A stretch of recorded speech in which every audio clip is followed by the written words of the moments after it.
friendship. The Sidemen Or Baby Squad. to settle this one once and for all. The Esports World Cup has flown us out here to take this test. We've been given questions about each other, and whoever gets the most right wins. Starting with the hardest question first. What is Toby's worst feature? What's going on?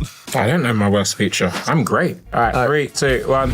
It's nothing. Technically the same thing. My height is nothing, so... Yeah, that's what I meant. That's a point. what I meant. That's a point. That's a point. Yeah. This height is nothing compared to the rest of the side. Yeah. What is Sharky's worst feature? I don't know. Okay, let's just do it. Okay. 3, 2, 1, forehead. How's the knee your worst feature? I should have said forehead. What's Vic's favourite video game in history? If you don't write this, he's not writing it. I've seen the first letter he's writing it. 3, 2, 1. Let's reveal. You spend so much, you still play it. That is very. This is your game. That is true, because This I is don't your play game. this anymore. But I've played a lot of games in my time. I've probably put more hours into this than that. What's Kenny's favourite video game? What is Kenny's favorite again? I don't even know myself. 3, 2, 1, COD. My guy knows me, man. Hey, 50 in the world on Black Ops back in my day. This is my game, man, and I still play it today. What is Vic's biggest pet peeve? Can I show you my answer just for Bants? I'm going to change it. Just look. My answer is going to be very specific. Have you written all of them? 3, 2, 1. People who don't know what they're talking about but act like they do. No, because that's actually sometimes me. So, I said people who text. That frustrates me when you see someone's like read a text and you just don't get a reply. What's Kenny's biggest pet peeve? Ah, man, I don't even know that. How can I know if he doesn't know himself? I'm just gonna write something now. How was he writing before me? That makes no sense. You got something? Yeah, but if I did have one, it would 3, 2, 1. speaking too loud. Arriving early. Because you're always late. Did you get it? You bait me out in front of everyone here that I'm always late. What is the biggest moment that defines your friendship? Oh. What would I say? You You know can't. what I'm thinking about. No. You can't. No, you can't. Right, alright. Here we go. Ready? 3, 2, 1. I've got coaching for the charity match. It's technically the same thing. As Yeah, that is the same because you trained me to score the penalty. Yeah. That's This a is point, true. really. 3, 2, Oh, I regret my answer now. 3, 2, 1. Yeah, I should have put that. Yeah. I put Kenny's first fight. I was gonna put that, but I was gonna put moving in together. I should have put moving in together. because I'm like, that's just, it's my moment, it's our moment. I it's know, like, but I enjoyed it. I was like proud I of was gonna you. put that as well. No, but I was gonna put that. Oh. I should have put that. Who is better at trash talking in online lobbies? All right, I'm ready. 3, 2, 1. Victor. Yeah, I was gonna say Toby's too nice. He actually doesn't. He actually compliments people. I'm good at offline trash talk. Stands on business in person. Yeah. Say it to my face. There's only one man. 3, 2, 1. Kenny! Me. That's you, but that was you growing up, no? Yeah. You're just trash talking everyone. The Call of Duty lobbies, no one can chat to me. What is Vic's most used emoji? Can I have a backup answer? So yeah, why not? All right, 3, 2, 1. I even drew it. Oh, got the crying laughing. Let's go. Yeah. Star as a backup. Crying laughing emoji. Oh. What's Kenny's most used emoji? 3, 2, 1. Laughing emoji. Yeah, boy. Let's go on the roll. Who is the better overall gamer? 3, I 2, better say Toby. 1. That was easy. That was easy. More of those, please. Yeah, more go of on, those. more of that. 3, 2, 1. Kenny. Yep, that's me. Easy. If Toby was not a YouTuber, what job would he be doing? I don't even know if I believe this, but I've written it. All right, ready? Ready? 3, 2, 1, go. Pro baller. Come on. You reckon I made it pro? Yeah. If it weren't for that, Wasn't for weren't for that the YouTube injury. career and that knee injury, you could have gone pro. I'm telling you. I'll take that. If Sharky wasn't a YouTuber, what would be his job? Ooh. 3, 2, 1. Football coach. Same thing. Same thing. Oh, I'm so glad I got that right. Oh my god, we're back in the game. Yes. If you two entered the EWC tournament, which game would give you the best shot at winning? So what game could Vic successfully carry me on? Yeah. Yeah. 3, 2, 1. FC 25. Odd. I put FC 25. I put COD so you can carry me. Oh, yeah, but you can carry me in. Oh, Yeah, we don't play teams like that. It's like that's like usually one-on-one. I was gonna put COD, but I was like, I've actually got. I'll just hide in camp, but you could I'll just Oh, camp. that's so true. You could just carry me. Like that. All right, here we go. 3, 2, 1. Yeah. Let's come on. If you're both stuck on a deserted island, who would survive the longest? I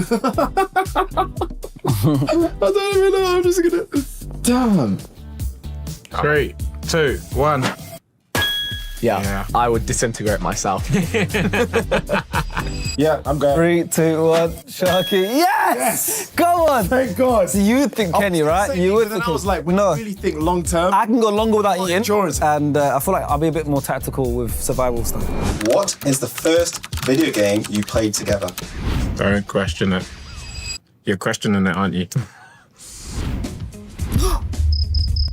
Oh, 3, 2, 1.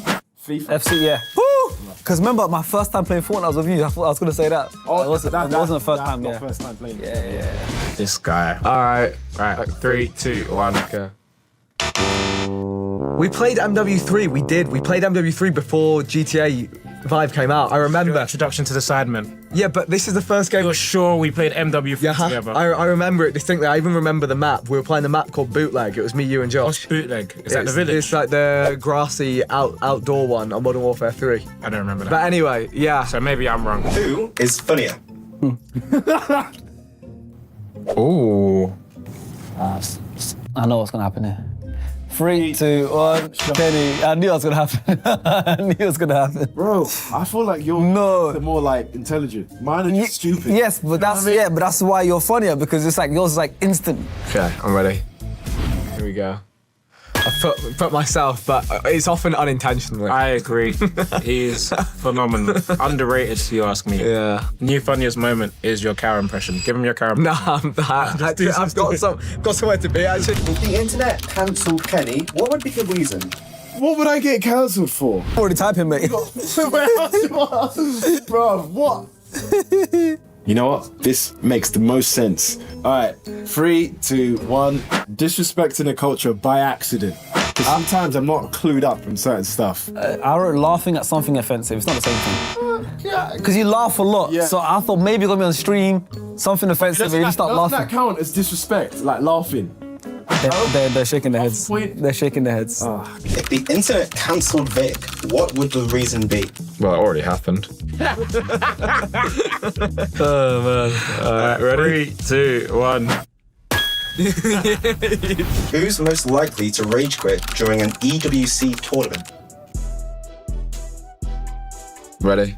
3, 2, 1.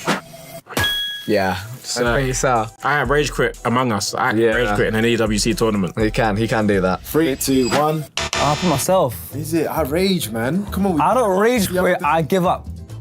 But to be fair, yeah, maybe rage quit is more your style. What is Toby's proudest moment? I don't even know the answer to that. That's was. Oh, I got it. I got it. Okay, 3, 2, 1, bang. Yeah. Playing at Old Trafford. Come on, let's go. That's Let's big. go. That might actually have to be worth double point. What's Kenny's proudest moment? I got a few, but 3, 2, 1. winning against. Yes, same fight. Main event Dublin. go. Winning in Dublin. It was against Anderson. Winning in Dublin. Same fight. What is Toby's birthday? I'm gonna write down Vic's birthday just to embarrass him. This is my kryptonite. I don't know anyone's birthday. Oh no. I'll tell you all the Sidemen's birthdays. Josh is the 4th of September. Simon's is the 7th. Don't worry about it. I got it. All right, ready? 3, 2, 1. His birthday is it's on a really it's a April great 8th. day that we all celebrate. April the 8th. I'll try and remember that. What's Sharky's birthday? You have to know. You can't not know this. This is the top 3 easiest birthdays I think a human could possibly have. That's why I know it though. Yeah. 3, 2, 1. 31st. December 31st. There we go. If you didn't know that, I'll be Yeah, shocked. yeah. That's poor for me if I didn't know that one. Who is better at EAFC? Woo! Time to stat pad, baby. Ready? 3, 2, 1, go. Toby. Yeah, we just know each other. That's so the one well. game I have over this man. 3, 2, 1. Sharky, and I'm not even that great. He's just really bad. I'm just horrible. He's just really bad. I'm terrible.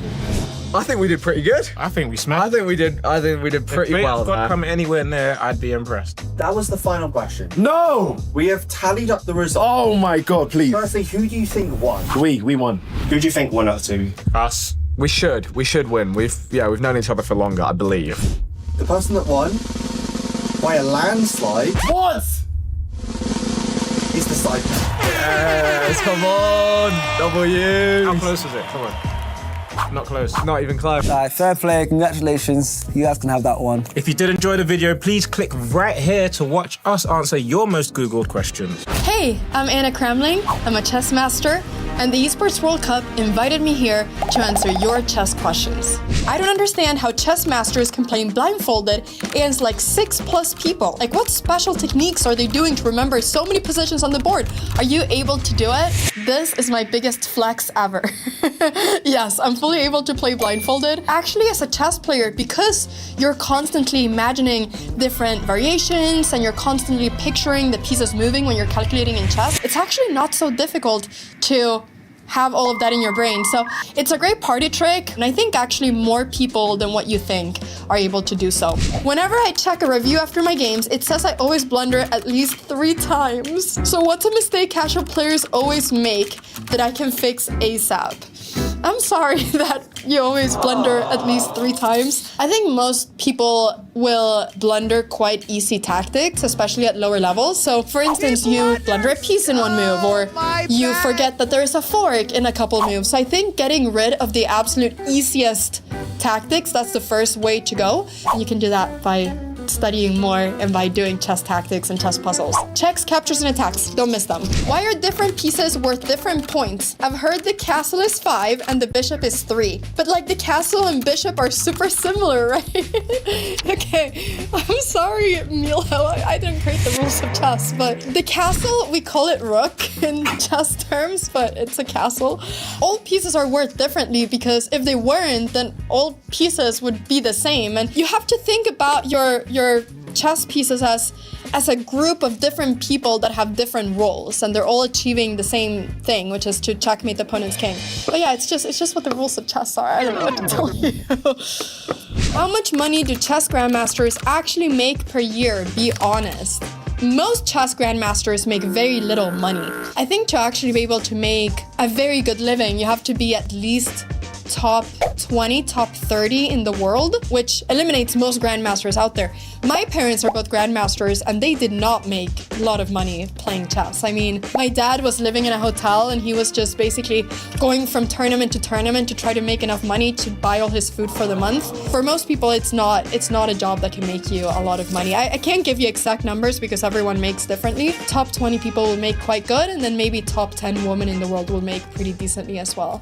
How do you stay locked in during classical games? Like, what are you thinking during the long silences? People think that 1.5 hours feels like a long time. When I play chess, I feel like 10 minutes have passed and there's like 1.5 hours. It's pretty nice. I think when I play chess, it's kind of for me like meditating because it's the only time when I'm not on my phone and I'm not constantly getting an influx of a lot of different notifications and things going on, and I can just sit peacefully for myself and think and play a good game.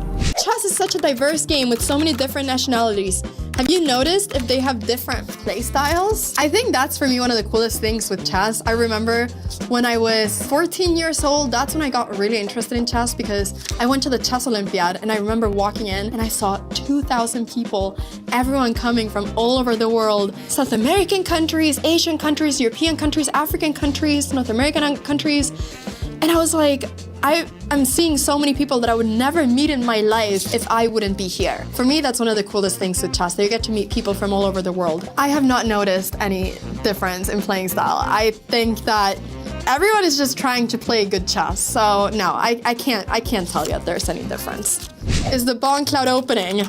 Why is it a meme? Yeah, I mean, it's a meme because of how bad it is. Like, I think Magnus Carlsen, he always says it, like it's one of, it shouldn't exist or something like that. I think I saw him say. The Bong Cloud opening is when you, on move number 2, push your king forward. Now, this is objectively one of the worst things you can do in chess because it's all about checkmating your opponent's king, and you're, instead of protecting your king, you're putting it in the middle and you're just not protecting it in any way, and you're never gonna be able to castle. But I think it was Hikaru that popularized this.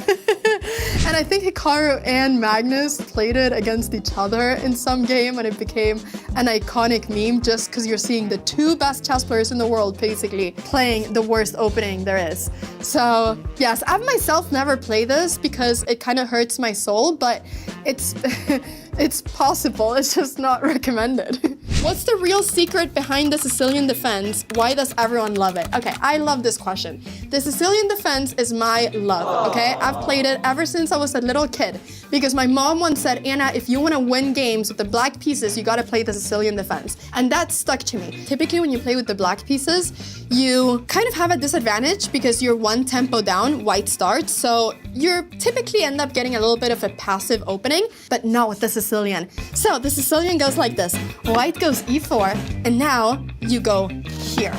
Now, what is the reason of you going here? Well, the reason is that you kind of want to prevent white from getting a lot of space immediately. So you're immediately saying, hey, if white goes for this setup, which is the idea that white typically has to get the two pawns in the center, then we're going to capture this pawn and we're going to eliminate this and we're going to try to get our pieces out very quickly. So the Sicilian typically goes something like this. And now you can do a bunch of different moves. There's like 10 different variations within the Sicilian. You can get your knight out, you can push one of these pawns, you can go here and try to get a sniper bishop all the way from here. But it can become a lot of different things. But the key move in the Sicilian is c5 on move number 2. From there, you can learn a bunch of different lines. People say it's not good for beginners. I think it can be good for beginners. So I think you should try it. It's such a great opening for black. Help! I've been stuck in ELO hell for years. What do I do to escape? I'm very sorry you've been stuck with your ELO. Just watch videos, improve, play more. I'm sure you'll get out of there. I believe in you. Yeah, that's it. I've been grinding on chess.com for years and I finally got to 1500 ELO. How much longer do you think it'll take me to be a grandmaster? I'm 15, by the way. Hashtag on the grind. Okay, listen, I love the positivity you have, and I love how much you want to become a grandmaster. It's amazing. There's a long way from 1500 to grandmaster, but you just keep playing, and we'll see where you go. But it gets exponentially harder. But don't let that stop you from achieving your dreams. If you want to become a grandmaster, keep going, keep grinding. I believe in you. What is one thing I should know/learn to beat most people at chess? I don't want to be the best, just better than most. I feel like I'm seeing a red thread, which is that everyone just wants to improve at chess and everyone is stuck at just not knowing how to improve. But I think that, in real life, most people are not that great at chess. So if you just reach like 1300 online chess rating, you're gonna be better than all your friends. And already that is a great flex. If you're able to just pull up a chessboard and challenge all your friends and destroy them, who cares if you're 1800 or 1300? You're already flexing on your friends. Just watch master players play, watch games, try to improve from your games, watch a lot of videos, and just become better. Okay, final question. Could a noob beat Magnus Carlsen if they had like 30 queens? You, my friend, are very lucky because the Esports World Cup just tested this. Click here to watch the video. Everyone is playing, you're not yet. EWC Play is your all-in-one platform to compete in fantasy, pick'em, and quests for a grand total of $300,000 in prize pool. Build your dream fantasy team in 5 different games and track your score with live results tables. Predict the winner of every game, every group stage, and every tournament. Complete daily and weekly challenges to earn boosters that help you climb the global leaderboard.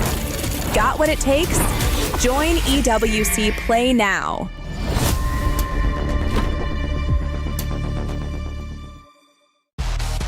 The Mid-Season Cup at EWC makes its 3rd appearance, and for the first time in MLBB history, the prestigious stage arrives in Paris on European soil. Awaiting the 25 teams from 15 regional qualifiers is a monumental $3 million prize pool and crucial club championship points. MSC opens with the group stage, where 15 qualified teams and 1 team from the wildcard qualifier will be split into 2 groups of 8. Both groups will compete in a double elimination bracket, where 2 wins secure a spot in the knockout stage, while 2 losses send teams home. The top 4 teams from each group will advance to the knockout stage. More unforgiving than ever, the knockout stage puts everything on the line. In this single elimination bracket, teams will clash in a best-of-5 series throughout the quarterfinals and semifinals. For those denied a place in the grand finals, one final battle remains, a chance to secure a podium finish and claim an additional $100,000 in the third-place match. Here, one moment can change everything. One mistake ends the dream, one clutch play creates a legend, and at the end of it all, 2 teams remain. One final series in a best-of-7, all for the grand prize of $1 million. One chance to rise above the rest. Who will become legendary? Who will prove unstoppable? 2 champions, 1 game. This is MSC at EWC 2026.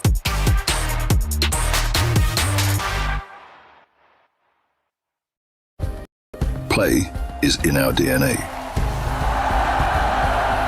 Whenever we let it out, it becomes our superpower. Now imagine an entire city being built to supercharge it. Kadir City, powered by Play.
It all feels extremely familiar.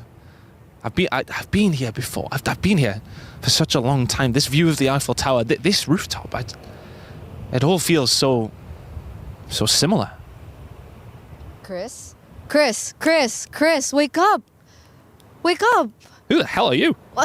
It's Eterna! We were just talking a few minutes ago. I know my hair's a little messy, but I'm still the same person. Is this Dota? No, we're moving on, Chris. We're moving on to the biggest mobile esports title.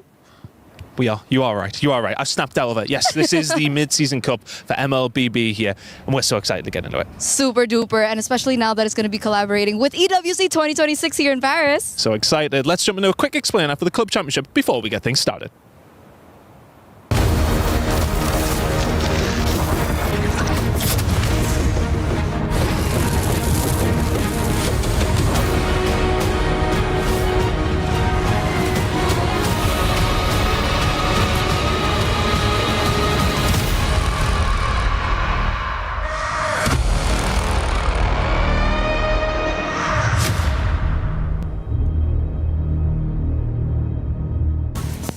16 of the best teams in the world have gathered in Paris, France for the MLBB Mid-Season Cup at the Esports World Cup 2026, and the action for day one begins today. Chris, you are not dreaming. We've got a lot of action here on stage 3. The Lenovo Legion Gauntlet welcomes you back with Mobile Legends Bang Bang, and I'm so excited to get started. My name is Rain Day. I will be your host over these next 2 weeks, but I am joined by a slew of talented, professional commentators that really, you should already know. They need no introduction, but let's introduce them anyway. It's Mirko and LaFell. What's up, guys? Mirko, how you doing? Bro, I'm feeling excited. As you can probably hear from my voice, maybe a bit too excited as of the last 2 days. I mean, like, for me, you guys know about the moon? I'm over it. Yeah. I'm over the moon. Dang. That's like a different way to say excited. We're ready, y'all. Is your ears okay? My ears are good. All right, perfect, and we're ready. If you can't tell, these guys are going to be having fun throughout the entire time. It is going to be a blast, and MLBB been one of the most enjoyable games I've had a chance of learning, and we're so excited to dive in. Everybody who is a fan of this game, welcome again. You are going to love it. And also, we've got a chance for you to engage. Yes, by watching, yes, by chatting, but also by making your tournament pick'ems. You can decide who you think is going to win. You can go to esports.com/play, esportsworldcup.com/play, or scan the QR code on your screen for your chance at $300,000, and of course to see if you get these pick'ems right. So make sure to check in with us and let us know in the chat if you're doing well. Mirko, you got your pick'ems in? I got my pick'ems in. I had to, redo his fantasy picks. Hey, wait, later. Hold on. My picks are way better. Man. Hey, no, bro. Come on, bro. You got to think of, you got your boy, I got my boy, man. I got to be loyal. That's true. That's true. I can't have a team without Story Me in it, all right? Okay, let's fairs. make that clear. Plus, Grammy has that killer instinct. That's why I had to have him over Sanford. I do have to say, based on the meta, we'll see how it turns out. Yeah, it's clearly going to be interesting because there's so many good players, so many young players today. Stories will highlight from all around the world, and of course Southeast Asia, which has dominated MLBB for so long. Will we see some new champions rise? Will we see some old teams come back and defend their title? We'll find out in just a moment, but we're not alone. We've got more talent with us. You saw them briefly in the intro. Let's go introduce themselves fully. It's Chris and Eterna. So we thought you'd give you a little bit of an introduction to us. I'm Chris. I'm going to be covering all your needs when it comes down to the club championship here at EWC. And I'm Eterna, and I'm... What was it again? We talked about this. I don't remember. Right, but I was remember, Descos remember before. What I told you. Remember what I told you. Okay. I'm Eterna, and I'm going to be the reporter. So I'm going to cover player interviews, just getting the back scoops of everything, and perhaps maybe even get some coaches. Yeah. What am I doing again? I don't know what you're doing. I don't remember what you're Okay, I've remembered, thankfully, exactly what I'm doing. It's going to be covering everything to do with the club championship. So when you do have teams competing in all their respective games over every single stage here at EWC, they are accumulating club championship points. And I'll be keeping you up to date with everything that's going on with especially teams like Team Falcons, who are going to be vying for the win here in the MSC. Chris, don't forget the defending champions. And Team Liquid, of course, the favourites coming in this tournament. They'll be looking for the 1,000 points that you get for finishing first. But that is going to be our job, so we're going to be covering all of that with no bias whatsoever. None. Right? None. $75 million, 25 tournaments, over 200 clubs, only one club champion. The club championship is the beating heart of the Esports World Cup. Over 7 weeks, esports clubs send their players to compete. Every placement, every win, every podium earns points for their club. At the end of 7 weeks, every point counts. The club at the top walks away with $7 million and the title of Best Esports Club in the world. It's not about being the best at one game. It's about being the best across all of them. Depth, versatility, consistency under pressure. One championship trophy, one title. Who will take it? Watch history unfold in Paris at the Esports World Cup 2026.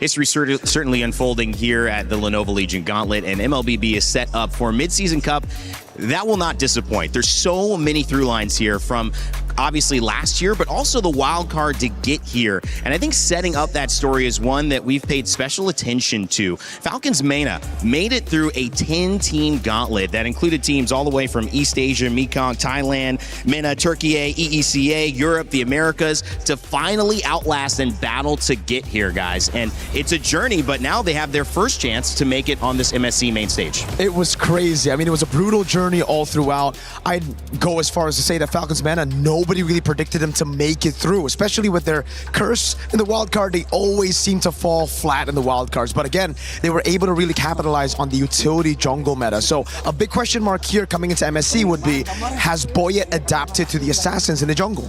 Yeah, it's almost to the point where the meta has shifted so much that some people might say like, oh, they're slightly at a disadvantage because we've seen a lot of their, a lot of their meta during wildcards. But the thing is, a lot has changed that maybe they won't even be using the same heroes.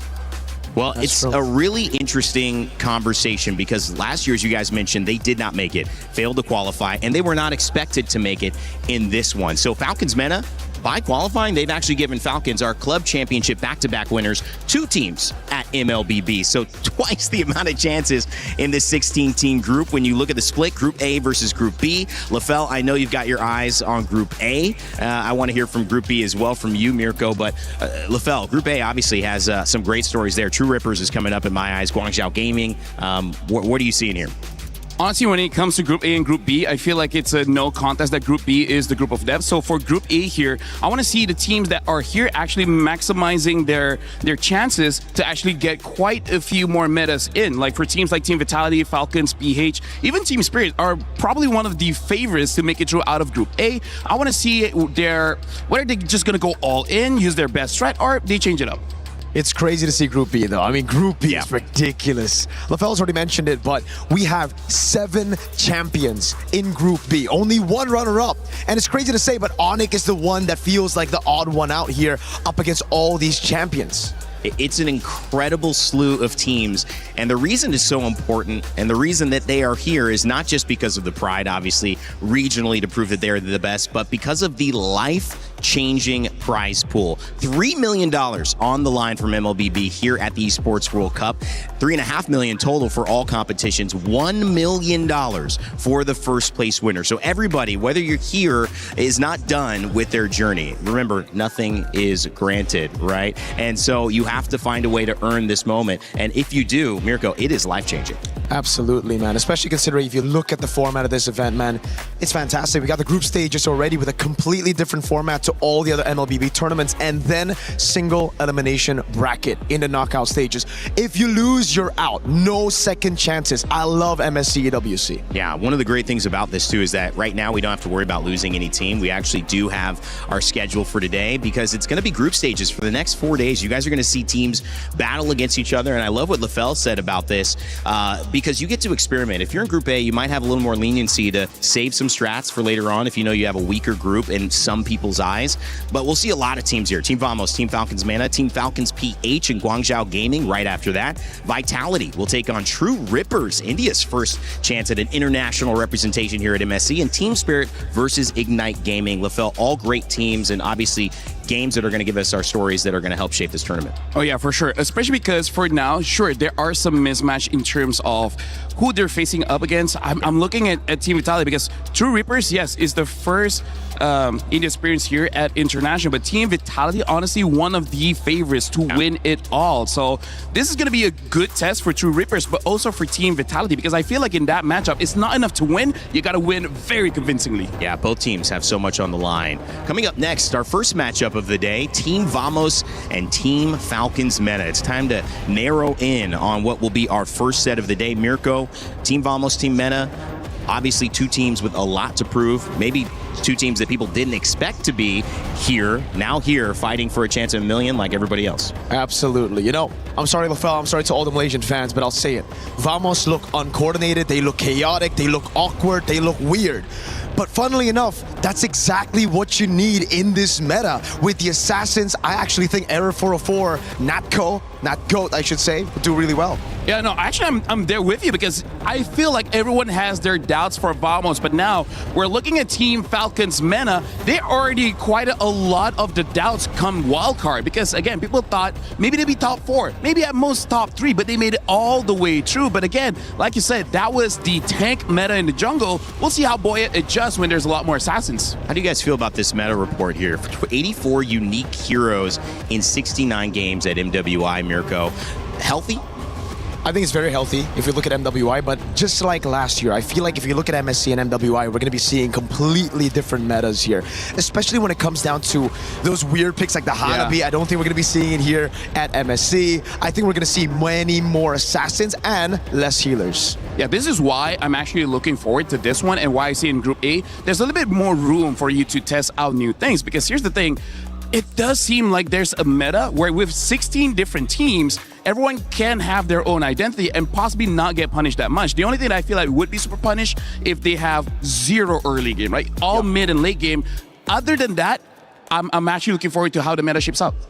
I'm really looking forward to how this is going to work out. And obviously, our first match of the day introduces Team Vamos and one of their stars, their youngest stars here in the tournament, Error 404. We had a chance to catch up with the man who was so aptly named based on maybe a little bit of a mistake, but now it is caught on and caught by fire here in the MLBB community about how he's feeling going into the first match of MSC. We're now back here with Error 404 from Team Vamos. This is your first international. How are you feeling? I'm feeling a little bit nervous but excited at the same time. Nervous but excited. But more nervous or more excited? But I think more excited. More excited. That's what we want to hear. Because I heard, back home, in MPL MY, your heart rate's always off the charts. It's always above 130. Is that true? That's very, very true. That's true. Why? Why is it always so high? I think it's just the adrenaline of the game. Adrenaline of the game. What do you think today is going to be for you? I think it's going to be high also. What do you think? 140? 150? 140 maybe. 140 maybe, 130. But of course, we do see a shift in meta. It looks like the Assassins might be back in the jungle position. Are you excited about that? Yeah, I'm really excited because it patched back to Assassins, right? So you like the Assassins? Yeah, I like. Are you good at the Assassins? I would say definitely better than the utility. Yeah. Okay. What's your favorite assassin? For now, I think just Fanny. Fanny, okay. We're gonna keep an eye out for that. Do you have any message to your opponent today, Team Falcons Mena? Good luck, especially to my ex-coach, Coach Pao, and let's give a good match for the viewers today. All right. Thank you so much, Error 404. Over, back to you.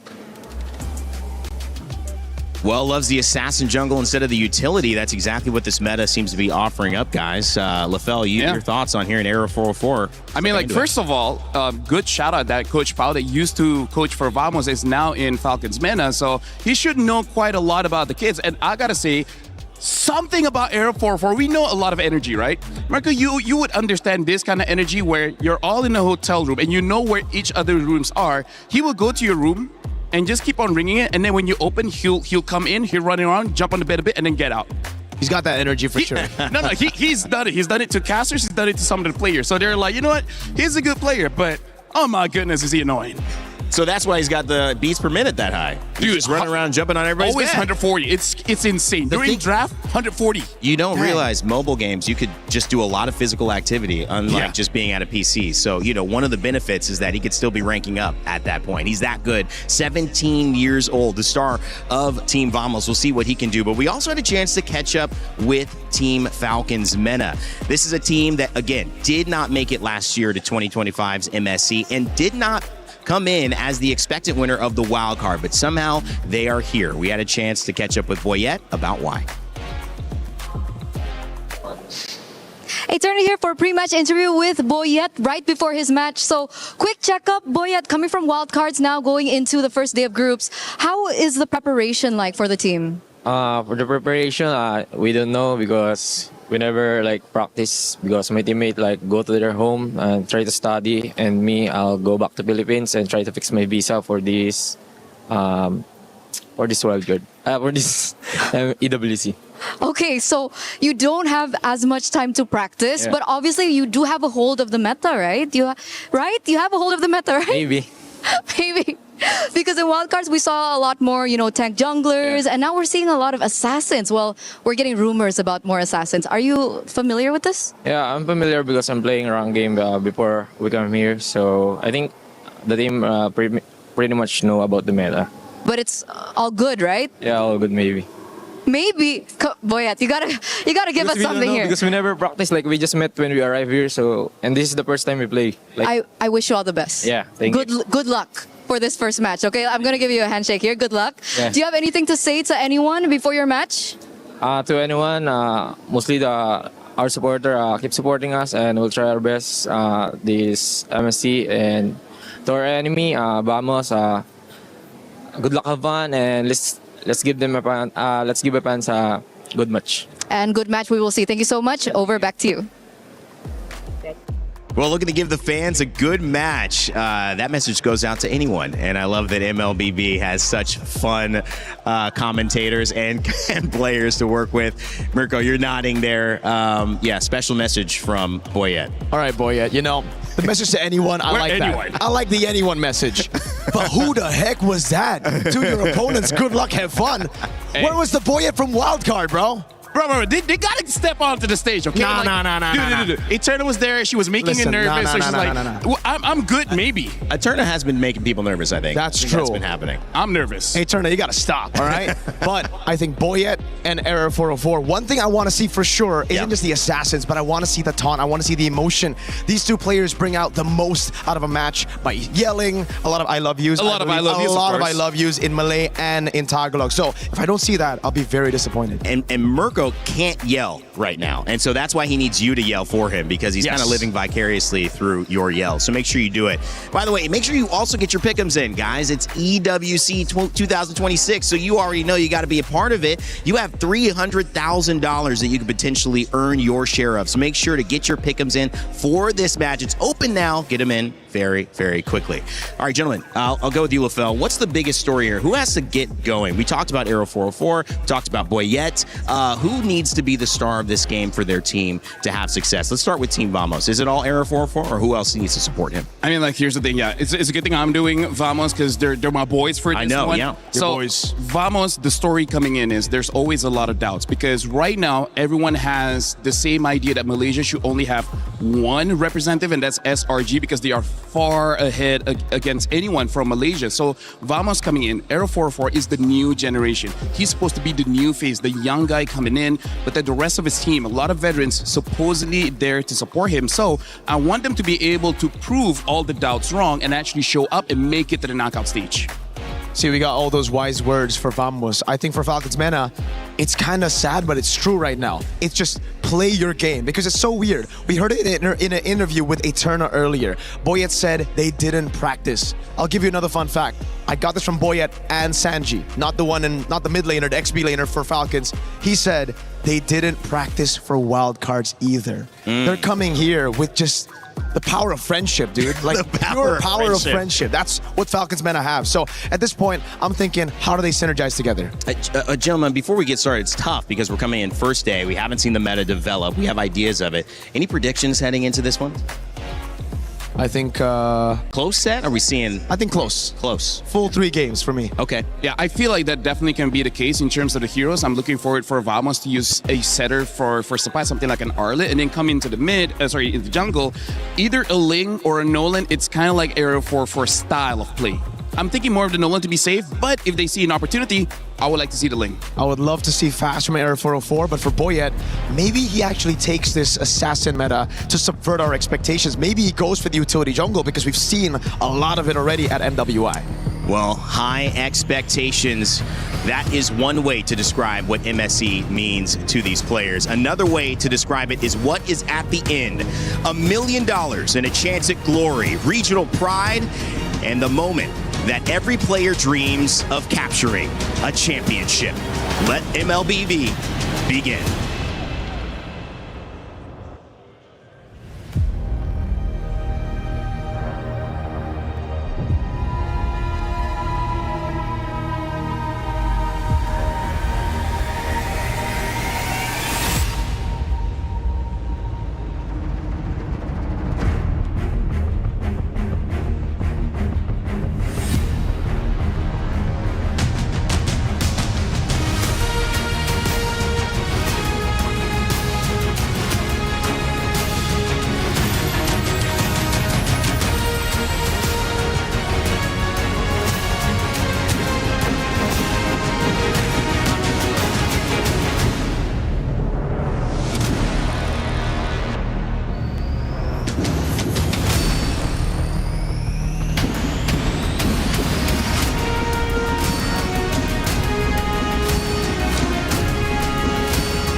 Welcome to MSC at EWC 2026.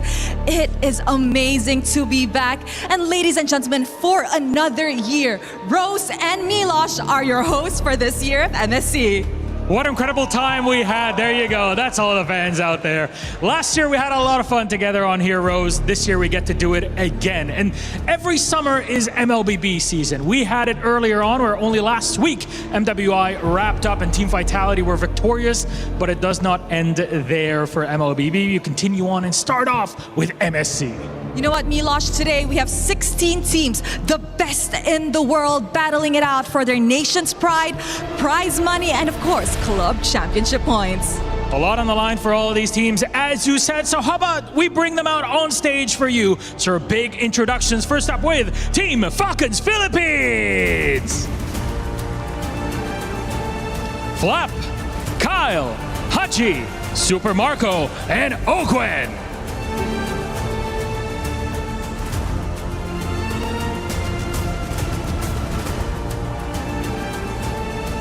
And up next, we have Guangzhou Gaming, Modi, Recall, X-Ying, May, CY.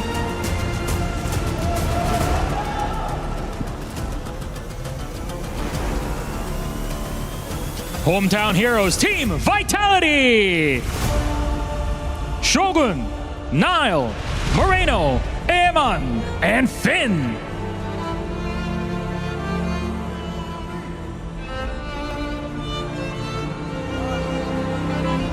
Making their international debut, True Rippers. Rehansha, Jans, Asuna, Kimi, Garcia.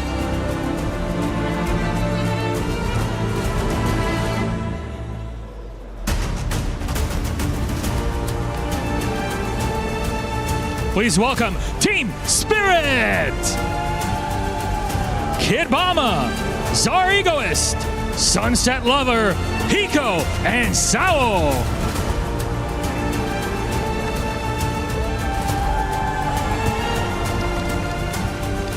It is time for Ignite Gaming.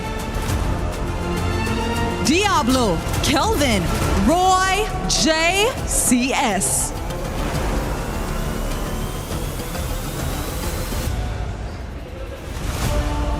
GK Esports. Aizen, Zeno, Quanok, Yaga, and Shen.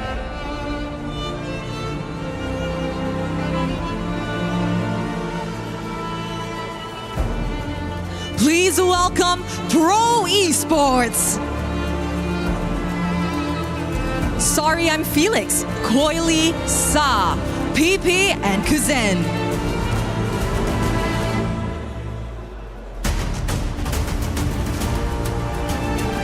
Joining us on stage, it's Aurora Gaming. Lunar, Tenzi, Rosa, Sigibum, and Pagu.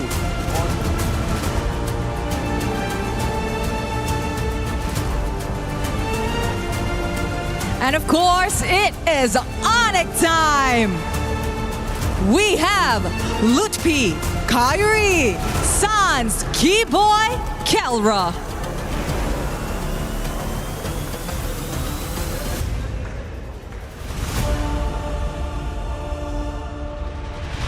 It's in the name, it's Entity 7! Akashi, Hide on Bush, Shin, Doom, and Vakoon.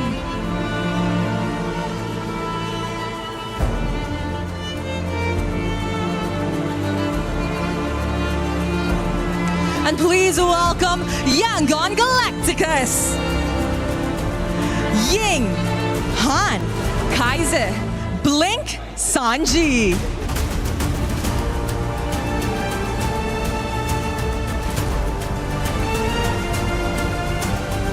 The Huff and Puff, it's Selangor Red Giants. Cram, Stormy, Innocent, Yums, and Sakai's.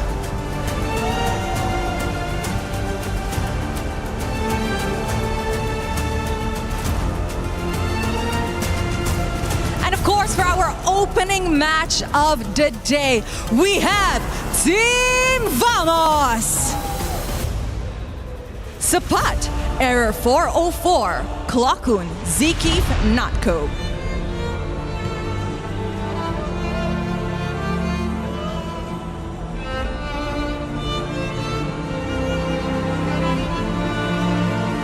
It takes two to tango, so please welcome their opponents, Team Falcons Mena!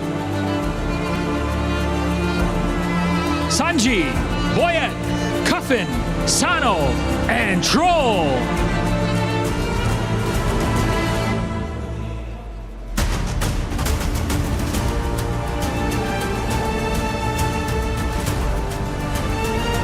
And you know what? We mentioned 16 teams, but now only 15 are on stage and we don't even have a trophy yet.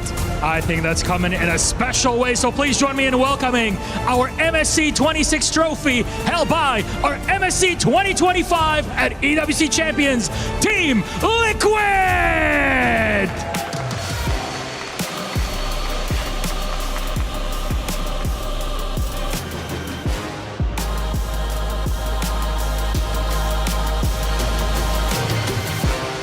Sanford, Carl TZ, Sanji, Teddy, and JP. In pursuit to defend their title, Team Liquid is in the arena.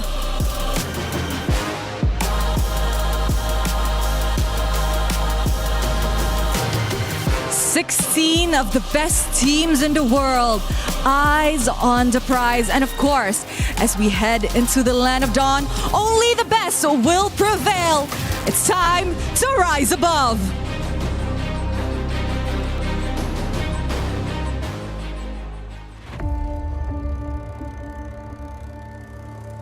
Bloodshed, tears, and glory. Bloodshed, tears, and glory. The Land of Dawn calls for contenders once again. Against all odds, GK Esports is here to win MPL MENA Season 9. Guangzhou Gaming! They go straight to the main stage. Ignite Gaming! MPLSG Season 11 crowns a new team. True Rippers are your champions. The place where a new chapter begins. The newcomers. MSC at the EWC, Paris. For many of us, this is our first. We may be the underdogs. We may have sacrificed everything to come this far. We'll prove why we belong here. It's the first MCT Grand Finals, and Entity will be your first champions. Bro, Esports is the reigning champion! Team of Falcons will push forward to the main stage of MSC. Congratulations! Vamos, as you punched your ticket to France for EWC! Breaking barriers, defying limits. The aggressors come with nothing to lose. We carry the expectations of our country, our families. The fans who believed in us. This is the stage we've been working toward. Maybe this is where a new Dutch house is born. Aurora Gaming have wiped the Young Gun Galacticos out. Megatron have not merely joined the Kings, they have become the Kings. And the Dragons of the North defend their Empire spirit. Challengers of the throne, the Titans stand ready. We have already achieved what many thought was impossible. Whether it's defending our regional title or taking down the champions of our region, we're here to break curses and set new milestones. Falcons AP Runner moving on through the Grand Finals. Slangor Red Giants are your new champions. MSC 2023 champions. Honor! Team Liquid is your grand champions! The names that shaped history, the kings and legends. It's been a while since we stepped foot onto the world stage. It's been a while since we brought home an international title. Our fight continues because our story isn't finished. Our legacy awaits. The journey to rise above begins. And Team Liquid bringing in the trophy, letting everyone know that they have been put on notice. They are going for the defense of MSC. What a journey that was, seeing you guys were hype on that. Yeah. Before we even jump into this game, the draft starting soon, just, Mirko, what does this mean for these teams coming here to play for MSC? This means everything, man. This means everything for all the players, not just playing for EWC, going to Paris for MLBB. You know, I don't think any of these players, I think I speak for a lot of the talents as well, no one expected this game to bring us all the way to Europe, to Paris. To compete here, it's an honor for them, and to represent their regions, their organizations, it means everything in the world and more. Gentlemen, you know what I saw there? It's a lot of motive. But before that, this is my champion's pick. Yeah, and it's 2 champions, 1 game. My champion's pick. The event is now live from now until July 27th. So make sure to get involved. Lefel, you were saying. Like I said, man, watching that video, it was so high because the thing that I got out of that is the motives, man. Like everyone here, there's more than one reason why they are here. They got the spirit. They got the energy. They're fighting for their family, their friends, the pride of their country, and also just to take down the final boss. And Carl, like, that was such a hero shot by saying, try. I'm here. I'm waiting. If you guys can't stop me, I'm going to win it over and over again.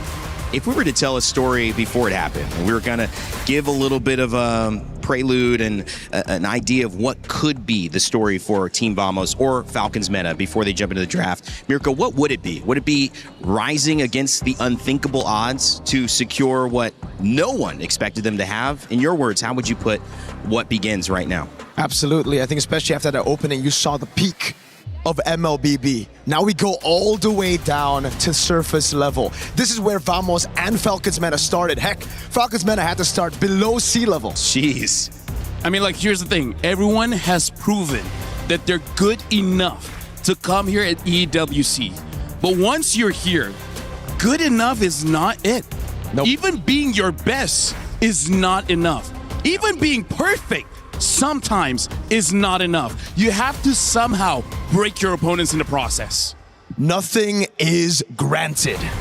And good enough is not good enough. I like that. You got to somehow be your best, but you have to also let all the things that happen in a tournament happen and still survive those bounces. We've seen it in the World Cup that just ended. The ball doesn't always bounce your way. You have to navigate those moments where things feel good or they don't feel good, Mirko. And as we do narrow in and we see the big picture, we get a chance to now kind of focus our attention on 2 teams that are climbing that mountain. And in this way, as we take a look at the map reveal, it starts that mini moment of, hey, this is going to be what we're playing. Broken Walls looks like it's going to be the map. Lefel, what are your thoughts on that? Well, one of my thoughts is this might be just a little bit better for Falcons Meta here because they might go for a composition that has a tank jungle that can go for an early invade and able to get out of that scot-free. And Broken Walls may not be the very best for picks like the Fanny or the Ling. We'll see whether even in that situation, Air 4-4 will still go for those picks. And as we do look at these picks, and again, narrowing down, we see the map.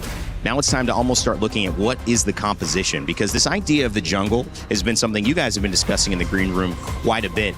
Mirko, for those coming in, do you really expect to see a lot of, I guess, the unique heroes that we saw at MWI increase because that jungle has become more available? I think we're going to be seeing a lot more unique heroes, but not the ones that we saw at MWI. Okay. A few of those heroes we already saw at MWI. Again, a lot of utility jungle usage all the way to the grand finals. I feel like we're going to be seeing a lot more aggressive picks here. Assassins coming down, and even maybe a bit more diversity in mid. We've been talking a lot about the jungle. I think now we need to move our focus into the mid lane. In the last few years of MLBB, it almost seems like it's just been 1 to 3 heroes in the mid lane. I think the meta has opened up a lot. I think a lot of picks that guys back at home aren't expecting will be coming out because of the assassin picks. Those vulnerable heroes like the Yi, like the Farsas, or even the Gords that have been meta for a while may not see the light of day. Heck, we might see more heroes like the Kadira, the Eudora to deal with the assassins. So that entire meta shifting because there's more pressure. Yes. From the dangerous jungles. It's volatile. That'll be interesting to see. And, you know, I want to go back to it. Star players. I mean, we talked about Arrow 404, but Zekeef as well has been somebody who has kind of been that new version of Team Vamos trying to claim that youth. LaFell, how do you feel about just this team, Zekeef, Arrow 404, their synergy coming into this? Their synergy is amazing because the thing about Zekeef is he's almost redefining how you should be playing the roam, which might be quite interesting in this current meta here because he can play a front line. He can be the toughest guy just to get all the ults out and then let it be safe for his team to go in. But also, sometimes there's a situation where he has to be the carry, where he use some damage dealers, where sure, eventually he will toughen up, he will be that front line, but in the early game, he makes life hell for the opposing jungler. So I want to see if they want to go for that kind of strat here. And Zekeef is one of the new prospects coming out of Malaysia to be a top roamer here in the international stage. Expect a lot of that, by the way. Hirara, Fanny, both banned out. From what I've heard, those are two most prioed heroes. The Atlas is first pick prio for Team Vamos. This will erase a lot of that pressure and actually a lot of the comfort picks from Falcons Mena. They've been playing utility jungle with an Atlas here. It's going to be very, very tough to pull it off. So they might have to already move in a different direction. Boyet and Sanji trying to do their best with the 2-pick response. But that's what you hope a first pick does, right? Mirko just kind of sets the team picking second on the defensive end, so they don't get to set the tempo of this draft. Yeah, especially because I feel like for now, in terms of the roam, there's not a lot of counters for it. It's a very safe early pick. It's really the EXP as well as the jungle that can really get counter out. So I kind of feel like that's something that Vamos wants to be careful of. If they see certain picks coming up from Falcons Meta that makes it much easier, then they will go for it. But look at this. Falcons Meta already picking up the Arlet as well as the Valentina. The Valentina, I think, is just an overall okay pick, but also maybe to deny some of a potential pick for the Sora. But the thing is, Paquito is still there. Esmeralda is still there. There's still good picks for Vamos here. So the Arlet, I think maybe just to take it away from Supai, but also doesn't it show that Falcons, they want to pick up a Nakai later? Could be. The Guinevere gets picked up though for Team Vamos, so they need a little bit more damage in gold or mid. There you go, the Eudora! I called it. I was gonna say, against the Valentina, this is an amazing pick, and I've been hearing a lot in scrims. This hero isn't just in the meta. It is prio. It is a first phase pick. Falcons Meta lean back to their comfort, and I'm so happy we get to see the Eudora straight up because I've been talking about it behind the scenes. And I gotta say, even as a tank, it's surprising by how much poke damage that she does, not even by using her ult. So this is going to be very interesting. Right now, we're looking at the opening picks coming in from both teams. Rather similar, except for Rome as well as EXP. We see here for Vamos and Falcons Mena, they have their junglers as well as their mids. For Vamos, they have a roamer, and for Falcons Mena, they have their EXP. For now, Falcons Mena, it does look like they're going for a more team fight composition. A lot of crowd control and a lot of AoE. Coming in from Vamos here, there's a lot of, I would say, crowd control coming in from the Atlas as well as the Guinevere. And now Falcons Mena, they understand how important the EXP is, so they're taking out the Yuzong. And for Vamos, they want to make sure that the side lanes is not going to go crazy, so they're going to be banning out the Moskov. I wonder if they will ban out the Claude as well, considering I feel like they might have an okay draft for a Claude. LaFell, you know this team very well. They're from Malaysia, and what would you like to see from them to complete this draft? What's somebody you'd like to see picked up here to complete this lineup? I want to see something fast that can invade the jungle coming in from the EXP, something like a Paquito or Esmeralda, because the thing about how both Era 4-4, the jungler, as well as Zekeef, the roamer, how they like to play is a lot of forward momentum. They like to be in the face of their opponents because they know they have the strength, they have the firepower for it. But for that to happen, if their EXP wins the lane, they're going to try to end the game as fast as possible by 14 minutes, 12 minutes. Like, that's how they speed up the tempo. And I feel like, especially for Vamos, having a person like NatGoat in the gold lane makes it a lot easier for them to move around the map. Like, they don't need to go just for neutral objective fights here, because, again, Falcons Meta, they kind of have a combo to control neutral objectives. So who's to say it's all about neutral objectives at this point? You have a winning matchup in mid with the Eudora against the Valentina. You have a very, very mobility-centric composition with the Guinevere and the Atlas. I think they might go strong side gold here. They ban out the Moskov. The Claude could be an answer. They go for the Cho to deal with the Atlas. I wouldn't be too surprised if we see a Bruno here for Vamos. Yeah, honestly, like Natko, as long as he gets a pick that can survive a lot of engage, which, by the way, I kind of feel like, sure, these are 4 scary heroes for Falcons meta, but I feel like there's quite a few gold laners that can survive that kind of onslaught. So now all we're looking for Vamos here is the gold lane as well as the EXP. The Esmeralda is still up, but they do need a little bit more damage, so I wonder if they want to go for something else. In terms of Natko, there's a lot of picks in the gold. There's still the Hire, the Claude, and like you said, the Bruno. I feel like none of those are bad choices here. Well, typically, you know, we've talked about kind of coming into this, the difference between the aggression versus the calculated approach of these gold laners. Natko being, as Mirko had said, just very, very aggressive, wanting to push tempo, but Sano wanting to take his time, get to that late game. They're getting their last couple of picks here.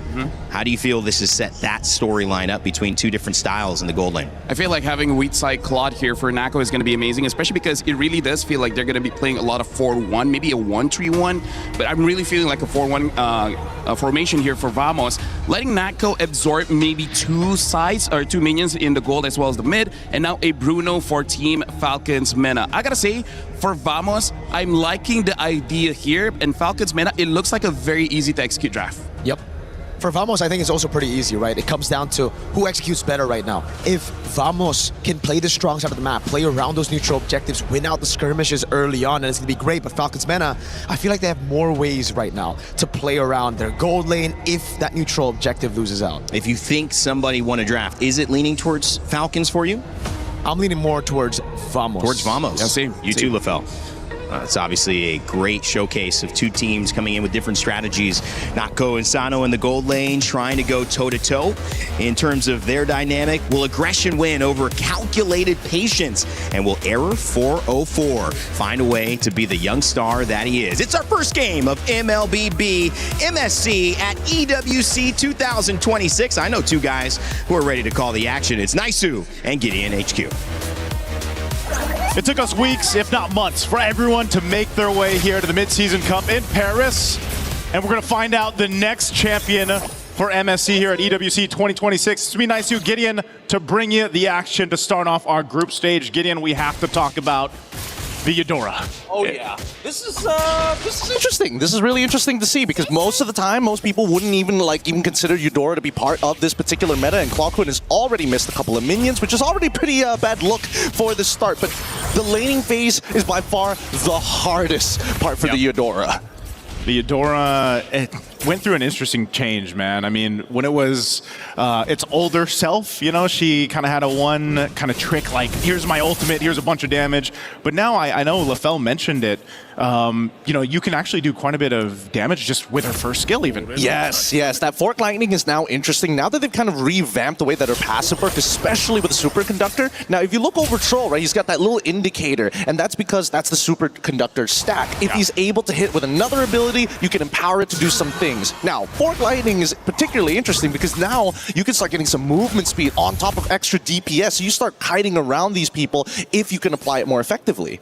Yeah, one thing too is we got a chance to go ahead and call the games during the wild card. You know, we got to see Falcons meta make their way through that gauntlet that it was. Again, even those best of ones were pretty brutal. We know that they developed over those weeks, you know, or that week, those days that they had to play. We heard that they didn't even have much practice, you know, but they managed for the first time to get to the points in the group stage here for MSC after all that they've been through. And again, this is a team that we talked about that has this kind of innate synergy between each other, right? They've played together so much on the international stages. Is it going to happen? Error 404 is waiting for 30 full seconds until level 4 has been hit. Straight away with a combination, but it's going to get disengaged instantly. Landshaker will buy a little bit of time, allowing Error 404 to get on out of there, but the final slash will put Sabat in a compromised position with no flicker. First blood, achieve fatal links as well to combo in, and the power of friendship nets them 4 kills in the first 2 minutes of the game. Hey man, forget the turtle. Let's just go get some bodies, and they'll do just that. first turtle's going to be theirs as well for Falcons Mena. What a start. Let's take a look at the replay here, brought to us by STC. I mean, again, man, this was a setup waiting to happen. A flicker, a stolen Fatal Links for Cuffin was the setup. Yeah, great eyes on Cuffin, actually, because he saw the angles. Like, maybe I can actually get a little bit more. They could have been happy with just one kill, but they decided we're going to go above and beyond. And now, unfortunately, that wasted 30-second angle that Arrow 404 was sitting up on that top side for to try and unlock Suppot has now failed, and now has put him significantly behind. Because if you look at Boyat, he's already level 6 to Arrow 404's level 4. Yeah, this is one of the things, again, where, you know, if you're able to go ahead and get these early starts into this game, the current meta that we're seeing, snowball potential can be quite insane, and you're talking about a 2,000+ gold lead already at this point, nearing that 4-minute mark. You're setting yourself up successfully here for Falcons Mena. And across the board, too, Troll, again, one of the, I would say he's a prominent Cho player. This is probably his best, or one of his best picks that he brings to the table. It's what he kind of made a name for himself in their first international experiences. And, you know, now that you have this lead, you can take that chance. Try to set things up. Oh, Troll. Speaking of setting things up, they already have the Wombo combo of a lifetime, but Troll, they don't have enough base damage to kill him just yet. Luckily, he is rocking the tank emblems, able to keep him alive for the time being. But for now, it just goes to show they're just getting stat checked early on in the game. Stat check for now. Here's another. Oh, now once again, getting the superconductor off, but Boyet, well-timed heavy spin. Now, this is a big issue that I'm seeing, right? Because Vamos, they've got a lot of wombo combo tech. If Falcons, Mena, are in the right place at the right time, that heavy spin kind of counters everything. Same can be said about the final slash at the end, but the fact that everybody has flickers, it really goes to show, yo, we are here to fight, we are here to combo, and that's it. The heavy spin's so good, man, and that's why the Akai, over the course of the past weeks, if not months up to this point, he's been taking a value in terms of picks. Whoa, Troll, I was waiting for it. Already had the way of the dragon, but Suppot manages to get on. Do we see the punish? And yes, it is good. It pulls one more over the wall. Almost unintentionally, but they already saw everything. This is one back, a double kill for Vamos to pull him back into a better position. Hey man, Vamos brings himself back into this game. They should be able to go ahead and take this turtle as well, so they'll even out the objective. Turtle takes. Really good counter punch. Again, this was Troll starting that fight up, but Vamos saw it coming and they responded exactly how they needed to. Now after the turtle, they'll rotate down to the bot here. Yes. They want to put some pressure on Sano if they can. Very, very nice. I like the way that Vamos is taking advantage of this, right? Initially, the game plan is if we just get Suppot a slight lead in the lane, that lane should be basically done for, and then we can go straight back into team fighting and play for our strong side like Miracle mentioned earlier. Yeah, there's a lot of... Oh, wait, the dragon. Onto Zkeep's side? I don't know if that's who you want to kick, you know? I mean, yeah. Here's what... You're just saying hi. Here, I'm going to kick you in the air, you know? I know you're an Atlas, but he might have wanted that here. Oh, on the turret? I don't know. He probably would have wanted the way of the dragon. It'd be nice if he had it, but Nako still has Purify, so it doesn't really matter. Very surprising to see that despite Nako not exactly having the greatest of matchups into this Bruno, that he usually, Bruno usually is the one who takes down the first turret. This time, it's Natko. And Natko's up 700-ish gold, almost to the 700 point, right? This is, yeah, again, one of those cases where you see a lot of gold laners, they just kind of sit in their lane, they do their thing, they get farmed up. I call it the gold lane experience. And for a Claude especially, you want to hit that power spike, right? Those 3 items. Bruno hits it a little bit faster because of just the nature of the hero. But, you know, right now, both gold laners are set off in a really good momentum in their own. This is Zkeep actually looking for a potential pick, but not going to happen. Now Natko can just go ahead and switch over sides and continue to farm up. I think what you meant was actually Claude's the one who gets it faster. His items are significantly cheaper compared to like Berserker's Furies and Ha's Claws, right, coming in from Sano. So the fact that we're seeing Natko already doing so well, oh boy, this is dangerous. Final Slash coming through and Zkeep getting Wombo combo to the ground. But let's see whether Falcons can reach for a little bit more. They decide not to after using 4 ults and they back away. Okay, so no flicker burn. It looks like Falcons Mena. Do they still want to put some pressure here, Troll? They're trying to call it. I think that at least for Trolls, it shouldn't be anywhere close. I'm not 100% sure. This Cuffin definitely can steal an ult. A little look there at Boyet. Here we go. Turtle, 3rd one of the game. Last one here. Fighting for space. Oh.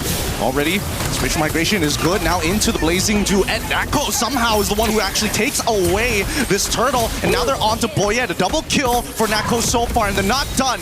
Do they have the Fatal Links actually pulled? They've delayed enough time, and Sanji, unfortunately, cannot outplay into 4 members. Okay, the firepower seems to be there for Vamos. They get the turtle, they're looking for more fights, potentially here. Ooh, and now underneath the turret, stolen Fatal Links on towards Nako, but it doesn't matter. He has Purify, gets out of there quick, and now, in fast succession, from that bot tier 1, they've taken away the purple buff. They've taken away the mid turret on top of defending their own jungle. Vamos is taking a whole lot, man. I mean, think about it. Just minutes ago, you have that 2,000 gold lead for Falcons Mena, and it's changed so quickly. You know, the pendulum has now swung over to Vamos. They're knocking down tier 1 turrets now, taking what they can to set themselves up for that first Lord here in about a minute. Looking at the items coming into place.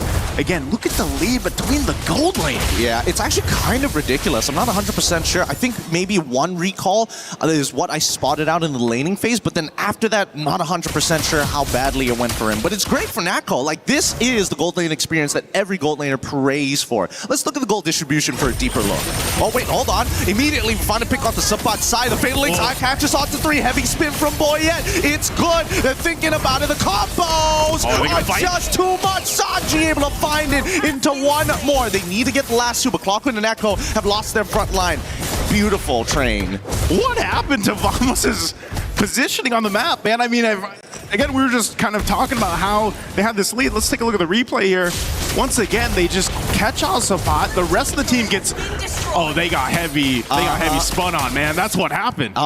Big heavy spin. No way to kind of buffer the spatial migration. And worse yet, it was literally at the edge of the mid lane wall. So a little unlucky. I think Vamos, no sweat to break, but it kind of evens out the gold. Yeah, that's... essentially brought it to an even game for this first Lord now, as both teams fought for position. If you want to look at the upper hand for Vamos, it's they've got a couple extra turrets down, right? So they got a little bit more space to work with on the map. But Lord, and the fact that you also have Anakai in the hands of Boyet, and you have this kind of tanky front line to deal with this, you could potentially set things up off of your own initiation, depending on what Cuffin decides to do with the Fatal Links. He's got his own, so they're going to take their time with this. Oh, look at this. Even Cuffin, Troll is looking for a flank angle. He's sitting around the purple buff, and the rest of the Falcons are actually dancing around this Lord. They don't actually want to take it. They just want to open it up. Fatal Links into 1 so far, right into the spatial migration. It's great, but that's already 2 fat ults already gone. And I'm not sure whether Air 404 is going to get it back up in time if Falcons do decide to rush this. Yeah, it looks like they want to. It's half health on this Lord. Troll still trying to zone out here. Oh, the way the Dragon already good. Fatal. Oh, wait, Air 404 gets pushed out of it, but he's still, with the spatial migration, gets the Lord in time. Sano in the back line gets caught by Nako, and by then, this fight is already over. They chase the last remaining members, and even with a Lightning Truncheon, it might just not be good enough. Cuffin, no more ways to dash. Zeke kills him, and now the score is 9-8. Wow, what a fight from Vamos. Not only were the Lord secured by Arrow 404, but you gotta give it to Sabat, man. He zoned out the proper members from Team Falcons. Notco followed through after that. You're gonna look at the replay here. Keep an eye on this setup. Again, Lord is secured even amidst all of this, but then where Sabat goes, he even burns the flicker, zones out Sano. So much of your damage profile is gone there. Notco was sticking to him, and that's how he's capitalizing on the kills. What I'm most surprised of the fact that they were able to steal the Lord. Like, everything that could have gone right for Falcons was already in the mix of this piece of bread that they were trying to bake, but unfortunately overcooked. And now Nako getting attacked by the epic spin. Luckily, the Winds of Nature keeps him alive long enough where the Dragon's going to kick him down, but the rest of the team can't even finish it off. Sanji gets him at the very end. Now Clockwood finds the trade. Subpot gets them back, and with the damage dealers gone, this allows Vamos a free in on the attack. For stolen Fatal Links onto 3, but Cuffin can only do so much before he dies. Subpot takes him out, and it's over. Sano takes out 1, and this might be it. Sano finally is skilled just enough with no ults and nothing left. That should be it for Vamos. Ooh, did it cost them though, Gideon? I mean, they lost that base turret. It's a good thing. Oh, are they going to chase down Air 404? They can punish this. Yup, into the Violent Requiem. Sano forgot the alt timers. All right. it was going so well until it wasn't, man. I mean, Sano had the space to work with. Like you mentioned, he hit that power spike where he's actually being able to do some damage. Again, he was, what, 2,000-3,000 gold behind at Natko, and, you know, that's really what they had to lean on. So, yeah, he's still quite behind, but he's starting to at least do some damage. The problem is in that fight, you know, Vamos lost Natko, but they have enough damage to actually pull through the fight, enough kind of durability to still duke it out, and that's also partly due to the lead that they have. Oh, Fatal Links onto one so far. They haven't forced this. Sanji is able to get a really good final slash, but doesn't get that backline. Sanji has no way to reset. Tries to get out of the fight, but it's too late. Lapu's in the wakes, and now the heavy spin, unfortunately, can't do much about the scenario. What a catch here, and a lot of battle spells just gone. Yep, that was the mark. Troll found the mark. Purify wasn't available because it was used in the last team fight that they had trying to defend the base, so they knew right to go for Natko. They took him out. Essentially, what does that do? It buys more time for Falcons Mena to kind of get back into this game. They've whittled down a gold lead a little bit, but essentially it's, if they can find a pickoff, sometimes it might even be popping that Purify, you know? And that might be the case. If you can get these battle spells down, then your game plan for Team Falcons can be executed faster or better. And that's what Troll has been trying to do here. Now this Lord is up. Second one of the game. Troll's going to zone out Kwakun. They've already used spatial migration at this point. How are they going to close the distance? The backline needs to get zoned out. Sapa jumps in with the bravest fighter, but they're immediately focusing their energy onto Sanji. 50-50 here. Who's going to get it? Sapa flickers forward onto Sano. Blazing Duet as well. Right onto Tuffin. Stolen. Fatal Links pulls him away, but that Lord falls into the hands of Kwakun as they clean up the rest of Falcons, who have to run back and defend the base. Oh man, again, Team Falcons, it looked like they didn't know exactly how to execute the team fight there. And you know, if Sano is just zoned out the whole time by Sapat, what are you going to be able to do there with your damage? But right now, base turret in the mid will go down. Oh, now trying to make this play. Kwakun even flickering forward and trying to make the wombo combo. Cuffin goes down, and now nobody can clear the wave in time. Sanji, he has an opportunity. He's back up with Troll. They're looking to clear these minions as soon as possible. He's thinking about it, but he needs the help. Final slash comes on through, but how long can you sustain before it all turns black? Vamos closes out the game 18-11. I'm not gonna lie now, Naisu. I see Vamos as these young guns, but this is the first time I've seen them so eager to win. Yeah, this was a game that they knew they wanted to cap out as soon as they saw the light at the end of the tunnel. For game one, anyway. You know, it was very quick with how they shifted things in their favor. They adjusted their fighting prowess around the objectives, and that was the main thing. They also really excelled on punishing some positioning mistakes that were there for Team Falcons Meta. But again, game one, it's only day one here, the group stage for wildcard, you know, or for MSC. You have a lot of things that can be adjusted from this as we take a look at the replay here. Yeah, no, absolutely. I think there were a couple of missed moments from Vamos, right? Their over-eagerness did eventually cost them some pretty big timers. Like the Winds of Nature that was early purchased by Natko after the Trinity. For the early game, obviously they had some sort of a plan. Unfortunately, wasn't able to execute it perfectly, but they always managed to kind of push the agenda. And I think that's the really beautiful thing from both of these teams. Yeah, again, fighting around objectives was the main thing for both the compositions that were brought to the table, but I think a big part of this,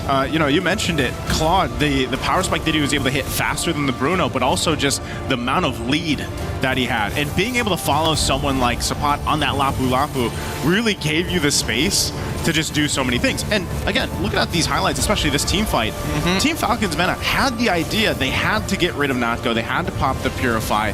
They had to get him out of the picture. But even then, I feel like they were just not able to go toe-to-toe in terms of team fighting, even if they got Natko out of the picture. Yeah, I mean, it's just the hard stat check, you know? You can't keep up with somebody who's got more items than you. They're naturally going to beat you if they have more numbers. But I think that Falcons have some really good ideas, and Vamos is not invincible. This over-eagerness to try and, hey, we can win this fight. I'm going to start things up. You guys have to follow up. And unfortunately, they fail to forget that these are some of the best teams in the world. They're not going to miss that opportunity to sucker punch you when you're not looking. Yeah, one of the things here, that's game one. We're going to be throwing it over back to the studio.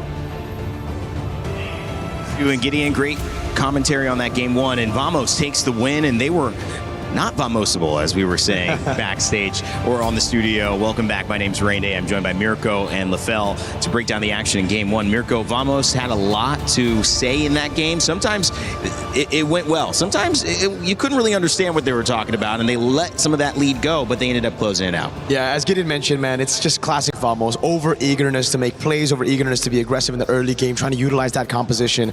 Got them in a few dicey situations, like that crazy miscoordination by Sapat and also Error 404 up top. But, all is good. They were able to come back, recover from that and do really, really well in the mid-game by taking those neutral objective fights as expected. Yeah, I feel like in that game, one of the reasons why the eagerness wasn't that punished that well is because really what Vamos was trying to do was to disrupt the tempo, because they understand the timing for Falcons Mena where they like to set things up. So Vamos did not allow for the setup to really happen. In fact, there are some situations where they disrupt that setup by Air 4-4 going in. Even though he's the jungler, he's the first one to go in. And I feel like for Falcons, the reason why it didn't look all that well is because I don't think they utilized the draft that great. They weren't able to get the catches. There are some counter engages that was good, but not enough. Yeah, Sapat on the Lapu Lapu, obviously a big initiator and helped that team zone out. But also, I mean, in terms of the storyline there, at the M6 Swiss stage, I mean, we were kind of prepped on what this matchup means. Most of that team not here, but Sapat, one of the only members of Team Vamos when this team was formerly named Twisted Minds. The majority of this Falcons Meta team took them out of M6. So Sapat maybe still has something to prove, maybe a little bit more to his match than some of the others, and he certainly did it in this game. Yeah, he recovered really, really well, and they were able to come back in this game from that early.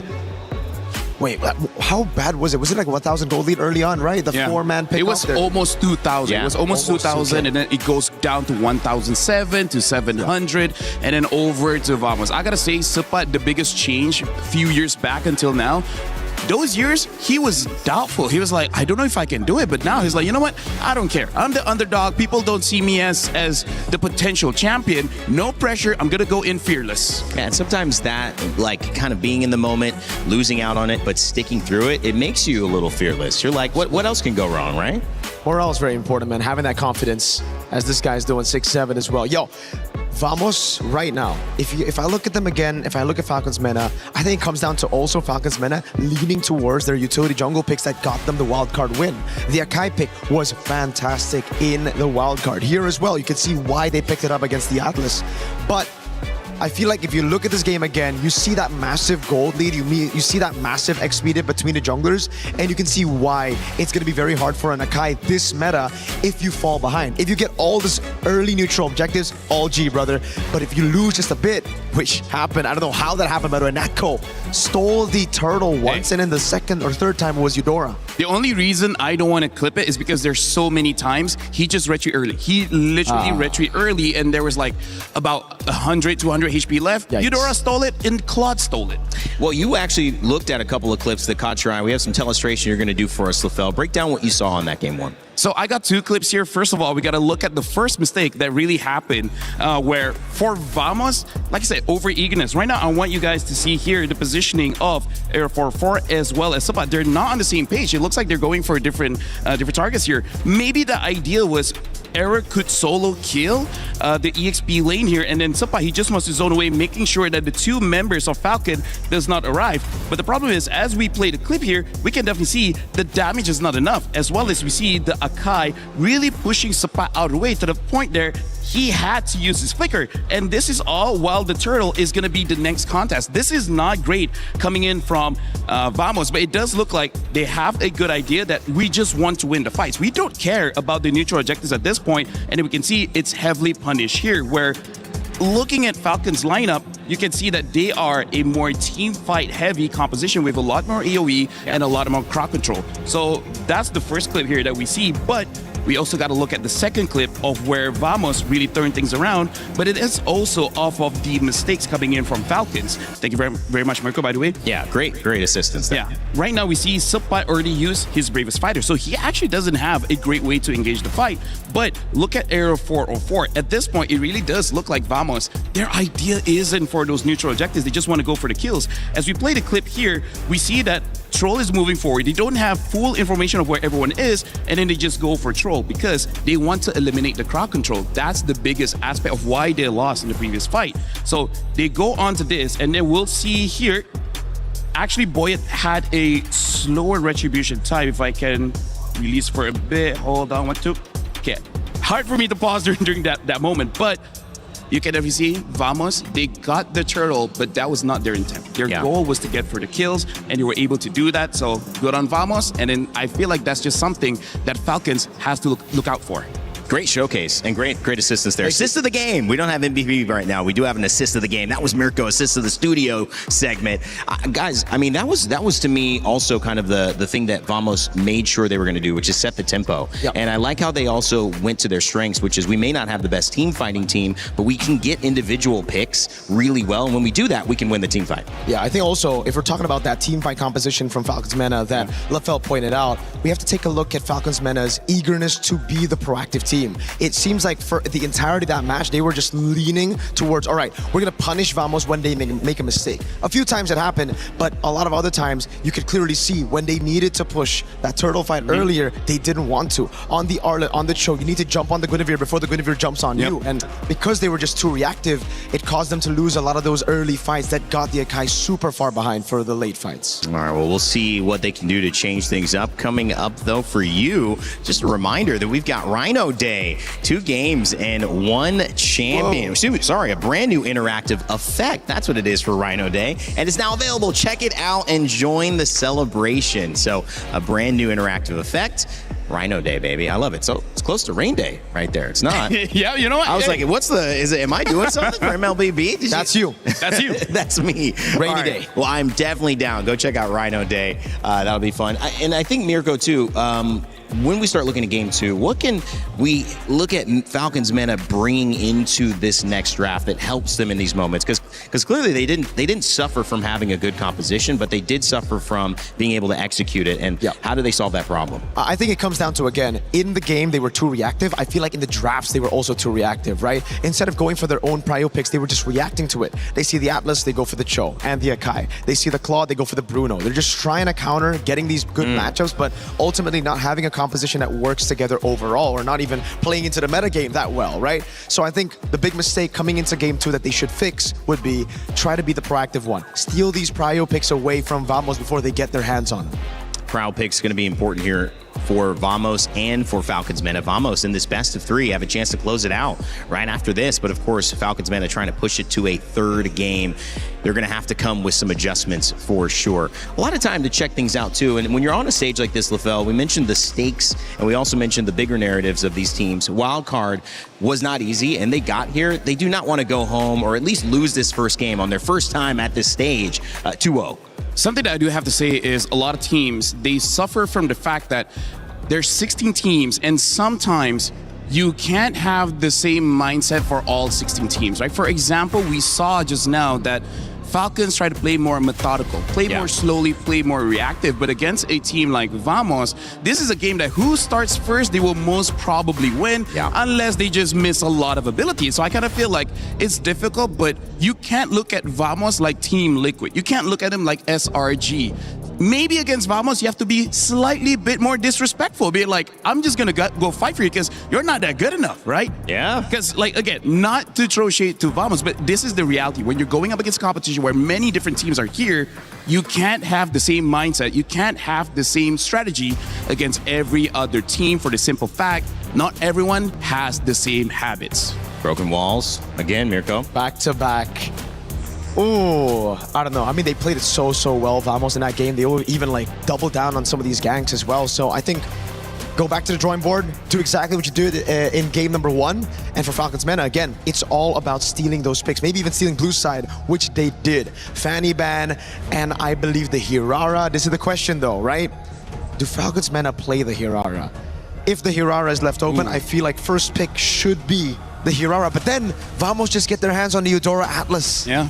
I mean, like, here's the thing. Even Hirara was open. I don't remember them actually using the Hirara. That's the thing. I mean, wildcard was different, though. Yeah, no, they would use a Hayabusa. They would use a Eason Shin, maybe even a Nolan. So, yeah, we definitely got to see how it really shapes up here. For now, Falcons meta looks like they're on the same side for Vamos when it comes to Phoveus. Phoveus is something that they do not want to deal with. And now Vamos themselves ban out the Atlas. So they're really respecting Troll here, making sure that Marcel and the Atlas is not there. And I feel like that's setting up just in case if Era 404 does want to use a more assassin-based hero. But I gotta say, shout outs to Era 404. He is basically an assassin main. But going into the competitive scene, he was very open to use utility junglers, use fighters in the jungle. And I feel like that really stepped him up in terms of his career growth, because it makes it so much easier for Coach Valdo to draft for the team when you have such a willing player to do whatever it takes, whatever hero he needs to win the game. And for Valdo, it's looking like more of the same, I would imagine, Mirko. Try to get Vamos in a similar position where they have control. You're noticing that ban right there. What do you see? Yeah. Hirara banned out. And that means they can't use it. That's why. Yeah. They banned on first phase and on red side as well. It's a big question mark now. I mean, even if they get past Vamos, right, all the other teams will be looking to abuse that later on. So Falcons mana, what's first pick? Is it the Guinevere take now that the Atlas is gone? I honestly don't know. Like, the thing that I was kind of surprised at was that in the early phases, we don't see any Eve at all. And I still feel like Eve is one of the stronger picks here. Jusin actually could still be. Yeah, but the thing is now Hilda has been banned, right? Hilda, Atlas, as well as Marcel. I'm really looking at Vamos like they want a very fast game. And this is just already very, very tough. They banned out the Phoveus, so at least they can pick up the Freya here and flex it to XP Gold. That's what I'm thinking right now. Vamos. They clearly did that intentionally. They also have an Esmeralda to play with if they want to deal with the Freya. There you go. Freya first pick for Falcons mana. Now Vamos. Do they still go for the Eudora, though, is the question. I feel like even if the Eudora may be the third pick here, because I feel like whenever Freya is present, there's really no mid that's completely safe. You know, maybe a Zushin can protect yourself, maybe an Eve can protect yourself. Eudora, you're probably hoping for your roamer to back you up just a little bit so that you have enough damage to make the Freya a little bit scared. But I haven't seen a scared Freya in a long time. It's hard. I love that character. Actually, one of the few I've got some hours on in this game. And Pro Freya. Yeah, Pro Freya. Sub me in, guys. No, Team Falcons meta going to handle this one themselves, but obviously a lot of presence there from very early. I love it.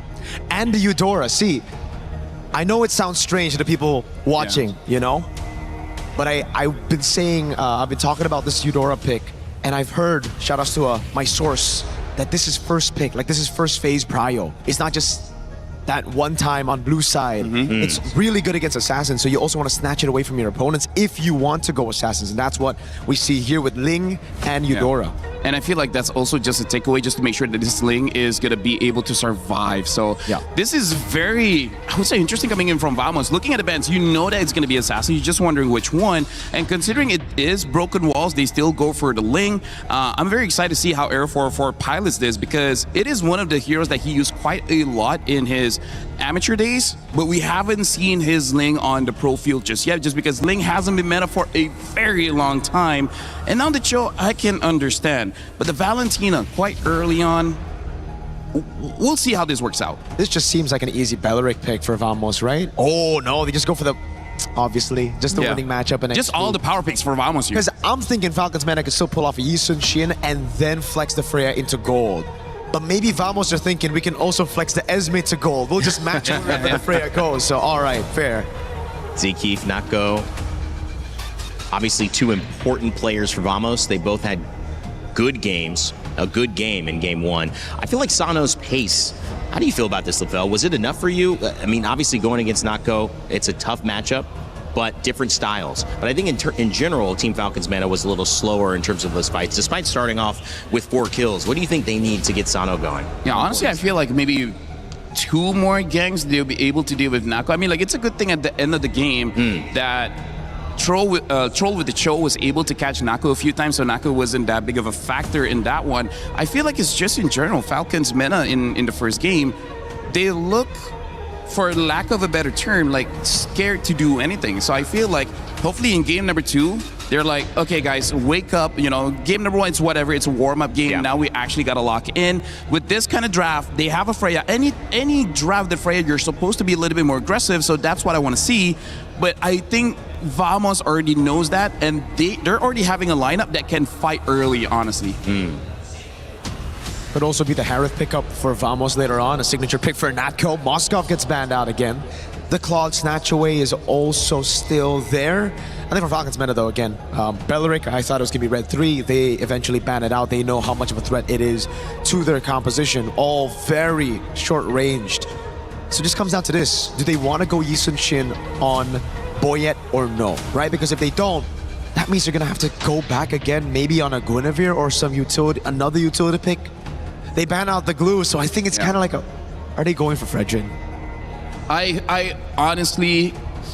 I don't like it. I hope not. I hope not, because then if they pick up a Fredrin, their mid trio doesn't really have a lot of kill pressure, and now the Minotaur is there as well. This is going to be pretty interesting, because Minotaur is strong, but he's kind of strong when he has the Flask of the Oasis. Before that, he kind of feels like he's mostly just a support, which is funny to say because the Flask of the Oasis is, the heal is great, but the more important thing is actually that cooldown, right? Once you get a little bit of cooldown onto Minotaur, then it feels like a real hero where you're chain CCing with your team. So now Vamos, I feel like they have a pretty good pick.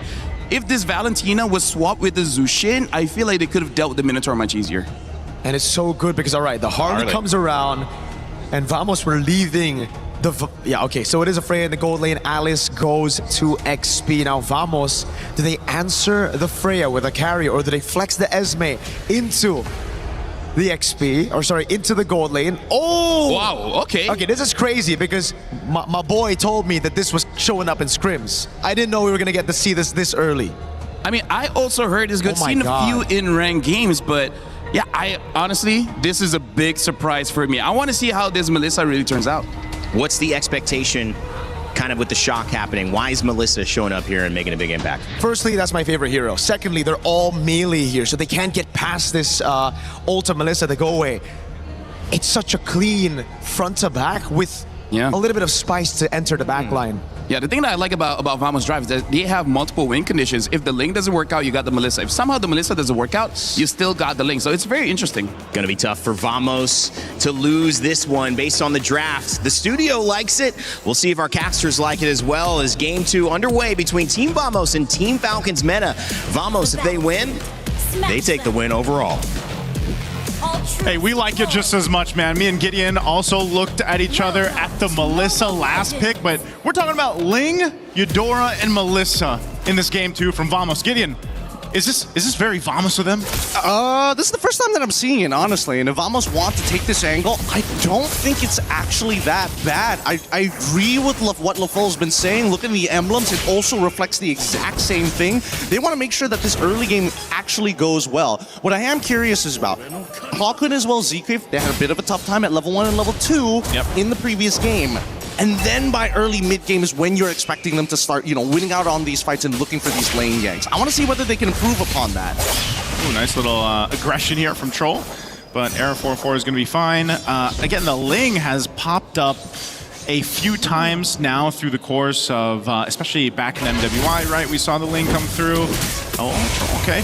And it's one of the things, again, where you can actually kind of hyper snowball on this hero, and it's sort of a risk in itself, but in this case I feel like it's supplemented really well with that Minotaur pick, even hell, the Eudora pick, because like LaFell said, once you get that Flask of the Oasis locked in and you do get a little bit of cooldown reduction. Oh, the Deadly Magic, it's almost there. One more auto attack, but he can't actually get it. And now the Tempest of Blades comes down right onto Boyet. First blood instantaneously. Arrow 4-4 showing some mechanics.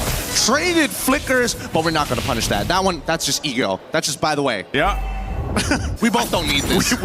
Let's just hold on our flickers. Let's use them, right? But yeah, it's one of those things where, as you saw, the support from the whole team synergistically for Vamos is what's so important. They really have to work with their kits together to make this, where then again, you kind of just rely on Natko to do his thing in the lane, scale up on the Melissa. We don't see the Melissa often, but you know, we've all been there. Once that Melissa scales up, gets the items that she needs, like, it is very annoying to deal with her. That go away ultimate, pushing people away, especially the melee heroes that we talked about. Let's see how this fight. The Deadly Magic's already out. Sipot takes the damage, but Throne of Ruin catches onto 2 in the backline. Clockwood in trouble, can't run away. No Flicker dies to Sano as they start running down the individual members of Vamos one by one. Air 4-4 thinking about it. Oh, the getaway just in time to deny the angle, and Sanji has to get away. Despite everything that happened, Vamos actually now have primary position over this turtle. Vamos should be able to get this. Boyd's trying to get his purple buff. I'm not sure if he's going to get in range here. So turtle secured for Vamos.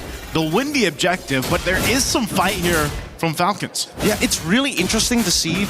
Again, especially, I'm curious about what Natko is going to go for his build, because he is doing phenomenal in this lane, like really surprisingly well. I would have imagined that when you were on that Freya, especially when you start thinking about the later stages of the game, the added range that Freya gets after using her ult actually is just a little bit bigger than the get away from me coming in from Natko. Well, unless they start spacing them out, but he's playing this lane perfectly. Yeah, he is. So support, Troll wanted to visit, gets spotted out.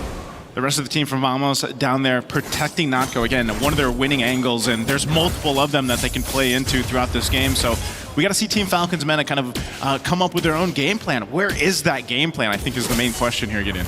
Well, I mean, the arsenal is ready, the flickers are up. I think it's about finding the picks, right? Because here, Natko can only trade back against Sano for a certain amount of time. At this point, Sano should be strong enough to win out these trades. His natural base HP is pretty high, so he is strong side. I think for Vamos, it's about trying to deny Troll. If they can put Troll, make him lose his like flicker, kill him early, get the way of the dragon out, it becomes a lot easier to deal with some of the other problems like Boyet or in particular Sanji and Sano. Part of that game plan for Team Falcons MENA also might be, again, for Cuffin. This Valentino was talked about quite a bit in the draft, you know, now that's come through twice. And, you know, most likely from the other side, what ultimate's he going to take? Probably the Minuan Fury, right? Try to set things up. Not sure if there's much else that he can utilize there, but that's one of the things. If it's Troll trying to get a pick, and let's say he's, hold on, bottom? Yep, this is guaranteed kill here. Natko tries to get away, but Sano says, it's all right. You know, I can still throw my abilities through your shield. It's not considered an auto attack. It's good enough. Yeah, as soon as I said, if Troll can get a kick, he gets a kick on Natko. So good play made there down in that bottom gold lane. Perfect timing for this turtle to be up too. He's going to be back up, but they'll try to blitz this. Oh, Troll right immediately on top of Clockwood, even though he had some peel, it's just not good enough with Throne of Ruin on top of him. Air 4-4 now cannot join this fight. He's thinking about trying to go for the steal, but he's getting blasted between the walls in midair. Now Tempest of Blades already up, looking for a trade onto Sano's side. The kick already came back up, and immediately Natko gets punished for it. They're looking for anything, but unfortunately the timings are all wrong. Supot getting doled by 4 underneath the turret. Oz Esme, and finally Cuffin secures that kill. Phenomenal fight there from Team Falcons, and I don't know, man. Natko's got to be feeling it. He's been kicked twice now by Troll. Definitely not feeling too good. And just when we thought, you know, as we look at the replay here by STC, you can see how this fight breaks out.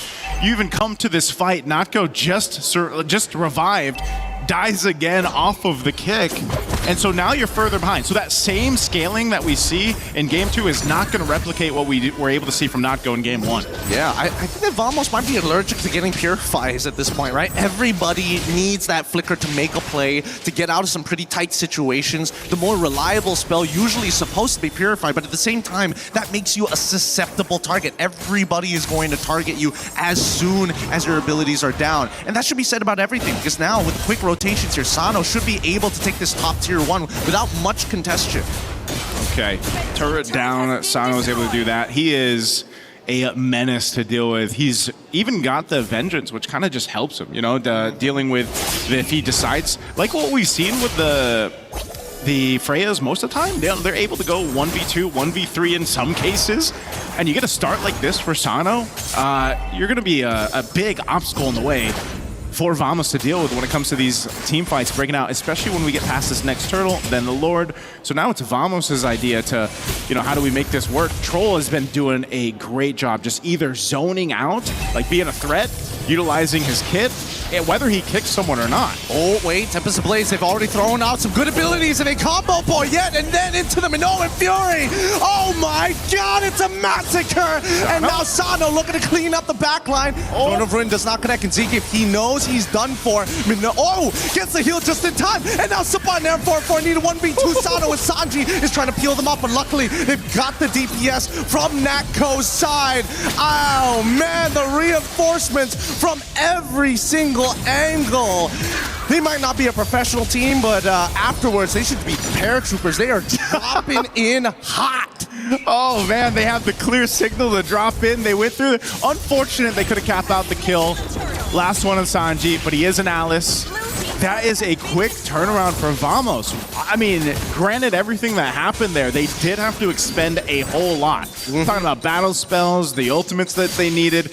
They took him to the bouncy house, right? That's what the Minotaur does, man. He sends everyone into the air. You get thrown up there. That's a clear signal for Arrow 404 on the Ling to come in with that Tempest Blades and pick up some kills. So again, it's the nature of making these kits work synergistically as they now focus on Sanji here. Look at this, look at this, look at the way that they're zoning out. Like, what is Sanji supposed to do? If they play a traditional front to back, Vamos wins that every single time. So Falcons are trying to just snap their elbows, break their joints to kind of open up the formation. Yeah, a whole lot being broken here at this point. An attempt from Boyette. Oh no, the flank, it's good. Sano's trying, Minoan Fury to try and buy a little bit of time as Natco repositions. Supa trying to peel the best of these camp, but they've already lost Clockhood, and now Arrow 4-4 needs to make the difference. Way of the Dragon already kicked, and the Terrify as well, but luckily able to get the Blade of Tempest in time. Natco needs to be a threat. They take out Troll, and they should walk away from this, but they get Sano on the way out. Oh man. It was almost so good of a team fight there. Oh, whoa. Throwing Ruin into 2. Can he actually get enough to kill him off? 1 HP! And Sanji gets Natco. What happened with that fight, man? We went back and forth. I thought Vamos was going to go ahead and disengage after that. They end up going for it again. So Falcons Mena ends up capitalizing a couple kills. That's better for them than that would have been, but still. What a bloodbath it's been. Lord's coming up in 10. Both teams showcasing they just want to fight it out. This Throne of Ruin initiation able to go ahead and take out Natco. Delaying them a little bit more was crucial here for Falcons Mena. Man, that was definitely a never back down, never what moment. Both sides just refusing to let the kill score get anywhere past them. 1.4K, no big deal. But if they get one more kill than us, nah, we're going to throw everything and see whether it sticks. Wait, Troll actually spots him up. Can they actually intercept this? I don't think so. Yeah, I don't think they're going to be able to. I think they just have that vision on him again.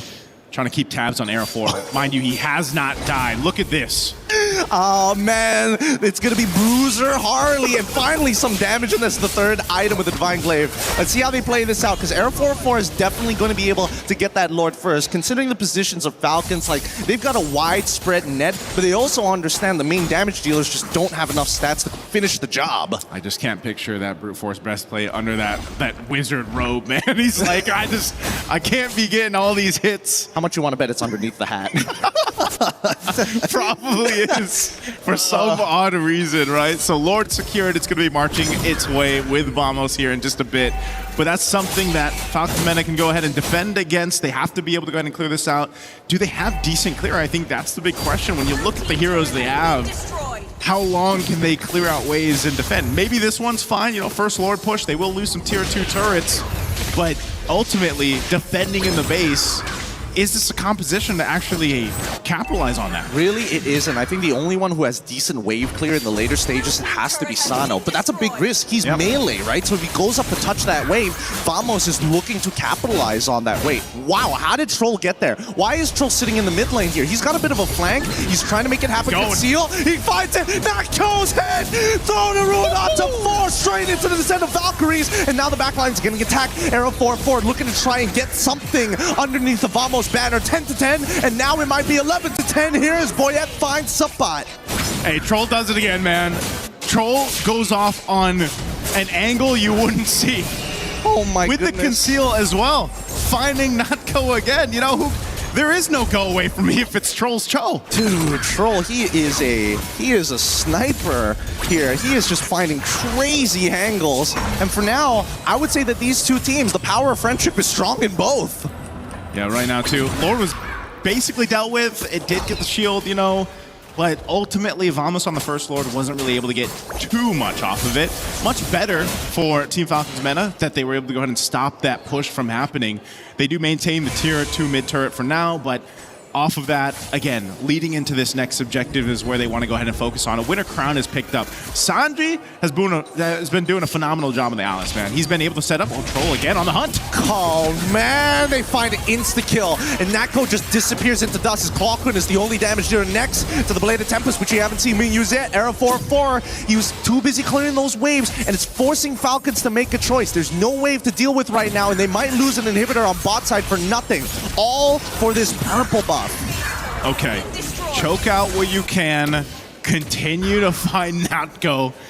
Vamos has to do something about this. They can't just let Troll continue on coming off from that backside and then just kicking Natko. When you lose your gold laner like that, your damage is really expended. Yes, you still have a Ling. Yeah, you still have the Eudora for that magical damage there, but man, losing the Melissa, especially if you're supposed to be popping out all of that damage in these team fights, it's a big problem to deal with, and Troll's been just everywhere. When you don't even expect him, he's just giving information like this to the rest of the team. Yeah, they got to bring those phones closer to their eyes, unfortunately. It's really tough to see the conceal, especially when you're so close to a wall. It just looks like just a moving shadow. Arrow 4-4 losing 50% of his HP. Not great. He needs to heal back up by auto-attacking. They want to blitz. Oh, here comes Throne Ruin. They want Blade Tempest already comes up, and they called it with a flicker. Arrow 4-4 does fine. At least the Lord, but Nako, he's able to start kiting them out. This was the problem, and Owen Fury catches off to one, but the backline Asano needs to get at least one, but it's too late. Clockwind, really good peel. No flickers being used by Zkeep or Clockwind as the rest of the team now takes advantage of Falcons. Yeah, again, I don't know if Falcons meta just kind of got scrambled around with trying to keep tabs on Arrow 404, or, you know, that's the nature of having the Ling, but then this was a really good play. As we look at the replay here brought to us by STC, you can see this. They blitzed that Lord. They made the quick decision to go for it. That Go of Me was already dropped down. That is massive in that fight there to keep Natko protected finally. Yeah. And to be able to stay alive. Again, that's what I was talking about, man. The damage. Look at the poor man. He's just, he is force-feeding him water, but luckily he's still... Like Gush. Hey, look, it's a very different sound here. I'll tell you. Wait until Gore gets picked up and I'll show you the Mystic Gush. But in the meantime, this is the big problem with sieging, especially with Melissa. One of her greatest strengths is throwing muddles past the wave so that Falcons can't walk up and you can poke them out early. Conceal out, okay, Deadly Magic too, but Zkeep, he's already in that front lines. He's paying attention. Okay, Cuffin's got the Minoan Fury. They're going to go for this mid-turret. Minoan Fury coming out. Oh no, but the back line getting attacked already. Zkeep is already dead. Throne Ruin is great, but the Blade of Tempest might just be a little bit better. Boyet down to the ground, and they're looking for one more in Alice 2 for the triple. Oh, it's only Troll alive. He's going to try to clear out the waves. He kicks Arrow 404. Uh-oh. There's nothing he can do off that. No, truly nothing. And that's the danger of Ling in these assassin matchups. Ling is so good at one-shotting you. You can be the most mobile hero in the world, but if you don't got those iframes, it's a dangerous game of ball. Very tough first match there for Falcons Meta. Off of it, Vamos, they knew the game plan. They got stalled out a little bit. But it was just one of those cases, again, where this composition, man, worked out in their favor. You're talking about a 10-0-4. This is probably, in the past couple of weeks that we've seen the Ling come through, this is the most deadly Ling we've seen. Oh yeah, no, this is standard military practice versus guerrilla warfare here, right? The rigidness of this composition is what makes it so good, but on the opposite end for Falcons, they gotta figure out ways to really get creative in getting those backlines, and to be fair, they were great. Sanji and Troll, by far, amazing engages into the backline, and that's what dragged this game out for so long. Yeah, this is, they had their moments in the game. You know, as you're looking at the highlights here from STC, there was multiple moments where it looks like they had this game in their hands. They were able to go ahead, take the team fight over to Vamos, but then they also got into these instances where I think they maybe, their head was on a swivel too much. you know, they had to look around too much, and then they just got in this position where it was like, man, how do we keep track of Aero 404? Because when we're caught in this team fight that's being breaking out, as you see us looking there, it's like, hey, we forgot there's a Ling on the other side. This guy's gonna shred through us, and we're so hard focused on Natko. But then again, when Natko can survive and Aero 404 can roam around and do his thing in the skies, basically, you have free reign. And that's the thing. I think that right now in Mobile Legends, the meta needs to understand, yes, it is risky to have a singular win condition. We need to see multiple win conditions in a composition baked in naturally. Well, let's go ahead and throw it over to our interview for this matchup. An amazing opener match coming up from Team Vamos, and right now with us on stage, we will be having a quick chat with Error 404. How are you? Very good. Okay, now, you know what? Let's talk a little bit about the game, because prior to the game, we saw an interview with you and Eterna, and you looked very stressed. You looked very tense. Now that you won your opening match in MSC with a 2-0 clean sweep, how are we feeling? I feel very relieved because we got to close the game 2-0. Now, I'm sure a lot of the Malaysian fans back at home are definitely happy with your win today. Now, let's talk a little bit about the game. We saw that in your opening match, you picked Eudora twice, and the Ling came out, played perfectly. Talk to us about the Eudora pick first. I think we got it from other teams in scrims, so we just started practicing it and we use it today. Yeah. Do you think it's going to be an effective mid laner moving forward? I think it's a really meta pick right now, Eudora. Okay, now next question. The Ling. How are we feeling about the Assassin picks making a comeback this MSC? I know that you're an Assassin user yourself. Yeah, for me, I'm happy because I'm an Assassin user, so it's my time to show my heroes. Oh, I cannot wait. Is there anything you want to say to the Malaysian fans watching back at home? Thank you for all the support, and I hope you guys can support us for the next match as well, and we will do our best. Aw, thank you very much, Error 404. I'll see you on your next match. That's it from us. Let's show it over to the studio to break down what happened in this amazing clean sweep match. Throwing it back to you guys. It's my time to show my heroes. Error 404 puts that on the screen of every single player from Team Falcon's meta, because there's something that they just could not compute in that win. Unkillable was the Assassin heavy jungler, and they take the win 2-0 Team Vamos against Team Falcon's meta. Mirko, Lefel, and I'll go to you first since you are our Malaysia man here. I mean, that was a team win for Vamos that was, to me, it left no questions, right? Even despite a lot of people thinking that it was going to be, look at these predictions, 92%. Vote for Falcons coming up, but it was a 50-50 for ours. If you didn't see that, most people thought this would be a lot more even, and Arrow 404 showed that's not happening. Yeah, for sure. People do know me as the Malaysian man, as they call me that for MM. Yeah, MM for a few years. But yeah, I gotta say that was exhilarating because I think, Mirko, we're on the same page here where we haven't seen the Assassins for a good 2 to 3 weeks. Seeing how Arrow 404 pilot that link, that was refreshing. That sets up MSC so well. We see tank junglers like the Gwyn, it works out well. And then you see the link, and then after that first match, that's the best way to open up MSC because now you know it's uphill from here. The meta is gonna look so good. And you gotta remember, it was a Fanny and a Hirara banned out. So already 2 Assassins banned out. Then we see the Ling contested as well. We don't get to see the items here. I actually came into it. All right, so we got in game. I saw the Melissa pick and I was like, all right, Melissa. Then I went in, I saw the battle spell and I was already disappointed because, hey, usually on Melissa, you go Inspire. I would know. I'm a one trick. Not really, but I play the hero a lot. But then we look at the game again and we see the build path and it's different. It's no longer just the 3-item power spike of attack speed. Here it is. Here it is. He goes for... So it is. Wait, he still goes attack speed. But I've heard that in scrims, the reason they don't go for Flicker and Purify is because they go Corrosion into Crit. So I don't know if in this case, they saw a lot of tanky guys, so he wanted a bit more Shred, or what's the case. But again, if you go Crit, if you go Flicker, Purify, then we'll see. I guess we'll see. Because I still think it was interesting to see Flicker instead of Purify anyways against the Cho. I mean, maybe also because, again, it's their first match. It's one of those things that they just forget to change. Because, maybe. There are some human errors. That's but true. I feel like after that game, maybe Coach Valdo was talking and is like, that was fine, but against other teams we might get punished. So let's remind ourselves to change the spell when we get into the game. And I feel like now the interview with Boyet, it strikes us a bit different. Now it's like, yo, you didn't have enough practice. So if you didn't scrim too much, you don't know what the meta picks are, right? And the Eudora, the Melissa, it definitely messed with them.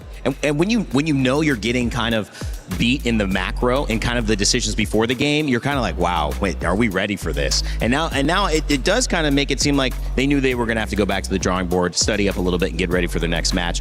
Good thing is we still have more games for Team Falcons Meta. They're not out yet, but it's a great start for Team Vamos as they take the 2-0. Team Falcons PH and Guangzhou Gaming. Well, you thought it was 92% to 8% that Guangzhou Gaming would take the win over Team Falcons. And of course, Falcons in that 92 percentile. We'll see if that is going to happen as we come up with that as our next match. Of course, Vitality Rippers and Team Spirit Ignite closing out our day as well.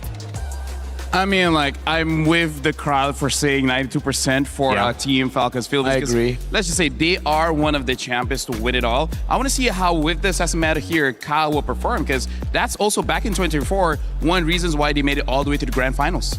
I'm just so excited to see Kyle, Niall, Kyrie, all of these guys on Assassins, man. I am so excited, seriously. It is going to be fun. It already was very fun. And if you've got that right, we want to know. And especially if you want to see if you can get it right next time, join the 92, join the 8, see if you're right. Check out our tournament pick'ems, esportsworldcup.com/play. Scan the QR code. You can let us know if you know who is going to perform in these upcoming games. Up next, we want to show you a little something from our game Acecraft, which has a brand new co-op mode called We Fly Together. Check it out. We'll be right back.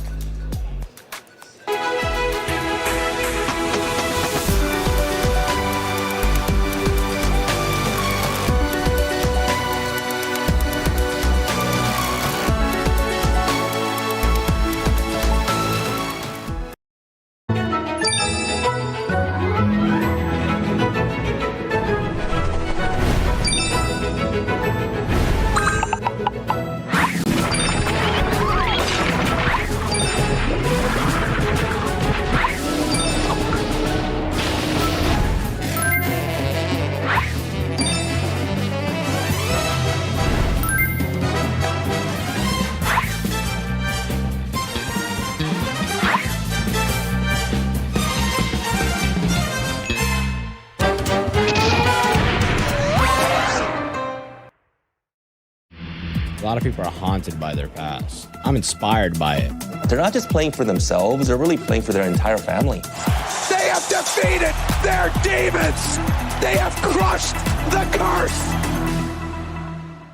He thinks he can come in here and play my game! Let's go. He knows nothing!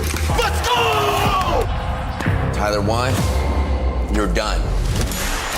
Raw energy, half for half and blow the house down!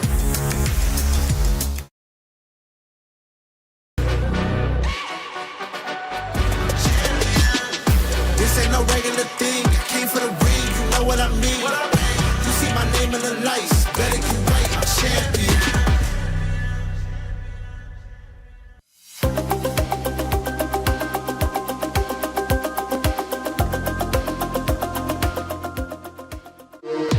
We were there for every click, every clutch, every respawn.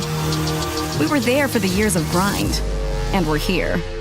Now, the proud founding partner of EWC, powering the biggest event in gaming, shoulder to shoulder with the world's best, making history. Greatness deserves a stage. Lenovo Legion, reach your impossible.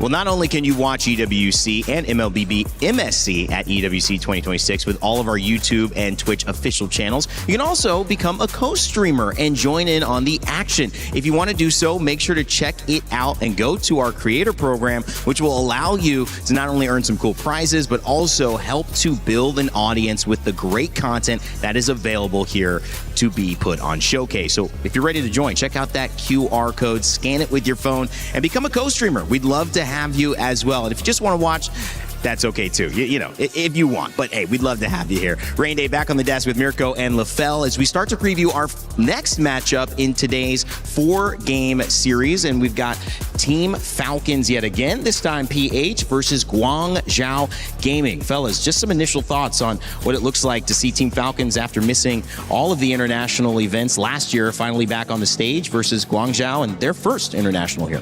Well, I think, they fixed a lot of the errors. They reinvigorated the roster as well coming into this. I think Team Falcons PH are looking very, very strong coming into this. Yes, they did lose in the grand finals, but I think it was also a different meta. In the current meta, I really feel like Team Falcons PH has what it takes to do what they did in the past. MSC 2024, the first time at EWC, they made it all the way to the grand finals. Something that I do have to say, where I feel like I talk about this backstage, it kind of feels like they're trying to go back-ish to the 2024 meta, right? Because in MWI, even the grand finalists are the same.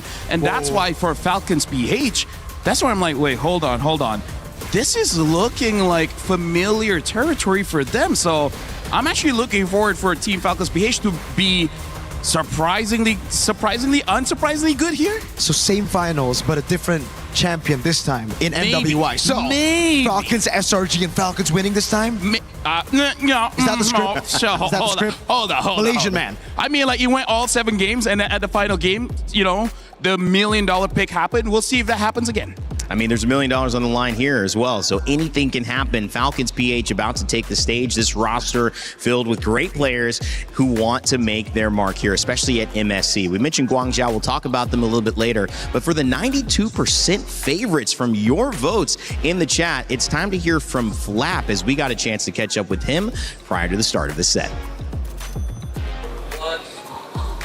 We're now here with one of my favorite EXP laners. It's Flap. Welcome back. Hello, guys. How's Paris treating you? It's all good. Did you like the food? Did you like the hotel? Everything okay for you? Yeah. This is the best.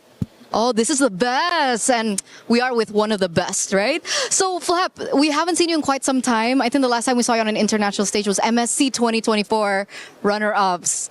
What's different for you this time around? The difference is that I'm more hungry to win this championship. But you had breakfast, right? Yeah. Oh, okay. Just, making sure. How did you prepare for your next match here against Guangzhou Gaming?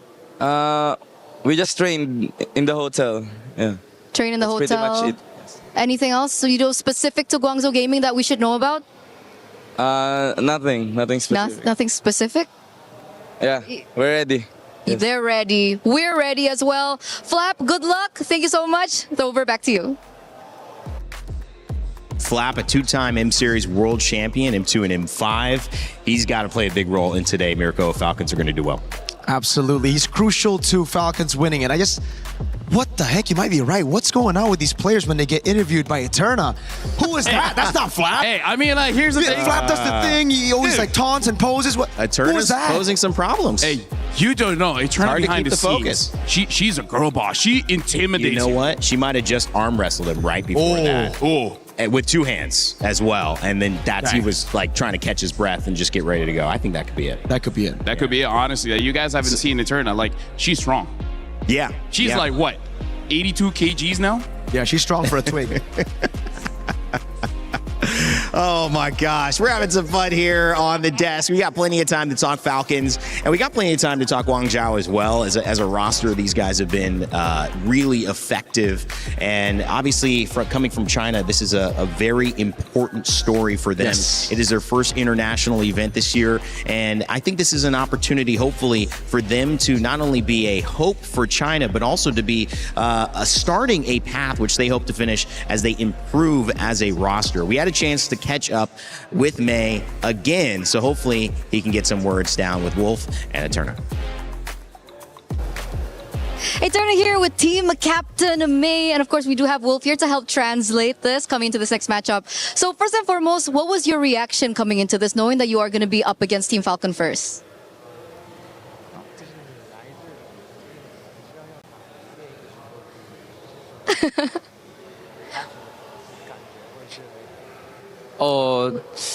我是挺开心的，因为能对阵世界冠军菲律宾的世界冠军，而且他们的教练其中之一是我们 GZG 之前的 coach。He said that he's happy and he's glad that he's able to go against Falcons, knowing that the former coach of Guangzhou Gaming before is currently a coach of Falcons, which is Coach Ren. Okay, so they used to coach you. Do you have maybe a message to Coach Ren? Yeah, Coach Ren. You have a message? 对 Brand 说的。我希望比赛能互相发挥好吧，就是我很珍惜这次对战。He said he wishing good luck to both teams. Okay, wishing good luck. And speaking of Filipino people, you also have a Filipino player on your team, right? You have Sai. Did Sai mention anything to, beat the Filipino team Falcons? 西外不是对面人吗？他说他问这是西外有没有说啥，就想把一个人或是啥。哦，他说他想赢 Super Marco。He said that he wants to defeat Super Marco. Oh, okay. So he just personally wants to defeat Super Marco. Fair enough, fair enough. You're going to get that matchup later on. And of course, as team captain, what are you going to say to your fellow teammates before this next matchup? 你作为队长，你有没有什么想跟你自己队友说的？我觉得就放轻松一点打吧，因为比赛有很多。He said that he's just chill and enjoy the game, just knowing that there are going to be a lot of competitions. Okay, so we can feel confidence, we can feel, chillness coming in from this team. So once again, good luck, and we're throwing it back to you. I think he passed the Eterna test. I don't know about you guys. I think he did well. But maybe that's because of the translation that had to occur. He has a friend, yeah. Gave him a chance, and he had a buddy nearby. All jokes aside, there's no jokes in this matchup. There's a very few tougher opponents that Guangzhou Gaming could face in an opening matchup than the Filipino Titans of Team Falcons PH. But if they are going to prove that they deserve to be on this global stage at this level and that they can make a run, Mirko, some would say this is the type of team they have to beat. Oh, absolutely. We got to see a glimpse of what Guangzhou Gaming had in their arsenal at M7 wildcard, and they were the favorites to actually win it. Unfortunately, they didn't, but they stole the show a couple of times. Modi, fan favorite of the chat. Everybody loves Modi in the chat. He's amazing on these playmakers in the XP, and I feel like him and Maze, they're going to have to work double time here if they want to get a win against Falcons PH. LaFell, what's the most important matchup here? Is it Modi and Flap in that EXP lane? What do you think is the need for this game's focus to be on in terms of who wins or who loses this matchup? I mean, it does look like this is the meta where we're going to be looking at the EXP as well as the jungle here, because here's a general rule for Mobile Legends. If your EXP is losing, your jungler is losing as well, because your EXP laner really opens up the map. And when the map is open, your jungler can get a lot of farm. And by proxy, you're making the other jungler weaker time by time and time again. So yes, Modi is an excellent player, but Flat, man, two-time M Series champion. Like, that guy is an icon in Legacy. The EXP. If somehow Modi can take down Flap, now that's the bigger statement. Like, that's one of the things where even if you lose, it's fine. You can say you beat Flat. And that's also, I think, the different stages of where these teams are at. So many of the players on Falcons have trophies in their trophy cabinet. It's kind of completing the cabinet now with MSC, because this is one of those trophies that many of the players do not have, right? Yeah, not gonna lie, a bit annoying. A bit annoying? A bit annoying. They have so many trophies. Give us some. Yeah, that's true. I mean, I would like for them to share, but it's okay, because to be the best, you got to beat the best. Yeah. That's why they still have to beat Vitality. They haven't done that. Yes, you're right. Yep. Vitality champions for sure. This one undefeated at EWC across 3 years and M Series across 7 years. Never lost a single game. Never. Wow. Well, and the hometown org at this point, with Paris being the home of this MSC. I mean, that was one of the things you guys talked to me about as well, learning the game this week and having the privilege to speak to you guys about the importance of this tournament. One of the things that was echoed was the fact that this is in Paris now. It wasn't always global. And the fact that it is, it adds even more to the importance and the impact of winning. Absolutely. I think you heard from the players as well, man. They feel like it's the best. Flapteasy literally said it's the best because, man, I think for them, it's just a dream to visit Paris at the start. They would have never thought that MLBB would bring them here, and to compete here at the biggest stage for MLBB in front of the world, in front of millions of people watching. That's the dream. And for Flap, that's why he's hungrier than ever. And speaking of Team Vitality, speaking of Na'Vi, speaking of Team AG, and all of those orgs, they're playing for something maybe even bigger than just a single championship. They're playing for the club championship trophy. We've got Chris ready to give us an update on how things are faring so far. 2 weeks of competition have passed here at EWC, and the Club Championship is well underway. And well, as you can see from behind me, the totem is starting to fill up. Still plenty of games still to go, none other, of course, than MLBB, the MSC, currently ongoing. So that should be interesting as we do continue on. That's what you guys are all here for. Irrelevant of that, though, we do have an update of how things have been working out across the board the past couple of weeks. Right now, it is Na'Vi who are leading the Club Championship with 1,750 points, but they're only competing in one game this week. Vitality, however, who are currently second, only 300 points behind, are competing in all 4 games. So that's a massive moment for them to potentially catch up and see if they can do something about it. Falcons are another team who we have been talking about plenty, currently only sitting on 600 points, but also competing in all 4 games this week. A really interesting one, actually, that they are competing in, a wild card that came through for Falcons through the qualification stages to get here and play in EAFC, is MS Desari, one of the owners of Team Falcons, formerly a FIFA World Champion, of course. He's going to be going through it and see what he can do when things do come down to it. Let's see how he can do at EFC. That's a hell of a story to continue with. But yeah, I'll be giving you updates across the Club Championship throughout the rest of the week. Thanks a bunch, Chris, and also reminding us all that Falcons are back-to-back winners of the Club Championship. We'll see a new Club Championship winner this year. We'll find out. Stay tuned for all the action. We'll keep you covered with what's going on in the CC. Now, as we head back to MSC, on the desk, Mirko, as we preview this lineup, what to you stands out as the biggest narrative? Again, we've talked about Falcons being winners. We've talked about, them representing the Philippines. We've also talked about the story with Guangzhou Gaming. What rings the most important here in game 1? I think it comes to just understanding the meta right now. Both teams. I think it comes down to understanding the meta. We saw earlier a big contrast of one team really pushing all of it, all of the meta picks from scrims that they said as well into the stage, and the other playing it very conservative, playing it with the old picks. So right now, I think it comes down to who has adjusted better, Falcons PH or Guangzhou Gaming. And you mentioned that the coach of previously Guangzhou Gaming is now the coach for Team Falcons, Vren.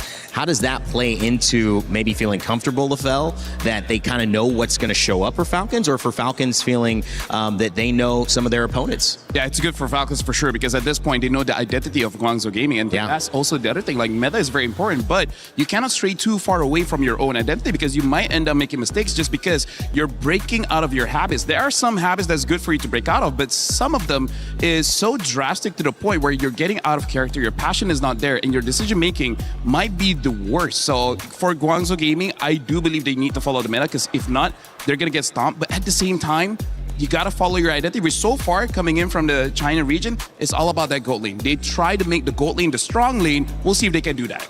And that is going to be difficult from what I've just saw. I mean, with Error 404 dominating the game like that, you can just see that Assassins in the jungle, Mirko, I mean, if they're played at that level, they are going to need to be dealt with. Oh yeah, it's going to be very, very tough, especially when Kyle Teasy's on that lane, that Fanny, any of Assassins that he can get his hands on.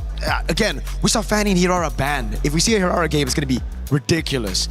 But also though, I'm glad that we got to see the Minotaur in game number 1, because if it wasn't for that, I think May is going to hesitate a bit on that pick. It is a pick that they've actually found a lot of comfort with, playing it a lot in the M7 qualifiers for the Chinese teams, and coming into this, I still think it makes sense with the identity that they have. Play around team fights. Yep. By the way, I gotta say, Mirko as well as Reed, this is gonna be our second match, but I'm already seeing that the bans are gonna be something the coaches are gonna have trouble with, because now with the Assassins coming up, a lot of Assassins has to be respect banned, and that will become a problem. When you know a team can't use these certain Assassins, there's gonna be a big difference when it comes to the bans here, where certain teams like Vamos, like Falcons, maybe even Team Liquid, making it so that they're gonna win the draft just by proxy of a threat that's not even there just yet.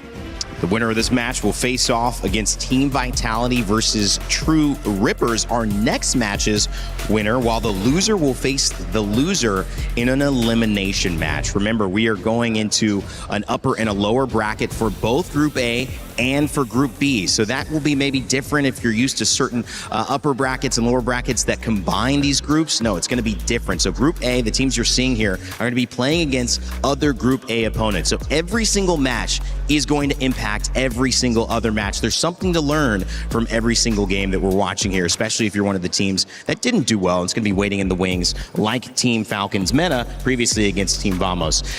Guys, I just got to say, predictions. Do you think Falcons is taking this one to start off? They're coming in stronger? Yes. Yes? Is there pretty confident, yes. Very confident, yes. Yeah, no hesitation, yes. If Guangzhou's going to steal it, what do they have to do? Quick thought. Is it just get a better draft? They got to shut down Kyle. Is it overperform? But that's one of those things that's easier said than done. They got to shut down Marco, Kyle, Haji, Ogren, and Flap. They got to shut everybody down. We'll see if Guangzhou Gaming can impress yet again as they face off versus Team Falcons PH in our Game 2. Yes, my friends, that is the setup for our second matchup for today. But first up, quick recap, right? We have two dark horses to open things up for our matches here, Rose, at MSC. And happy for Vamos. They got it in. Yes, indeed. Hala Vamos for the Malaysians back at home. That was an incredible series. 2-0. A lot of amazing picks off the board. But now we enter the second match of the day where we will be seeing Falcons Philippines going up against Guangzhou Gaming. Yes, this is a pickup in its own right. It's a fight between a giant and newcomers in there. I can't wait to get this one started. So without further ado, ladies and gentlemen, join me in welcoming Falcons Philippines. The last time that they were on this very stage, they went all the way to the grand finals. Now the question is, this time, will they be able to start their journey on the right foot after not being in MSC 2025? That is indeed a lot of pressure on their back, but of course, no game is complete with only one team. Please join me in welcoming their opponents, Guangzhou Gaming! From heartbreak at M7 wildcard to the main stage of MSC, their journey has been a treasure to witness. As the rising tide lifts the ships of their region, their goal is clear. Show the established powerhouses that there's new challengers for them to fear. Ooh, this matchup is going to be interesting because like I've mentioned, Falcons Philippines went all the way to the grand finals, meaning they are veterans, they are contenders. However, Guangzhou Gaming, on the other hand, they are the newcomers. Will an upset happen in today's match? It's the cool part of it. Everybody loves an underdog story, and this game has it in space. So please, gentlemen, Guangzhou, please place your keys, please, Team Falcons. Remember, captains, to shake your hands before this game starts, and we'll see it. They're gonna go to the middle, and well, the handshake. It's all love and care, but in the server, it looks different. Let's send them then to our desk to get our game started. Thank you so much, Rose and Milos. Man, it's a fun green room with those two. Some great talent and some great games starting us off here for MLBB, MSC in Paris, France. 16 of the best teams in the world vying for that $1 million prize pool. Now it's time for China to see what they can do against some of the all-stars of the Philippines representing Team Falcons in our second series of 4 for today. As we kick off the draft, we've got Mirko and Lafell with me. Hey. And guys, this is important. If Guangzhou's going to do it, you guys said maybe an uphill battle. The audience thinks so too. 8% only thinking that they can get the job done. They're going to have to do something in this draft to surprise Falcons. Look at him. He's locked in. Tied his hair real quick. Right now, I do have to say, if you're new to MLBB, one of the reasons why I feel Falcons Philippines will win this one is, in the current meta, if you lose the first 2 minutes of the game, it's actually very hard to come back into the game just by how the jungle has changed in terms of the values and everything like that. And Falcons Philippines have, I would say, all across the board, one of the best laners in every lane. Flap is amazing in the EXP, Super Marco is amazing in the gold, and it makes it so that winning those lanes is going to be very difficult. And I'm just worried if Falcons just wins the first turtle fight, and then they just start controlling the jungle, and then it just becomes an unfair battle. Yeah. I'm a fan of that up until I think like a point that I want to talk about would be, I think the first 2 minutes. I don't think the first 2 minutes dictates the entire game. We saw it earlier as well for Falcons versus Vamos. So I think we push it back to maybe 6. I think around Turtle 2, whoever gets snowballing from there, then it gets really tough to come back. But even then, I'm not too sure because we've been seeing utility versus assassin. We've seen a weird, off-meta assassin in the Harley against a meta assassin. I want to see how it looks like if it's like a Fanny versus Ling, if it's a Fanny versus Hirara versus Ling, or heck, even a Nolan, right? Because then I'd say there's going to be a lot of room for comebacks. I'm just thinking that we won't be seeing the Fanny. Like, unless... Yeah, probably not. Unless the jungler is, at best, a B tier Fanny, I don't see the Fanny letting out of the bans. How common is it, as we take a look at the map reveal, hold that question for the draft? Will it be another Broken Walls?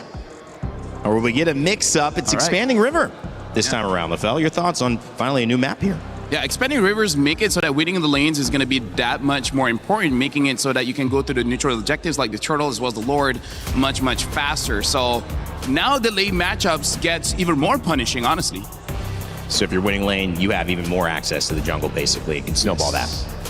Can rotate around very, very quickly. So I guess we'll find out again what picks get picked up for both the teams here.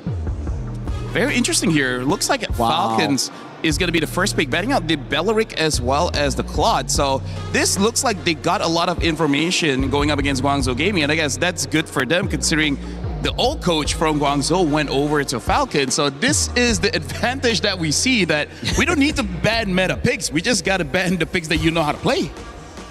Talk to me about the Eudora. You were excited about that. You got a little inside info on that. I'm not knowing where it came from. I'm not like teasing you about it and saying reveal, but clearly has been an impact. 2 picks already. You've seen her in every game. You expect to see her here? I think so. If both teams are planning to go for Assassins, it's great to night pick. That's number 1 against the Assassins, but it's also very good against the Assassins, right? You can lock her down. So the Atlas gets banned out there. Final ban. I think we will see more Eudoras. Maybe not first pick, though. I think first pick here, Hirara got banned, Fanny got banned. Even the Freya. The only pick that we've seen banned out that it finally gets opened here would be like the Phoveus Jusin. So I'm thinking maybe those 2 for Falcons for first pick. Personally, for me, I feel like the Zushin is still a pretty strong pick, but considering how many dashes, the amount of mobility in this game, it's not a great time for the Zushin. So that's why I'm not going to see a lot of it. Ling for his pick here. We got to see Eudora. If not, this Ling is going to be so free. Yeah, Eudora Phoveus could be the answer, but they go Esmeralda. Esmeralda Eudora? Yeah, I think they just want to win the lane, picking out the Esmeralda. Quite good in the lane, but is not an answer towards the Ling. So a little bit of disconnect here where unless they win the EXP so hard, you start controlling the jungle, it's going to be pretty difficult. And a very early Harif where, again, coming from the region of China, they do like their gold laners. But my worry is, if they pick up a Moskov, I can see it. But picking up a Harif here, they're not having any crowd control for this Ling. I don't even think they have enough burst damage for the first 12 to 30 minutes of the game to deal with the Ling. Are you happy if you're Falcons to try to grab Eudora yourself? I'd say yeah. I'd be down for it. You know, the Eudora, just to deny it on the other side? It's great on the deny, but it's also great with your assassin, right? Because usually when you're on the Ling or any other assassins, you need a bit of burst damage, and bro, give me some time, friend. I was gonna get to the Brody. You gotta get your points in, I'm sorry, man. I was answering the Eudora pick. I know. That was me. I messed you up. You would have said it. It's okay. Harith Esmeralda gets picked up. This is the question on the Falcons roster. We know at M5 they play strong side gold lane so well, and this is what we've been talking about as well, the Brody pick and the Dyrod. So you have physical shred, and then you have double carries on physical damage. Bursty as well. Oh my God. I gotta say, Raid and Mirko were on track for 90 unique hero picks at MSC, because we're already second match and we're seeing a lot of new picks here. Guangzhou Gaming goes with the Hilda. Good and bad here. The Hilda should be good to pressure the Ling, but going up against a Dyrov likes it when you have a lot of armor, because there's so much that he can take away, and at that point, Ling won't be punished. Ling will have enough damage to take you down. And it's a winning matchup. I've been saying this from MWI. We've been seeing an MWI CC to answer the Esmeralda, where in reality, for me, I'm like, where's the Dyrov, right? This guy just got buffed. My boy's playing it in ranked. It's pretty good. It just smashes Esmeralda in lane. even the Hill is going to find a lot of difficulties walking up. It's not great. Your physical defense gets shredded, and you have 2 bursts right there with you. And you're talking about win conditions. The Dairoth and the Ling, both 2 characters that feel like if they get going, it's going to be hard to stop them. So a lot of... All 3 of them, honestly. Yeah. And then the Eudora gets banned out, right? So they're taking away another burst damage hero. I gotta say, this is one of those games where Falcons can end it very easily because Brody is one of those heroes back in the day is just a turret destroyer. Got a world championship skin. Yeah, world That's championship Marco. skin. Like, here's the thing. The moment your eyes are on Ling, you're like, this is a problem. We gotta, wait, where's our turrets? Wait, why is he in base? Wait, did the game just end? 10 minutes? Too many things to focus on. I gotta say, Brody is gonna steal so much turrets. The Ling can steal so much turrets. This is already a nightmare in terms of micro, but more importantly, the macro. Like, there's so much magic gonna happen in this game. So you mentioned Moskov. Is the answer something that's global, something that can help on those rotations when you have someone pushing a lane and you need to get over there quickly? That's why it would have been a better pick over the Harith, really. Because, like, I see the Harith, I see why they went for it. Again, Guangzhou Gaming, they're known for team fighting, but they needed something to answer the side lanes. If you know Falcons, they're definitely going to try to play those side lanes. They're definitely going to lane or play for lane dominance. Yeah. And they got it on every single lane. XP, it's a winning matchup. Gold lane, it's a winning matchup up until the Harith gets all the free resets. Rain, I gotta say, for everyone that's not super familiar with the MLBB draft, this is very uninteractive, where you're just picking up heroes that you want to use without considering the opponent's pickup. So it's basically like you're playing rock, paper, scissors, but you only go for rock. You don't change the paper, you don't change the scissors. And you'll win a little bit of the time. But in a best of 3, when an opponent's knowing a little bit about what you do, it may not be enough. And that's the worry here for Guangzhou Gaming. I don't think Zushin is the answer. Like, where's the damage? I think right now Falcons just go for the Gord Kalea, right? Like, you already reveal all your cards here. You just go for extra burst, so it's good against the Harith. You have that range to bully the Juicin in lane.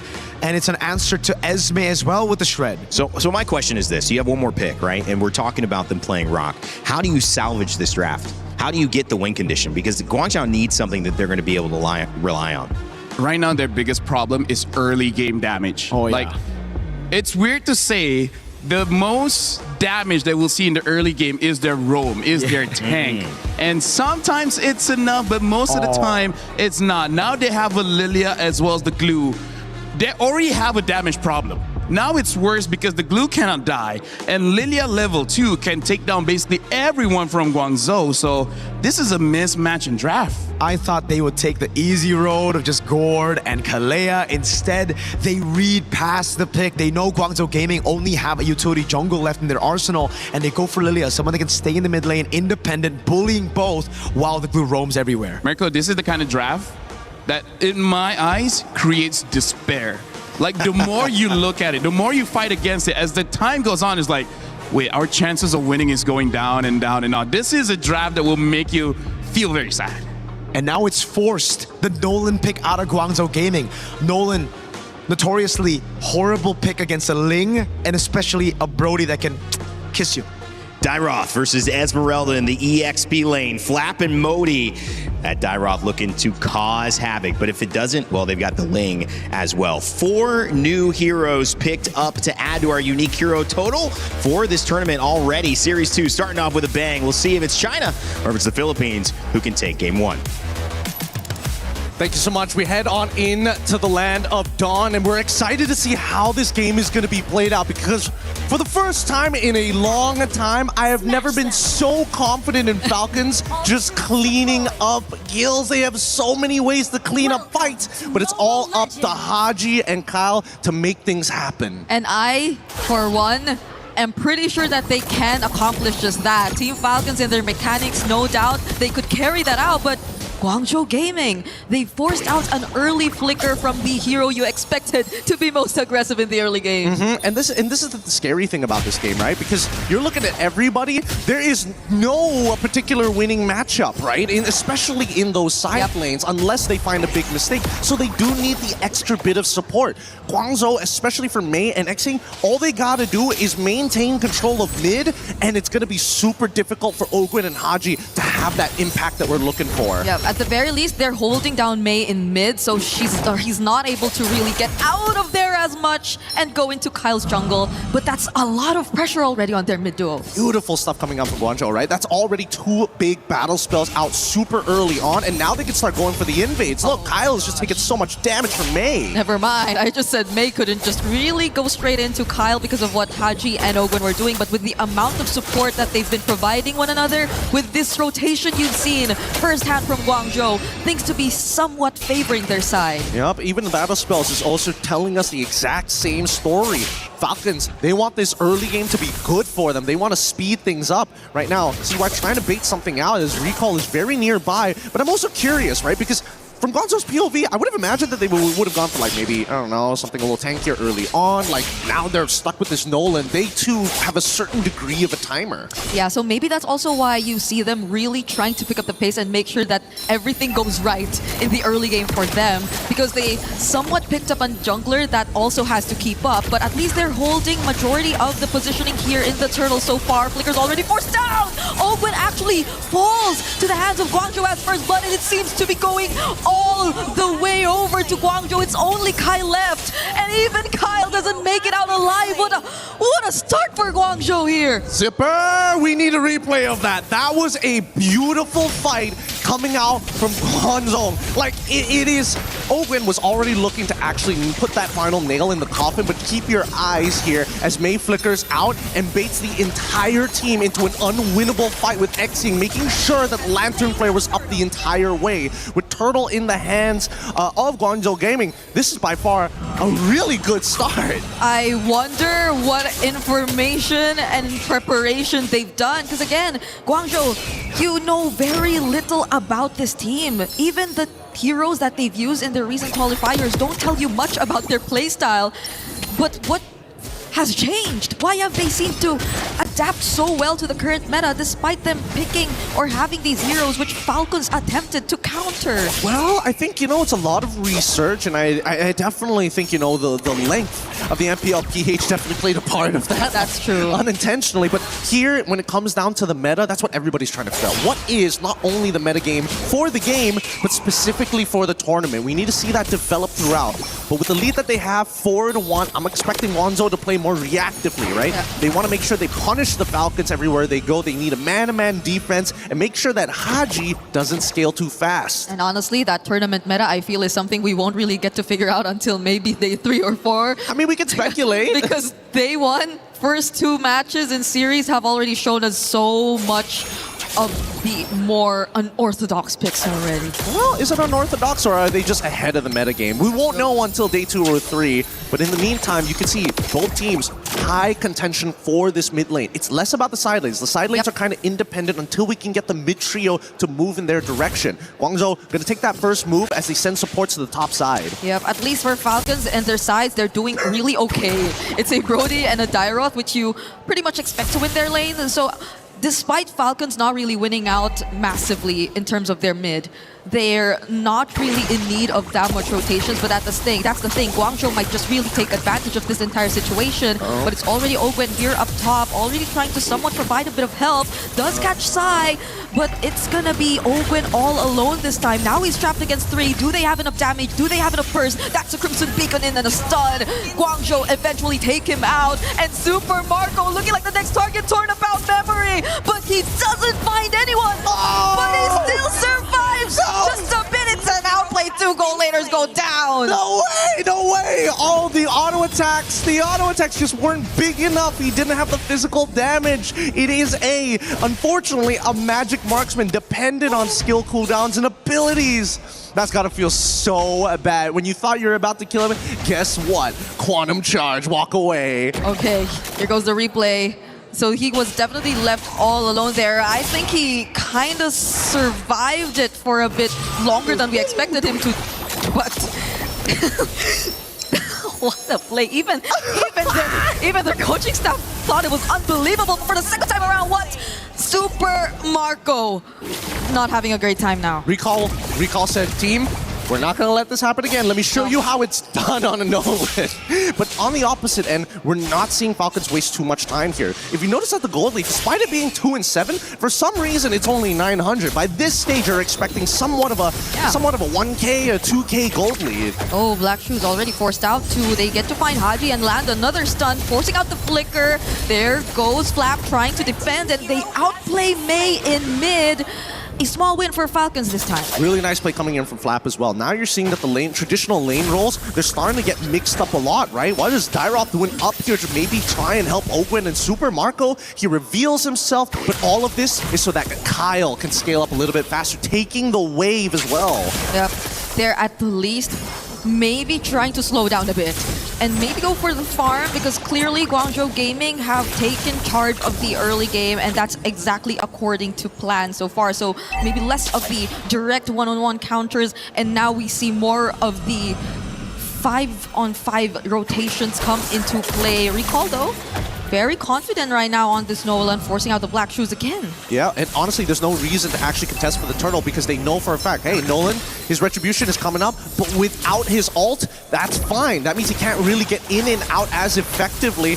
But when they're rushing it down, that's where it gets scary, and now they look for the opportunity. That's the flicker from Ogwen. No Crimson Beacon left for XYang, but Recall! He wins out on the objective yet again. Falcons now trying to go in. Kyle also using the Tempest of Blade. Super Marco joining in the fight, and they already have taken out 3 members of Guangzhou. And that's a huge mistake coming out from GZG. Falcons take advantage of the fact that they were just too close together. 3 people got caught in the snare of the globules. The damage is good coming in from Recall. Oh, Super Marco, is he going to burn to death? Okay, he's fine, he's fine.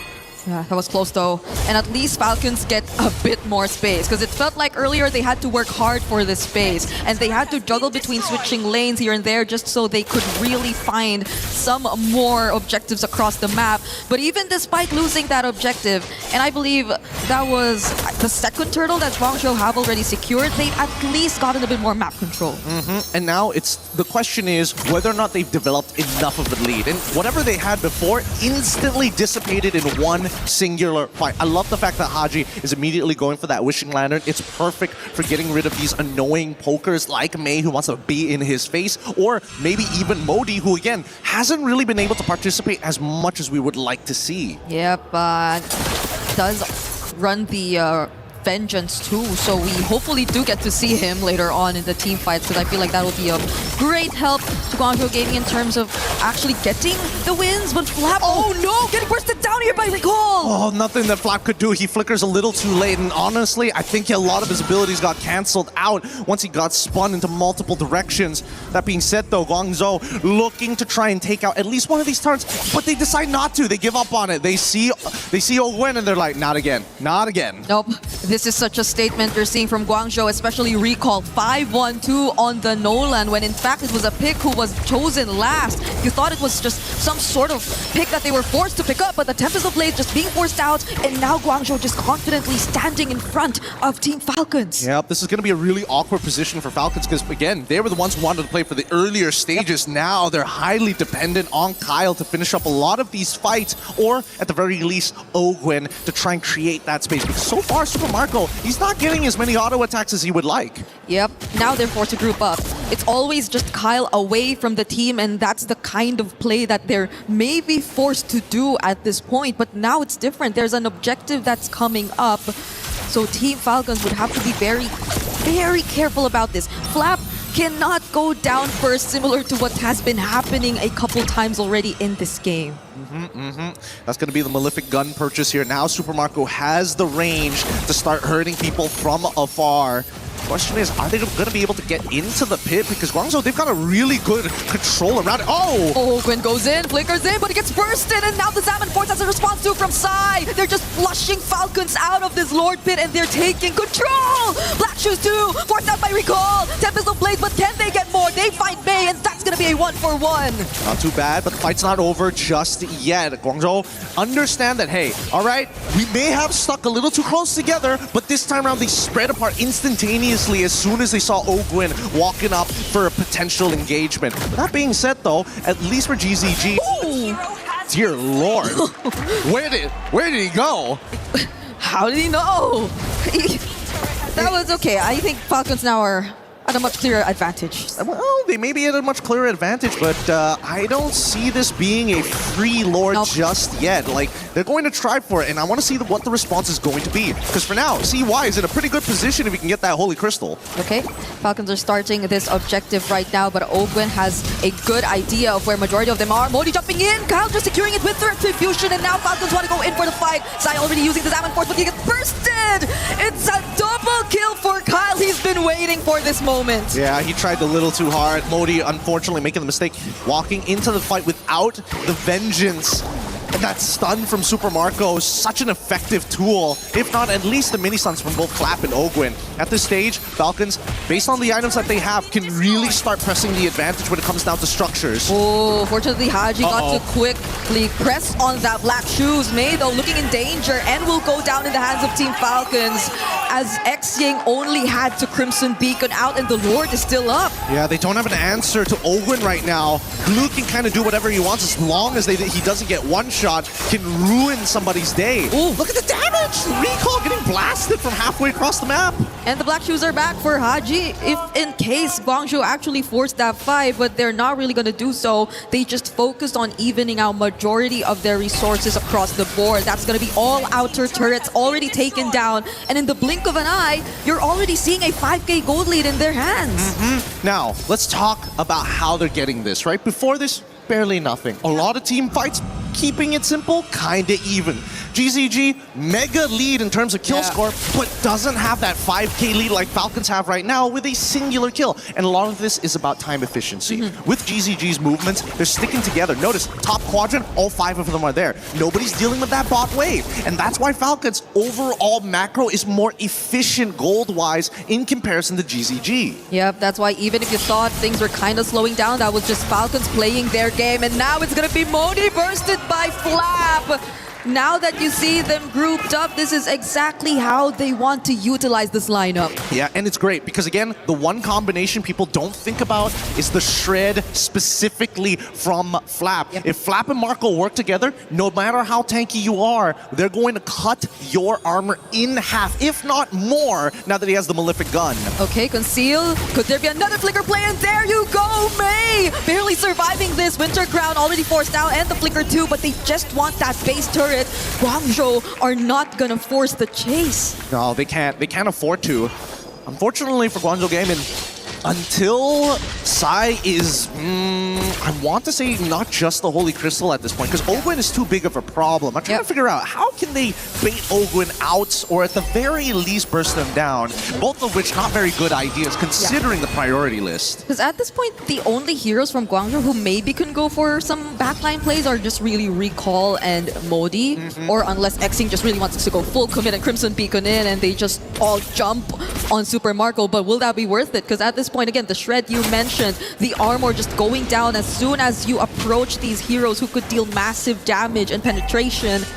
And not to mention an objective too coming up just in a bit. Yeah, this is particularly tough. I will admit that at least for Guangzhou Gaming, they made sure that Haji slowed down, but now we're already in the later stages of this game. Slowing Haji down is not possible. He hurts. Yep. And look at just how well they're guarding majority of the map right now, but Guangzhou are still pushing forward. Recall, though, is about to show himself up top, and that might be enough room for Falcons to be a bit more aggressive with bursting down this objective. Oh, it looks like they're trying to sell this fight. Oh, Ogwin and Flap trying to zone out the members as Falcons just secure this objective, but Ogwin still finds one. Do they want to push through with this fight, though? Haji providing the damage, and it's going to be enough. Super Marco's already called a killing spree, and Kyle on the backlines, finding Xing as they take out 3. It's just Modi and Recall. There goes the fracture, but it's gonna be okay. They've been dancing around and they know they've got an endgame angle. Unfortunately for GZG, the biggest problem with their composition is they don't have the best wave clear. They have to commit a lot of bombs to make it happen. And now they surprise with yet another flicker, and Modi could not tank the damage anymore. It's gonna be a near wipeout for Guangzhou Gaming as Recall's the only one left. He's trying to defend, but he can't. And Team Falcons with a 10k gold lead close out game number 1. That was clean. I gotta admit, there were moments there in the early stages that I was worried for Team Falcons, but they showed their experience every single time. If you're looking for the most efficient map team for Golden EXP, these are the boys you need to look at. They were untouchable, at least for the first few moments of the game. So much in the mid took place, but we kind of forgot about their sides, and a lot of how this game eventually would pan out revolved around whether or not the sides got the early that they wanted. At least for them, they actually did. Well, I thought it would be a little bit more, to be fair, because these are like overwhelming odds with the Dyrothan as well as Esme, and the patience from at least Haji for taking so much damage from Mei. You can see that in these clips, it's always Mei who's in your face in the early stages of the game, but it didn't tilt them, and they made sure to say, you know what? You're gonna man-to-man defense, we're gonna play your game, we're just gonna play it better. Yeah, let's just go macro from this point onwards. Everything that they did was macro. And yes, Guangzhou, I think they were winning out big on kills, on team fights, on the smaller advantages on the map, but we don't really see them convert it into much. Like, they didn't really get as much map control afterward. They didn't really get to rotate into or convert it into more structures. Oh, that's us. Yeah, surprised of everything that's happening too, but that, I guess, just goes to show how, interestingly, Falcons just really turned things around in this game. Yeah, it is great. It is great overall, but the question is, what is going to happen in game number 2? We're going to be throwing it back to the desk and see what they think about this. Thank you, Gideon Brigida. Great cast on game 1. Falcons, PH find a way to get the win, and it was a win indeed. They dominated later on in that game, but it wasn't domination early on. You saw Guangzhou find a way to kind of surprise them in the beginning, and I think that group style of roaming the map helped them early on, but it started to show up as a weakness in terms of the gold and trying to claw back into that game later on, Mirko. Yeah, it was tempo control, obviously, with Esmeralda again. Early on, the Dyrothan had her number, level 1, level 2, but then after that, Modi just constantly cleared out faster, rotated quicker, got that Falling Star Moon set on 3, and unfortunately for Falcons BH, they got caught off guard. But after that, I think it's just signs of an elite team where they're losing early on. They lose out on almost all the objectives, kills as well. At a certain point, it was 2-7 on the scoreboard, but it was only a 900 gold lead for Guangzhou Gaming. So Falcons BH, even though they were losing, they had control over the game. It never felt like it was an insurmountable issue going up against Guangzhou. Falcons always seemed like they were in it. I mean, like, I would say that is something that Guangzhou has to look forward to after this, because it's clear that they do have the mechanics, but how do they extend the lead? That is what makes you into a good team, into a great team. How do you make a 200 goal lead into 2,000, right? So I feel like they got very excited, getting a few kills, especially around those objectives. But one of the clips we saw earlier was how the Harif was willing to die to get the kill over to the Brody. It would have been great, because knowing that Brody was going to recall anyway, right? If he stays, he's going to die. So instead of sacrificing yourself, clear the minions, get the turret, and that's how you extend the lead. So I feel like that's something that Guangzhou have to look out for, because there was a lot of wasted opportunity where they 100% should have gotten more on the map, but they just don't have that experience just yet.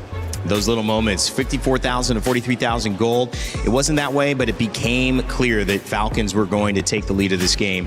Okwin caused a lot of thoughts to be centered around him and how he, can't believe it, that SpongeBob skin coming in. It's so funny. Patrick is amazing. I was like, excuse me? What is going on? I thought Blue was being played. But obviously caused a lot of attention, and that was one of the game plans. Didn't work out on a few of the dives, but after that really forced Guangzhou Gaming to play around him. Yeah, all this game, I feel like Okwin's is going to play the distracting game, right? He went for the classic itemization, though, of the glowing one and the cursed helmet, and that's why he was so squishy at the start. Every time he went slam, slam, pass, pass, it would either be I get the mount or I die straight up, right? So he ended up being a diversion so that the rest of the team can actually get a few of these picks here and there. And for the most part, it worked out, because Kyle on the Assassin, on the Ling, was sent into these side lanes to farm up so well. That was also one of the reasons why they were able to keep the gold lead from skyrocketing away from Guangzhou Gaming. How much of this is just a style? Because, we had Gideon break down why this gold lead was starting to happen, and he was pointing out that side lane was not being farmed, and that Guangzhou were just grouping up. They wanted to take fights like that. They wanted to roam all 5 on all sides sides of the map. Is that something they can afford to do against Falcons? Honestly, no. I feel like you can split the map. Maybe you go for a 3-2 formation because we saw wherever Recall is, wherever the Nolan is, they can either get a kill or make the opponents low enough so that they have to back. There was few ganks onto Flap where I feel like, okay, you got Flap, and now what, right? You gotta either control the jungle or get those objectives. So I feel like that's just something that you have to understand, right? You know that Recall can give you the advantage. So what are you gonna do with that advantage? Because against a team like Falcons PH, Liquid, SRG, even Vamos, if you give them time, especially up against a Ling, once Kyle got that Blade of Despair, then that was it. The damage coming in from the Ling was just too much for them to handle. You have to, again, remember that that's the reason he went for just pure damage at the start, right? Very unorthodox Ling build, just going rushing BOD, but it's because you already have physical shred, you already have consistent damage from the Dyroth, and then the Brody, and then the Lilia as well. So it was just a mix of damage, constantly going at it. He just wanted to go for those last hits, and that's why a couple of times you saw some surprise moments where I think Xing just got blink completely taken out with just one ability, one Defiant Blade. So it's the small things. And I agree, there were a lot of throws from Guangzhou Gaming when they were ahead, forcing in mid. I remember diving onto Haji for some reason. Mei dove in, lost, died there, and completely lost control on the map. You know, another star, I think, moment, or had a couple of moments from Guangzhou Gaming was Nolan. Nolan actually had a pretty good, he was 5-1 for most of that game. Last person alive, defending the base, tried to make something happen, but couldn't, LaFell. You know, he's an important part of Guangzhou Gaming's strategy if they want to win this. I gotta say, so far, looking at that previous game, the draft might change how this will look like, but it does seem that if there's anything that Guangzhou wants to exploit, it's the front lines. Take down Ogwen as well as take down Flap. Because the thing is, once those are gone, you should hope that the discipline for Falcons PH to respect the damage coming in and not force a defense.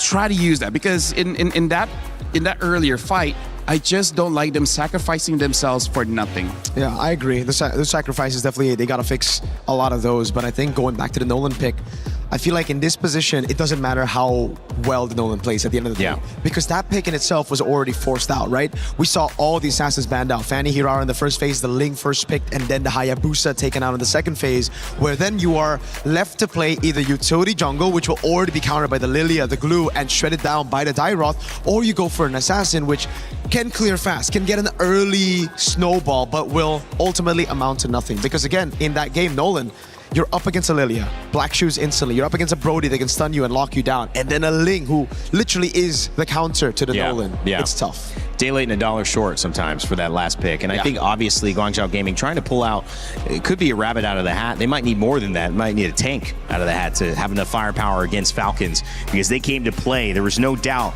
that these players want to show up like we know they can on this global stage. MSC looking for one winner for that $1 million prize pool. Falcons on their way to be it. One more win that will put themselves in a strong position in this group with a 2-0 start. But of course, Guangzhou Gaming trying to come back and claw their way to make it a best of 3 and force that final third game. LaFell, more of what Falcons have done seem to be probably the plan for game 2.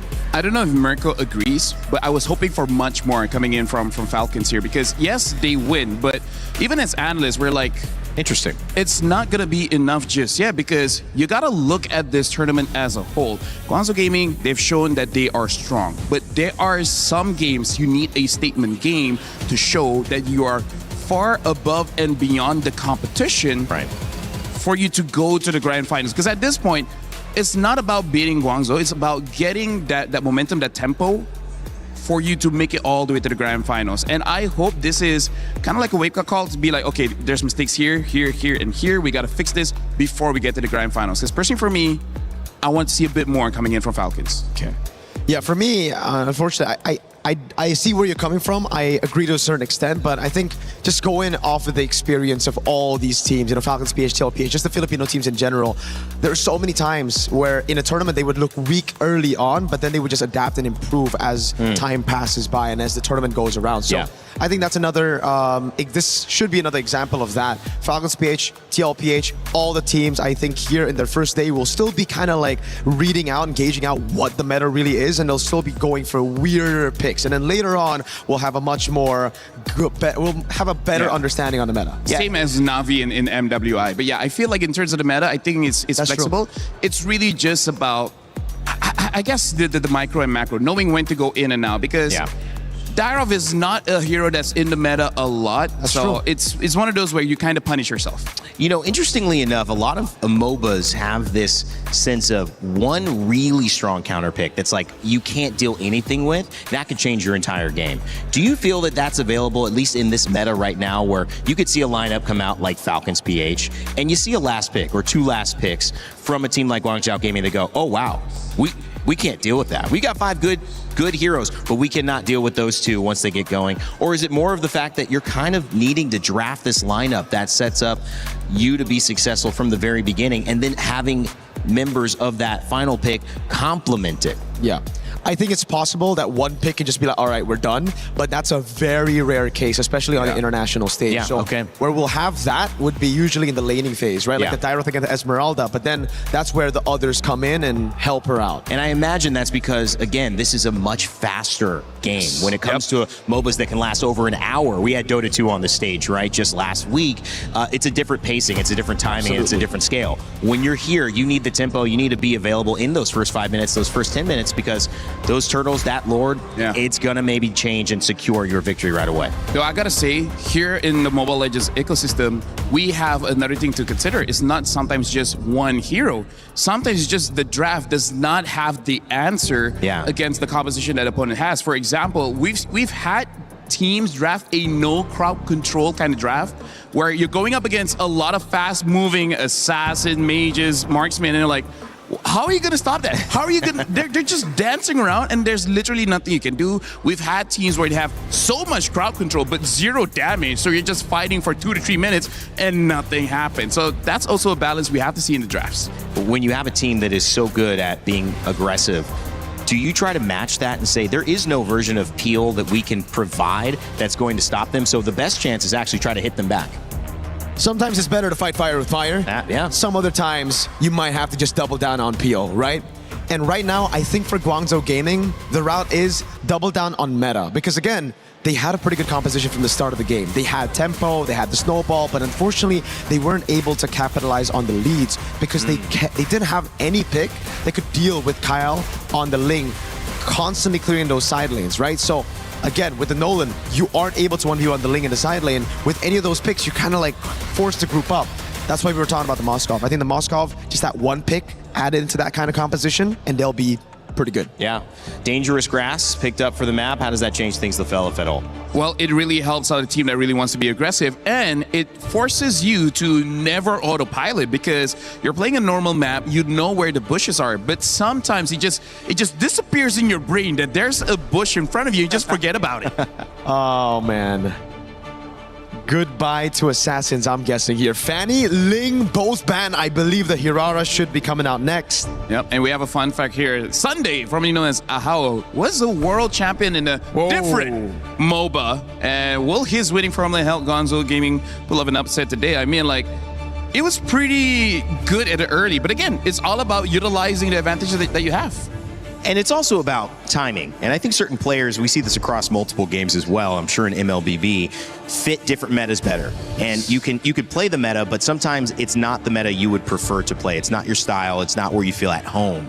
So having a winning formula in one game, in one meta, may not translate over to what we're seeing now, which clearly has given us a little bit of a different look here as we see our bands start to come out for Game 2, Falcons versus Guangzhou Gaming. Yeah, back again to that point though, hey, I've seen a lot of different coaches come in from different MOBAs, and it's always a clear template that they bring into the team, right? Early games, great. They have these templates where this is where you need to group up. This is how you get prio over your laner. This is how you get prio over the map itself. But then it's the mid and late game where we get to see a little bit of that question mark. And it's because compared to other MOBAs, this is a lot faster, like you pointed out, Rain Day. And because it's a lot faster, it's almost like they're coming into it with the mindset of, all right, we're going from gear 1 into 2, 3 constantly, but in MLBB, it's kind of like you go gear 1 and you kind of have to skip the next 4 gears into 5. Yeah. Something to note as well, the longer the game goes, the less that the coach can really impact on the decisions of the game, because that's why certain shot callers in Mobile Legends is so highly valued that even if your mechanics isn't that great, but you have a good head over your shoulders, your price is just gonna skyrocket. So shoutouts to V. Shoutouts to V. And this is why, honestly, we're going into a game where teams that have incredible mechanics as well as good coaches try to end the game as fast as possible, because I would say after 10-12 minutes it can get chaotic, and that's where the point surprises happens. And Harara first pick here for Guangzhou, and now an early Akai as well as the Eudora. Oh god, we're getting spicy over here. Aurora finally let through, and Eudora back again for the 3rd out of 4 games with the early Akai. Yeah, that's why Falcons were happy with the trade. They were like, all right, go for the Hirara. We'll take the Eudora. We'll lock her down completely, and even the Akai pick. Now, we've seen more Assassins do well, find success over the course of the last 3 games that we casted or that we analyzed for. But the Akai works when it's still against the Hirara, man. It's just so difficult for the Hirara to walk onto these neutral objectives. So, Guangzhou Gaming, I think they got to build for a strong side goal. Yeah, and also just to note for the fans watching, just because a hero got nerfed doesn't mean it's unusable, right? Akai is still very strong. It's still a top pick in the jungle. It's just not as oppressive during wildcards and basically during wildcards, because during MWI it's already been nerfed. So now Guangzhou answer with the Claude as well as the Eve, and now the Harley picked up. So this is Akai Roam? I think so. Yeah. I like it more than the Akai jungle, not gonna lie. I agree with you, it's not entirely out of the meta in the jungle, but I'd prefer it to be somewhere else, especially considering right now it's all about having those fast clearing jungles, and Akai did get kind of nerfed in that aspect. The Barats gets banned out. Very interesting. Why so? Okay, so I've also seen this in scrims. The Barats is usually an answer to the Arlet or the Paquito, so I think Falcons might actually be eyeing an Arlet here, knowing that, again, they already have an Akai. It's very good to stop that. The Brody gets banned out by Guangzhou Gaming, another pick that can actually bully the Claude, but if you see the Eve, you're already kind of thinking it should be no problem. Yeah. Either way, though, it is what it is. The Uranus is the final ban for Falcons. Yeah, so it looks like Falcons is trying to set up for a strong pick in the EXP, and now the Clint has been banned out as well. So for Guangzhou, I would say their opening is pretty solid, but they still need someone to be a proper frontline. If possible, push the Eudora away so that it doesn't become a problem for either the Claude or the Harara, because they got a lot of damage coming in from Guangzhou, but I feel like if one of those pieces is missing, it's gonna be a bit awkward. Lane pressure with Moskov, able to have that global rotate to join in on the fights. That was one of the things the casters picked up. Gideon mentioned that was a problem for Guangzhou. Grouping together, not being able to kind of 4-1 or 3-2, as you mentioned, LaFell. Moskov going to open up some things and some playmaking potential, as we have 2 more picks here coming from Guangzhou Gaming to close out their draft. Yeah, especially now we're in Dangerous Grass. They need a dedicated pick, doesn't matter Roam or EXP, just to be able to open up the map, because Eudora as well as the Harley can take advantage. And there's the Grok. We don't see him a lot. Still a very strong pick. Paquito. And finally, the Paquito shows up. Esmeralda is not there to like be a true counter, but at this point I feel like there's still quite a lot of picks that can deal with Guangzhou. I think it should be just either the Phoveus or the Arlet. Well, yeah, the Fovia is still open, yeah. The Arlet, you're going to get bullied quite a bit by the Paquito, but then you're just relying on the stuns coming in for the resets with the Akai and the Eudora in your team.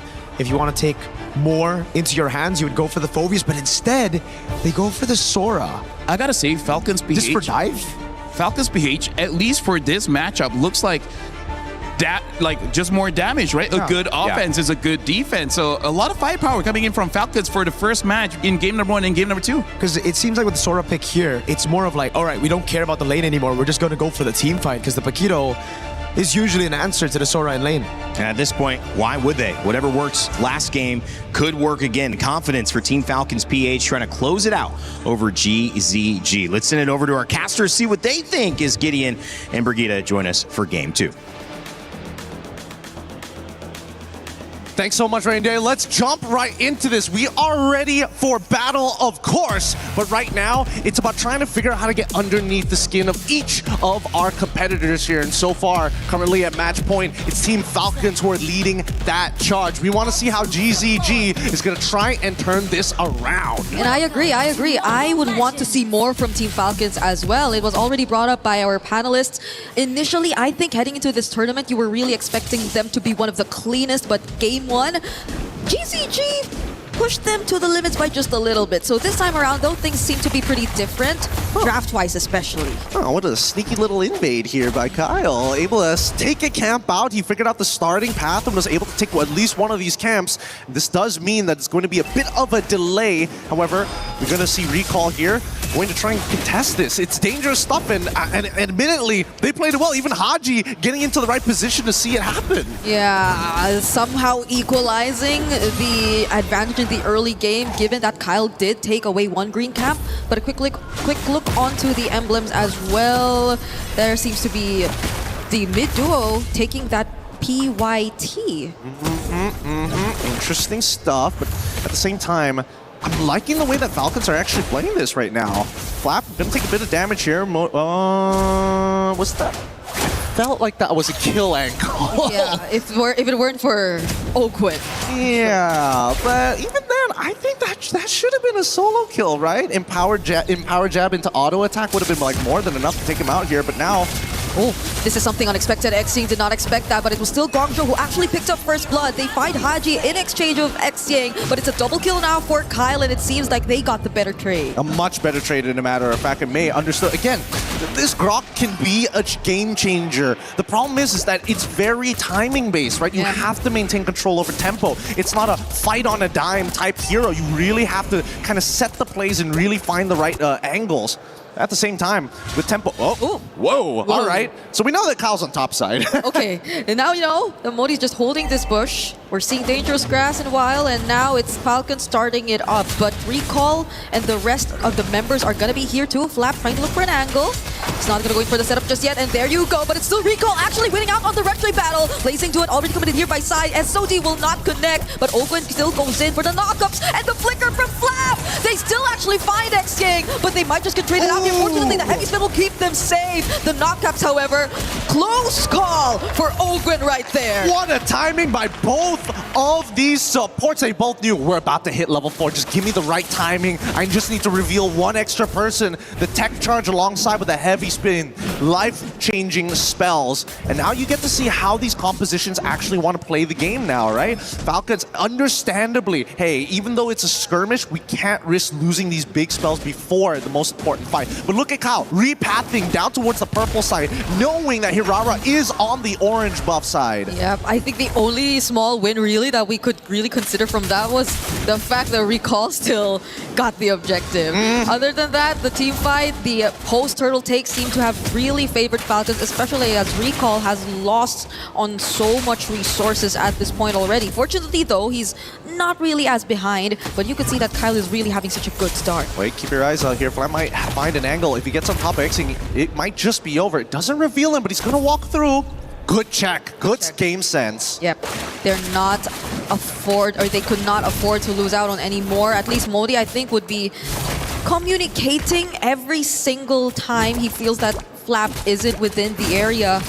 Another gold grab. I think that's the second time Super Marco stole it away from Guangzhou. That's ridiculous. That's ridiculous. Committing it all just for these small advantages. That's what separates the boys from the men. Oh, CY's in so much trouble. Okay, there's a Purify still, but he still gets caught in the heavy spin nonetheless. The damage from Haji is going to be enough. The question is, does Oakwood get out of this? He might just, but not with the real-world manipulation being laid down. Okay, that's actually incredible. That's actually incredible for Falcons. No RWM. They get to technically contest this for free, but can they do it right now? Flap misses everything. Yep, he doesn't get to find a setup, and still Guangzhou will be the one securing this objective. Kyle will not make it as he just focuses on this green camp, but that's knowing that they didn't have the real world, and now Guangzhou might get more. They might just find Kyle. Fortunately, is still alive though, but Xing picks up the kill. Now they're gonna go for the chase. It's Mei and Xing trying to get back under their turrets. Another barrier laid down, and the flicker to get out. Oh, this is ridiculous. That Fork Lightning. Oh no, wait. Does he have? Okay, he does have Body Slam, but CUR chasing this really isn't gonna get much until he gets that Trinity build. But my goodness, getting to see the Fork Lightning being spammed like what, 3 times? I know that they changed the cooldowns to it so that you can like chain it together much easier than last time, where you needed to be like level 11, level 10 around there to get it consistently. But now here at level 7, I mean, Haji is doing it consistently too. Yeah, and at least for Falcons, despite what happened earlier on, they didn't really lose the advantage. Like, they still have the advantage in their hands nonetheless, despite Flap slipping up on that setup and them actually not being able to contest for the objective. And maybe that's one thing Guangzhou can just really try to capitalize on. The fact that even if the Akai is on the other side, the way that they just get in and out of these fights and still have these utilities to really rely on, such as the tech charge and real-world manipulation, might just give them the upper hand.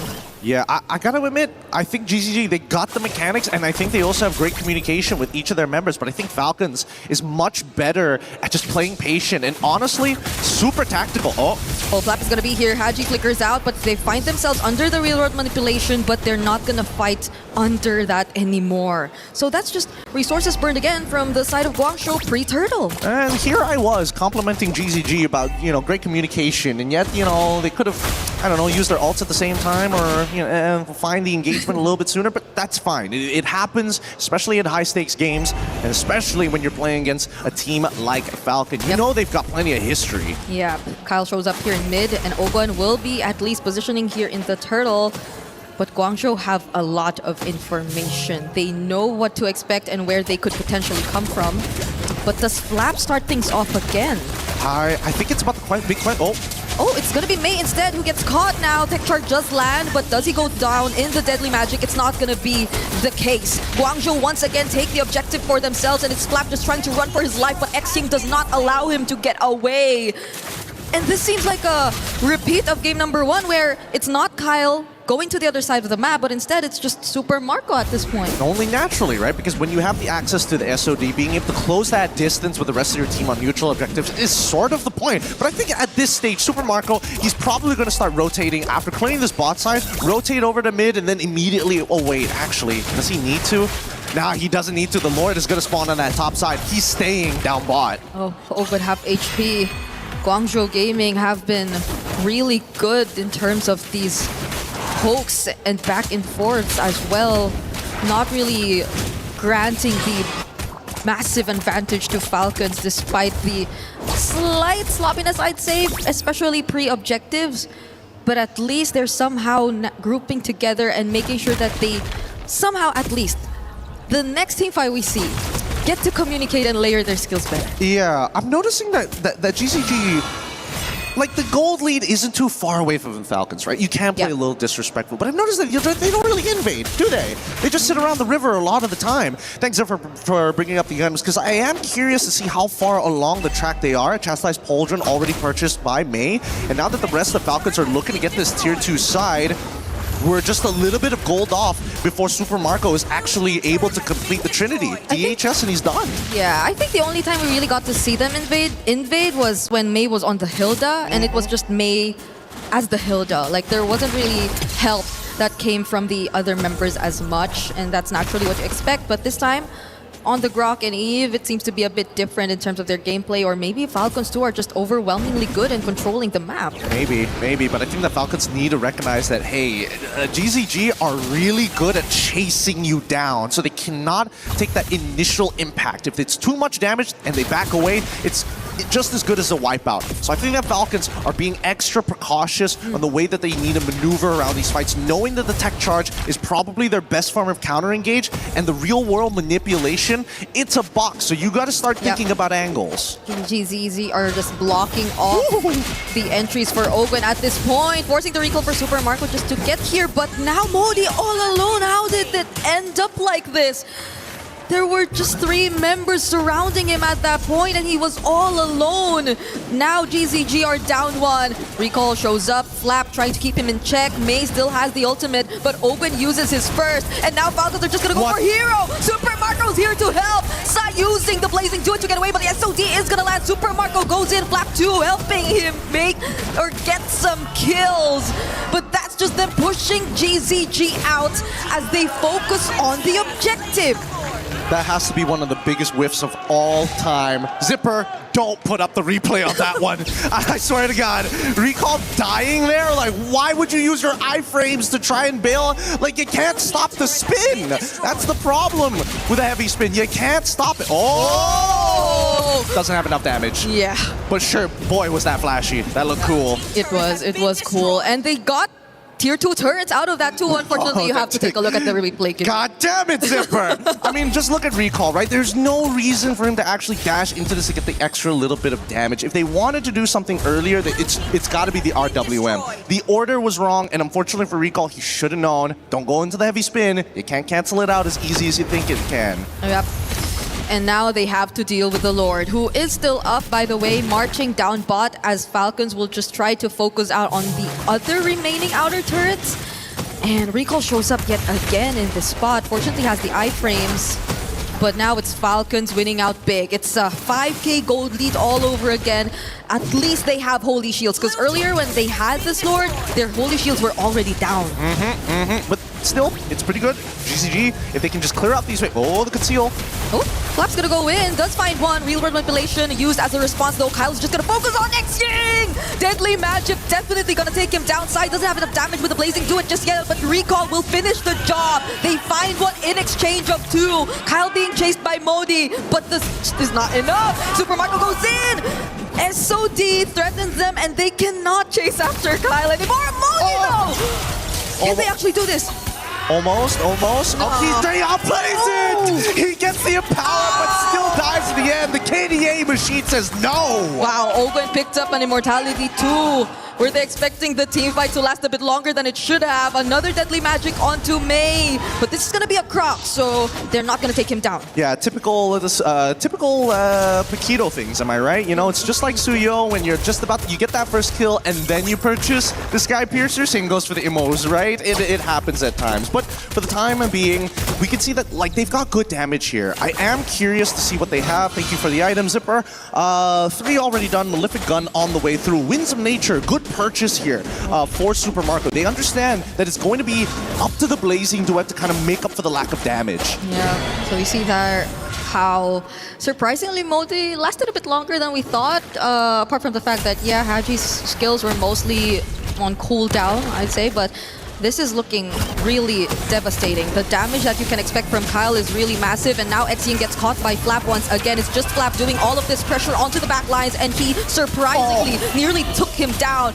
May will be the exchange for this, but Kyle trying to go for the chase of the back lines too. GZG now have left Recall all alone against 5 of Team Falcons. Literally 1 HP, and the crowd's going wild for this one. Wasn't expecting them to survive, expecting at least a 2 for 1 trade, and they get denied even that. An 8k gold lead as Falcons have taken this mid game all the way to the late and are looking to punch a hole straight through GZG. Yep, it's just Kyle on the Lord. No threat whatsoever from the side of GZG. At least Sai can still hold on to this Purify later on for this upcoming siege, but it's looking scary. The way or the ways that Falcons can just attempt to go in for a dive. Yeah, I gotta give it to Modi though. Although the build is a little more defensive, not looking to take full advantage of the kit in multiple different ways, I think getting a War Axe might actually be profitable for him. He's been playing a really good peel. Yeah. He saved the life of Seeing, and I think they got it. Oh! You just mentioned him. You just mentioned his name, and he nearly went down. Don't worry. If it's not for Modi, it's May who's going to block the damage. They are working in tandem with each other. They have to at this point, because they're the only ones that GZG could really rely on when it comes to the all-out team fights. Kyle is going to hold this bush.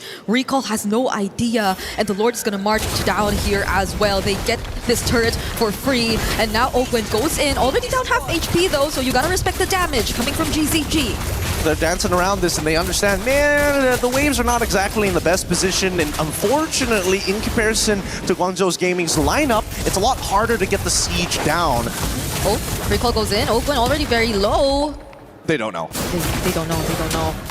They're gonna back away from this. Yeah, because the Purify was still up too, even if he went for the tech charge there. I'm realizing, I thought they got rid of the eye.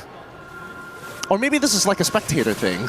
Oh, yeah. That we get to see the eye, but they don't. Yeah. This is nice. This is a little quality of life change that we've been asking for that now being implemented onto our, at least for our observers. Did they take out the eye or just the delay when you see? It is the delay on the eye as well, but even so, let's see where this is going to lead to, because right now Falcons have been bouncing back and forth between top side and bottom side just to get every buff underneath the sun. Okay, the threat of the tech charge is there, but the damage from side too, shredding down Oakland to bases. Immortality already popped. The setup from Flap, catching two with the follow-up damage coming in from Kyle. They're definitely going to take out more. Modi falls first. The iframes are not going to keep recall safe as Super Marco ends it from the sides, finds a double, and just waits for the waves to come crashing in the base. A chop to the neck. Trying to break the neck now, trying to go for the throat. Seeing, what can he do? What do they have access to? They could try, no, not even the RWM is accessible, and Falcons will close this game out with a clean 2-0 against Guangzhou Gaming. With the wipeout at that to end game number 2. Falcons were just everywhere. They could not find the best setup for Guangzhou. They had to worry about all these backlines, these surprises that had to come in from Team Falcons. But this is a learning experience. It really comes down to the little things in the game that slowly add up. I wouldn't say that this is a complete defeat for GZG, but a huge learning experience for what is to come later in this group. Yeah, the fact that Falcons haven't had the cleanest of games in their debut here in MSC already goes to show the potential that GZG actually have in this debut match.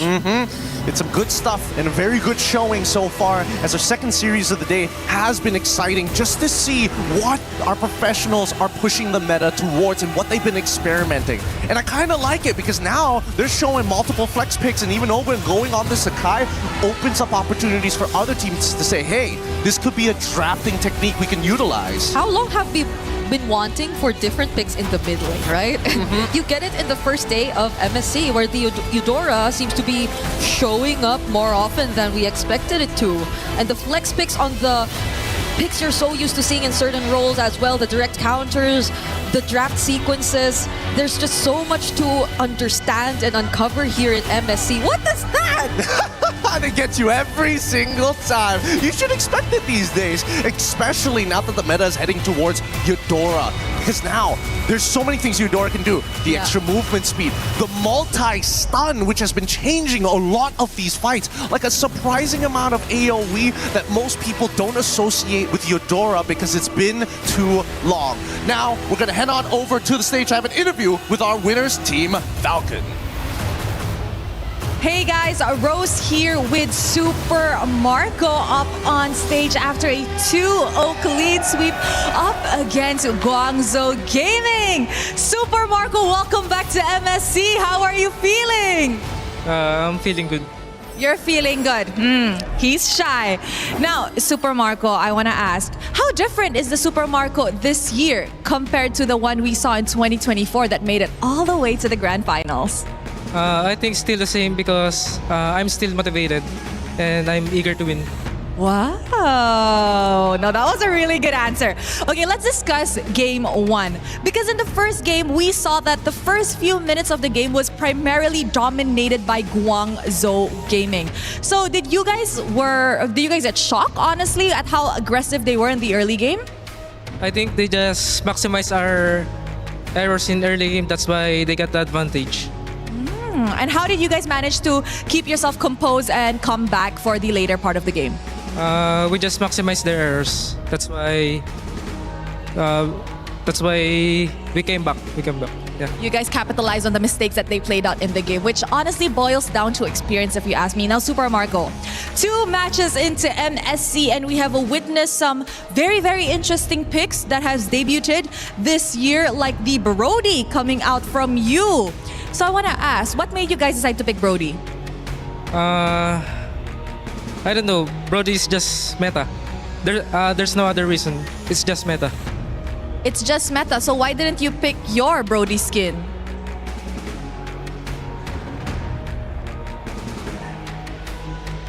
No? You just don't feel like using it today? I don't want to use it. Why? I just don't feel it.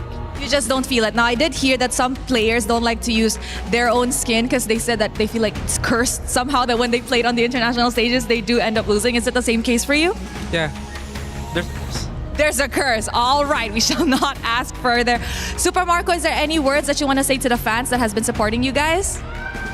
Thank you sa mga... Thank you sa mga pumunta sa venue tsaka sa mga sumusuporta sa amin dyan online. Sana supportahan nyo kami next match. He said thank you to everybody who came down to the venue and of course to those watching at home, and he hopes that you guys can actually support them in their next match. Congratulations, Super Marco, and thank you very much. That's it from us here with the post-match winner interview. Throwing it back to you guys at the studio. Thank you, Rose. Some time with Super Marco there on stage. The fans, you could hear him. They were elated to see him moving on. 2024 Grand Finalist in Team Falcons, back again to try to claim the title and fill out that trophy cabinet. I'm Rain Day, joining you back here on the studio panel with Mirko and Lefel to close out our second series of the day. Mirko, it was all Falcons all the way. They did do some different things than what we saw Team Vamos do in the earlier set, but it was the same result. Just pretty much a team that seems like it can go far in this tournament right now versus a team that's still trying to figure out how they want to succeed in the meta. I think it's the same again, right? We saw the early game, we saw the template. When it was still template early to mid game, they know what to do. They know exactly where to position themselves. They know when to gank, how to get prio. But once it gets to a stage where they have to be a little bit more creative, when it's hands off for the coach, when it's no longer template, they're lost. They don't know what to do. They don't know where to rotate. And I really feel like in this game especially, a bit naive a couple of times, you know, walking past some of these bushes. May not opening up for CY. Dude, CY, that one moment where the Claude walked up through the bush, I was like, oh my God, why is the roamer not opening up? Mirko, this is why I say in dangerous grass, it catches you whenever you autopilot, because I play as a roam, and sometimes especially I'm colorblind. Dude, I'm colorblind, right? These are issues, right? I mean, like, these are issues. Yeah, like, real issues. There are things that make you overthink. Like, for example, even questions, right? Players are struggling going up against Eterna, and now Rose, even Super Marco's like, I did not get this in PR training. They didn't tell me what to do when they asked about the skins, right? Look at his face. He looked more scared in that interview than in games. Like, oh my God, what do I answer about the skins? She wouldn't let him go either. She wouldn't let him. She's like, I know Rose now. She's not. I got she's you. I got you. Yeah, why? Say that again. Exactly. A little louder, please. So here's the thing, right? In game, I feel like quite a lot of players have been investing a lot of time in trying to establish the meta and all this kind of thing, sometimes to the point where you overlook certain aspects. And that's why Dangerous Grass is something that I really look forward to, because especially if the game goes long, somehow the grass just disappears from your mind. I don't know what they call it in science, but it's probably no grass in your face. Maybe.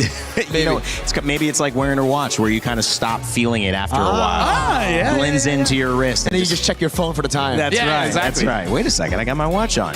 Guys, 18-6, 15-minute game. I'm struggling to try to figure out a question to ask you guys that could have an answer to support Guangzhou Gaming or a team on this back foot so far moving forward, because it just seems like there's total control over our leading teams here. Absolutely. You know, Falcons PH, not only do they have control in the mid to late game, but I feel like in the drafts as well. And now this, I think, brings it back to our questions that we had in the draft. Why not Arlet? Why not Phobius? Why did you go for the Sora? And mainly, they needed a second setter. I think in the XP lane and in the roam departments now, we're going to be seeing a lot more CC-heavy heroes, guys that can stay up front, they can be the initiators to open up for the other damage dealers, right? And I think that's what Guangzhou Gaming lacked. They went for Yves, they went for Hirara, they went for Claude, and then the Paquito. So it's like, who do you want to carry? Who do you want to initiate? At that point, it was Made doing everything. Opening up, initiating, peeling. Everybody else was trying to deal damage, and when everybody else is doing, you know, individual tasks, you don't play together as a unit.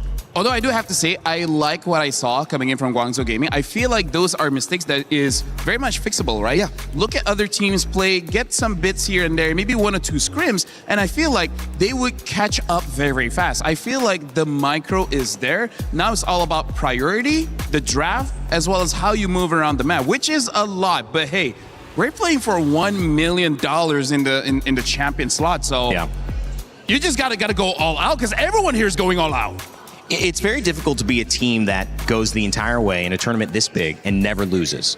And so what that means is getting comfortable with taking a big lesson after your loss is going to be important. In fact, maybe necessary to go all the way. And Guangzhou Gaming, and when you look at Team Vamos going up against Team Falcons Meta, there were lessons that were applied to both of those teams. If you guys now were taking a different role, so we're going to be switching out our talent for our next series. What are the lessons that you've learned so far? What are your takeaways after seeing 2 series as we kicked off MSC? I still think it's a draft. I still think it's how do you look at it in the draft, right? In match number 1, it really just feels like they were leaning too much on identity. They didn't really respect the meta. In match number 2, it's more on the side of, all right, we know the meta. We want to go for damage, but it's just too much, and we don't have anything else to fill in the gaps of the composition. So in terms of the draft, looks like Eudora as well as Ling is going to be very, very prioritized, but also looking at the game so far, the mistakes is going to be magnified by quite a lot because Vamos, they saw 1 mistake where Falcons made and then they just roll with it. Same as Falcons here. They saw 1 or 2 mistakes coming in from Guangzhou and then they roll with it. That's why even in the interview just now, Super Marco was like, they capitalized on our mistakes, but eventually we waited for them to make a mistake and then we capitalized. So I completely agree with Mirko. The draft is going to be very important where you can get wins and loses just based off the draft, but also try to minimize those mistakes because they just make it super big. A great heads up from 2 guys who talk MLBB for a living. Now let's talk about what's coming up next. For those who are sitting back, relaxing, not doing any work and just enjoying, unless you're, trying to be a co-streamer. If that's the case, then you're scanning that QR code and trying to start your stream up. Team Vitality and True Rippers. This is a true matchup right here. Indonesia coming through and Team Vitality representing in France. Here in the hometown of Paris, France. This is going to be a big one. Team Spirit and Ignite Gaming following up afterwards as well. Make sure if you think you know who is going to take the lead and win those series, you get your pick'ems in. That's right. You go to esportsworldcup.com/play. You'll have a chance to let us know if you can tell the future in MLBB. And if you can't tell the future and you just want to deal with the present, well, right now, there's a pretty cool collaboration that you've been seeing a few teases of in-game. And I'm talking about my boy Guile, maybe some Ryu. It's Street Fighter and MLBB. Human body was built to move. Not trapped at a desk in one singular posture for 12 hours a day. It's time your chair evolved. This is Secret Lab Titan Evo. Ergonomically engineered for you, gamers, hybrid workers, artists, backing your every move.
He can come in here and play my game. Let's go. He knows nothing. Let's go! Tyler 1, you're done. Raw energy. Half blow the house down.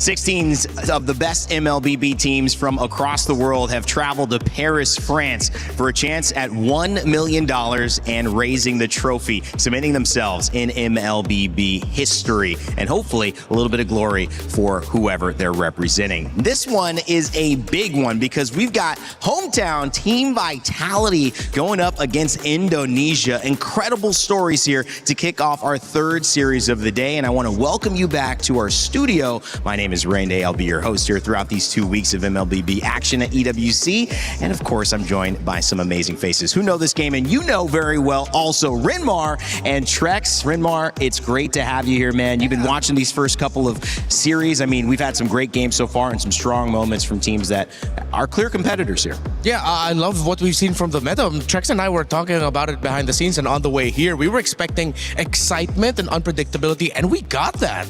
It is exactly what we've got. We've seen things like Eudora pop up. The Ling is back. So many. I mean, we saw Brody earlier. Yeah. I mean, overall, we're at a place right now where the meta can go just about anywhere, and we are literally just getting started. One of the great things about this kind of conversation, too, is the global aspect of these matchups. And sometimes you don't get to see these regions go toe-to-toe. Now we get a chance to do so. And it is our Crunchyroll story of the day that we are going to bring up for this third series because it's India's international debut versus hometown heroes. Rinmar, talk to me about the impact both of these teams have in terms of their fan bases, in terms of this matchup. Oh, of course. So with True Rippers carrying the pride of an entire region, finally getting representation in Mobile Legends Bang Bang international tournaments. I'm so excited to see them in action. It's going to be a tough one. It is David versus Goliath. It is, who's that guy who rolled up a stone over and over again? It's going to feel that way. Atlas? Was it Atlas? Yeah, Sisyphus? I don't know. He holds Atlas the world. is the one who holds the world, and that's Sisyphus? what India's going to have to do today. Yeah, exactly. I mean, they're the hometown of Team Vitality, but I'm excited for them, and I'm so happy for India to finally be here. Welcome to International MLBB. I mean, Trex, it's hard not to talk about some of the bigger picture items here before we start getting granular. You mentioned Eudora, but I mean, really for Indonesia, how big is this moment? This is huge, right? I feel like they're coming to a place, not just a place of, we know how strong Indonesia is, but Vitality in general. It's the Cinderella story. What were they? I think they were 6th, or they were 5th place coming into playoffs. Yeah. Have a lower bracket run, take the championship, and now they're sitting here on the stage of MSC, welcoming India with open arms, ready for this first match of today. I mean, it's a big day for them, and it's a big tournament for them, because if they can get great standing in this tournament, if they can win this tournament, it's a huge statement, not just for Indonesia, but for Vitality in general. Yeah, Vitality coming in alongside Indonesia, looking to represent both dreams and contenders. It's not just about getting here, Rinmar. It's about what can you do when you get here. Both these teams now have their work grounded in terms of, can we get a win? Can we jump out to a strong start? Because so much of how you begin a tournament like this can give you the confidence going forward to perform. Yeah, and for True Rippers walking to the stage, I'm pretty sure they understand the magnitude of the series they're going to be going up against, the competitors across them. But it's good for True Rippers that, yes, they're also representing India, but then they also have 2 Indonesian imports with them. They have Rehansha and Ians, who both came from Indonesia's development leagues. They're hungry to prove themselves alongside players in a region who's been hungry for this opportunity. Yeah, and Team Vitality also just coming in from, having that org represented here in France. That's got to feel big for them. You see the team members on the screen here as well. We actually had a chance, like before, to have some time to speak with Team Vitality's Moreno to talk about what they were feeling heading into today's series. I'm now with Moreno, the maestro, for his upcoming match. We're going to talk to him before we get into it. Moreno, you're coming here with so many fans and, expectations from the Indonesian fans. How does that feel for you? A bit heavy, but I just enjoy it. Enjoy it as a team. I don't feel the pressure was so high, even though, a little high, but I'm just enjoying. Because it's our first time to go to international as a main 5 and as a champion also in our region. That's why we go here with our confidence. He had to slip that in as champions from the region. And, you know, Moreno, honestly, despite you guys being champions, it looks like the popularity, you know, out there from the viewers, it looks like they're still in favor of Onic. How does that feel for you? To be honest, I don't really care, but it's just a fully statement for me. You guys cannot underestimate us because our team first timer now, but I think we can do better here. Beautiful, beautiful. Don't underestimate them. So, coming into your next matchup, you're up against True Rippers. Yeah. What do you think about the team? I think they just good because they have Indonesian player, 2 players from Indonesia. We just, for me, we as a team just respect them, but we just beat them. Okay, respect, but they want to beat them. Yes. So, I'm assuming you have enough data on them, right? Did you get to watch their matches? I think, to be honest, no lah. I think they more data from us. Sorry. Maksudnya. Yeah, you're right. Maksudnya. They have more information on you compared to you on them. Yes. Yes. Is that a challenge for you? Do you think that's going to be a disadvantage? Might be, but yeah, like what I said, we don't care. We just focus on our team. All right. Last question. Any messages to True Rippers? Good luck, have fun. Good luck, have fun. Okay, good luck and have fun. That's Moreno. Back to you guys. Moreno, the maestro, representing Team Vitality, MPL Season 17 champions, the first for the organization. Trex, your thoughts on the fact that he knows his opponents have more on them than they do on their opponents, and he's okay with that.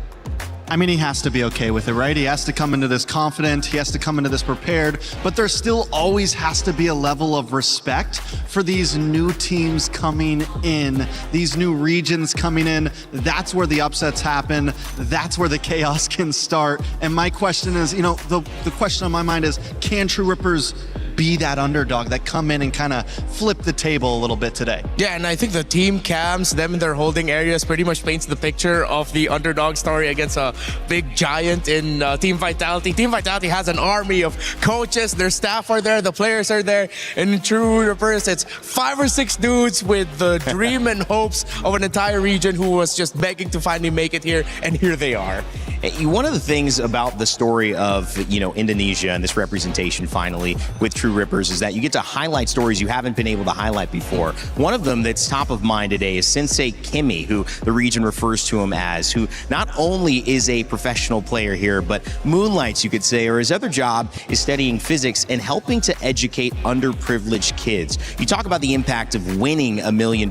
Somebody like that in the position that they're in could help a lot of people, but it's going to be earned as well. And we had a chance for Eterna to sit down and talk with one of the members of True Rippers about how today is going to go. And we're now with Asuna from True Rippers. Such a fresh face. How are you feeling? Hello. Yeah, I'm feeling good, I think, guys. You're feeling good? Feeling excited? Excited, a bit nervous also, but yeah, that's it. So are you more nervous about playing or being here on the interview with me? Think about this interview. About this? Is it me? Is it me or is it the interview? It's not me, right? It's the camera and okay. I'm just nervous about the camera. Okay, he's nervous about the camera, but he's not nervous about the game because it's going to be very exciting. You are you are the first representative from India coming into MSC. The fans are going crazy about you. Does that add pressure to you or motivate you more? It's more like motivating because I think I got all the fans who supports us, like don't doubt us much. So, yeah. Oh, okay. What do they usually say to you? Like they always support us, that they don't care about the result or anything. They just say that it's first time for India, just do your best for everyone. That's amazing. That's amazing. Shout out to all the Indian fans out there. Coming up next, obviously, are going to be up against Team Vitality. I think they are crowned as one of the favorites, and you're a bit of an underdog here in this matchup. What do you think about that? We'll say that, but yeah, it's a little bit nervous to like play against them, but yeah, we are prepared though. Prepared. You have a lot of data on them? What? Do you have a lot of data on them? Yeah, we have done many like watch their games and everything, read their drafts, and our coach is doing everything really good. Yeah. Okay. Pretty So confident about it. you can beat them?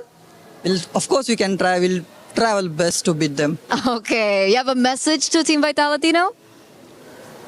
I think just good luck, guys. We'll be there. Okay. Good luck, but you will beat them. We'll be there. Awesome. Awesome energy. Thank you so much once again. And back to you guys. The man was nervous, Eterna, and you made him answer the question 5 times in a row.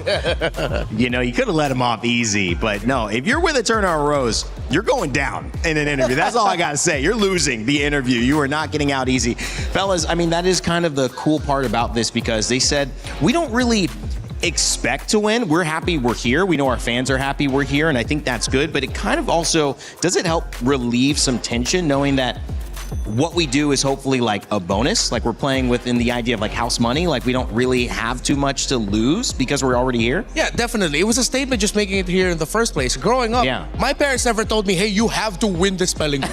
Hey, you gotta win this tryout or whatever. Just do your best, son. And look where I am now. Yeah, nowhere near a spelling bee. Yeah, but you know, I made it someplace, you know? Trex, what about you? I mean, I feel like, yes, you come in without any worry. We've seen a lot of teams on their last breath knowing that it doesn't matter whether they go home or not, do some great things before. Yeah. I'm hoping that they still have drive, though, because you still need that hunger. Yeah. You still got to want to win.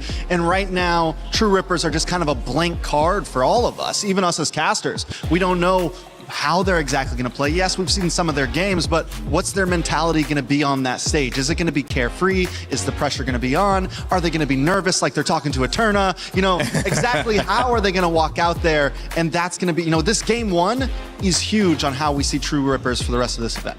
It's going to be interesting. The winner of this plays the winner of Team Falcons PH and Guangzhou Gaming, which we just witnessed. The loser plays the loser of that game. So a lot of information being gathered and a lot of information now that we will find out soon. If you think you know better than us or you want to try to get ahead of the guests, make sure to join our esportsworldcup.com/play pick'ems. You can scan the QR code. Let us know who you think is going to be taking the win here.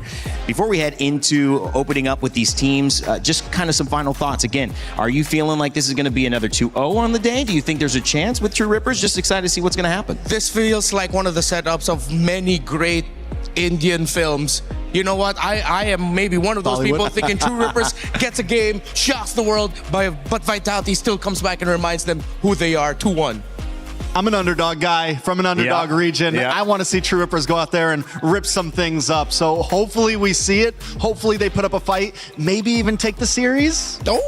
I like it, man. It's rare that Americas are an underdog here, but MLBB has just made it happen. Trex and I looking back, you know, we got nice to a little bit, but he left us, you know, with the Philippines. Like, we're losing people here. Guys, if you think, again, you know, make sure to get your pick'ems in. It is an amazing story. The hometown of Team Vitality going up against the new representation from Indonesia. We'll see who takes the cake.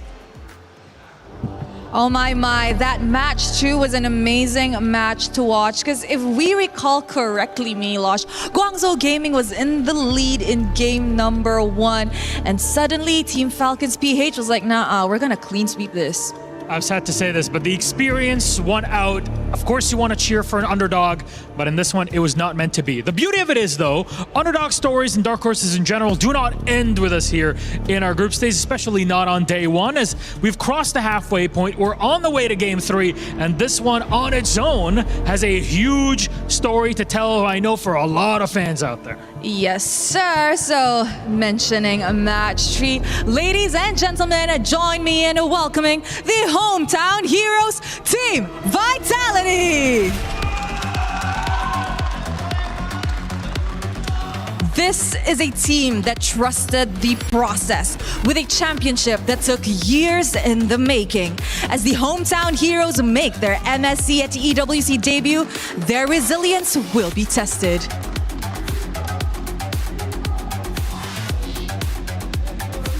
big day for Vitality and their fans also here joining us in the arena. Today's only day one, and you can notice they get loud. They did get loud at MWI. They're going to do it again here at MSC 26. Though the game cannot begin, especially not without the dark horses awaiting in the corner. Let's welcome them, please. True Rippers! The torchbearers have arrived. And from viewers to participants, the inaugural ML Masters champions step onto the international MLBB stage for the very first time. Will their in-your-face aggression be the winning factor? My friends, we are about to find out. Big moment for them, big moment for India also here. First time participating internationally, Rose. There's a lot of pressure. Yes, definitely. But I feel like this match will ultimately be very exciting because, like I've mentioned, both teams are debuting in EWC. A lot of fun picks to go around that, I'm sure of. Very much so. So, my friends, please, you may go place your keys. Team captains, please go ahead. True Rippers, Vitality, place your keys in their positions. Take your seat. And remember to shake hands at captains because it's all about friendship and love before we get into the server itself. And there it is. Respect between our two team captains. And it's time for us to get into it. Who can take this matchup? Vitality, True Rippers. We'll break it all down on the desk before we get into game. Thank you, Milos and Rose. A big moment for India's first debut here at MSC. And of course, when you look at Vitality, these guys have an incredible sense of, I think, confidence going into this one, but we'll see if that confidence is going to be earned, Rinmar. Yeah, I think it's great here that for True Rippers going up against a confident team like Team Vitality, their styles aren't so different in the sense of both of them are just going to be looking for aggression. At the center of the map, they love to make sure they get to build advantage, and True Rippers is very familiar with that. Maybe through that angle, they could find a way to slowly chip away at Vitality. I mean, yeah, be ready to go toe-to-toe. Maybe take advantage even of the aggression. Yeah. A lot of times you see the more veteran teams that have been doing this longer, try to push in, try to bring that to your face. And if True Rippers are ready for that, maybe build a composition that can kind of absorb that initial shock. There could be something there. I like the point that you mentioned, though, feeling relaxed and feeling like you've done enough to get here. You still have to somehow combat that with the drive. And as we narrow down into what's coming up next, the draft's certainly in about a minute or so. Rinmar, how do you do that practically? What does, a team like this in True Rippers need to do to maybe get ahead of the draft, which is where Mirko previously was saying a lot of these games have been won and lost. Yeah, when it comes to how True Rippers played in their Master Series, they love to make sure that they have an EXP laner that can get out of lane relatively quickly, go into the river, and try to build some advantage there through the roam and mid, and then just continuously bombard the opponent with, hey, well, how come you're not laning? This is the laning phase. You should be taking more time with your minions. Suddenly they're not, because they know they can get leads through making sure that their jungler is safe and even more dominant compared to the opposing jungler. Pushing out the space with the XP lane, and obviously the jungler has more room to roam. Same idea for you, Trex, or what is, if you're at Vitality, don't know as much about True Rippers, how are you drafting to make sure you don't fall into that trap? I think you play your game. I think it's harder to say in draft right now just because of how sporadic everything's been, the new picks. We're going to see exactly how it goes. We do have Flying Clouds coming in as the map choice, but I think in terms of gameplay, they have to just come in confident in what they're going to do and be ready for any surprises that True Rippers might bring. And that's where I think draft is key, because that's where new regions coming into MSC, coming into MLBB, you start to see things get a little crazy. Maybe a surprise pick, maybe a cheese pick, maybe a comfort pick for one of the players that no one is expecting. MSC at EWC 26 makes history for India and True Rippers as they represent the region for the first time in an international MLBB tournament. In many ways, guys, it's a chance to measure how far this region has come. This is the first draft that they will be able to make, and obviously bans coming out initially, Trex, to get us started. Yeah, we got a Freya ban from the side of True Rippers, Jushin, Phoveus on the side of Vitality.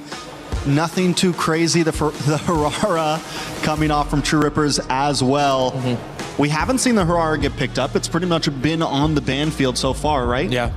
Question now is if the Fanny ban is going to be showing up here. We were talking about it. Fanny getting banned out more consistently so far in our matches today has changed the picture of the drafts compared to MWI just a few days ago. So that's an interesting element now compared to our previous tournament here at EWC. You mentioned Vitality wanting to play their game, and True Rippers, they're reading into it. They're checking them really well. They've denied the Freya, and they've even banned out the Guinevere here, which in the jungle for Eons could have been an option to mess up what Vitality likes to do. Vitality likes that aggression, and we know Guinevere as one of the best stoppers in the game through the jungle. It could also show something in the hands of maybe Vitality wanting to be one of the first teams today to possibly go utility jungle, maybe pick up something like the Fred, maybe pick up something that we haven't been seeing too much of that the Guinevere can go well against. First pick on the gun, Vitality. First pick hasn't really been probably anything major. It's been all over the place, right? Yeah. Been very mixed up. Today we've seen heroes such as Ling get rushed, but we saw this earlier in Vamos versus Falcons. Yeah, the Atlas getting picked up, opening a chance for True Rippers to pick up a Valentina as their response, similar to what we saw earlier in Vamos versus Falcons Game 1. We saw the Eudora picked up second as well. The Ling also a character that had been hero that's been prioritized. And there's the Ling as well. Yeah, the Ling has been on fire along with the Eudora, probably the two hot picks of the day. Are you on the Eudora train? I mean, do you see the... At this point, yeah. How can you not be? It's honestly insane. I'm sure everyone else has been telling you already, but the fact that Eudora is in the meta right now is unheard of. This is... Because the kit, there's no flicker, there's no movement. My only worry about the Eudora and how in the future it could fall off, again, you can't really get the Purify on the Eudora. You have to go for flicker because she doesn't have any type of dash in her kit. Going up against something like the Atlas, there is danger there, right? There's high CC. So how does Vitality counter the Eudora? Maybe that's the answer. High crowd control, and that's the same answer to the Ling, right? Yeah. Add more dashes as well. You mentioned crowd control, and anything with an Atlas getting rushes the first pick paired up with high crowd control through the jungle, a solid kit in the mid laner who's a mix of crowd control and a lot of mobility through the Valentina. I'm already thinking no matter what Asuna decides to pick up as a battle spell here, it's not going to be a fun time for the Eudora. True Rippers, one thing they could have worked on a little bit more, and hopefully they did leading into this day, is that their priorities in the team fighting, not leaving their backliners a little bit too much. Sometimes their frontliners and their junglers are diving way too deep that their formation gets broken easily. Hopefully they fix that, because Vitality's formation is all dive, all aggro, baby. GZG had a couple of moments in that last game, which they will end up playing. The loser of this will end up playing, where the Mei was pretty isolated. Now, granted, they were going up against a Moskov that could take those isolated fights and kind of surprise you. But that's something that obviously you would think True Rippers are trying to avoid. So just a composition that they can team fight with, but also not get caught out. I'm liking True Rippers' draft right now. I think it's clean, and I'm not crazy about the Valentina pick, honestly, this early on from Vitality. Why not? You still get the stiff arm of the stun from the Eudora. Yes, you have the dashes, but you're not CC immune when you're dashing in on that Valentina. True. You don't really have a good ult to steal right now. Yes, you could take the Eudora or something like that, but really the big win with Valentina is looking for these high utility ults, big crowd control ults, something like when you're up against the Farza or the Yve or something of that nature. Earlier today, we did see the Yve go against the Eudora. Don't think it won. Pretty sure it lost earlier still. But I kind of like that answer. Beat it with range, beat it with some sort of control. Vitality, yes, it's a solid draft, but I don't know. True Rippers is looking good for me right now. Ooh, I feel like the Valentina came out because Vitality is probably expecting that the best options in the EXP lane for Aeons later, Rehansha later on, would be something along the lines of Yuzhong, Lapu-Lapu, Alice, meaning that's three best options for True Rippers. That's easy steal of ultimates for the Valentina. That's why you see heroes such as the Esmeralda, the Uranus taken away, that if you're left with EXP laners as your best in the pool who have high impact ultimates, then the Valentina pick suddenly looks better. But I get your point, where right now it seems like Valentina might struggle early. So what do we see from True Rippers? Do they go for something not as high utility, something that's as much to steal? They go for the Alice. There we go. Clean pick.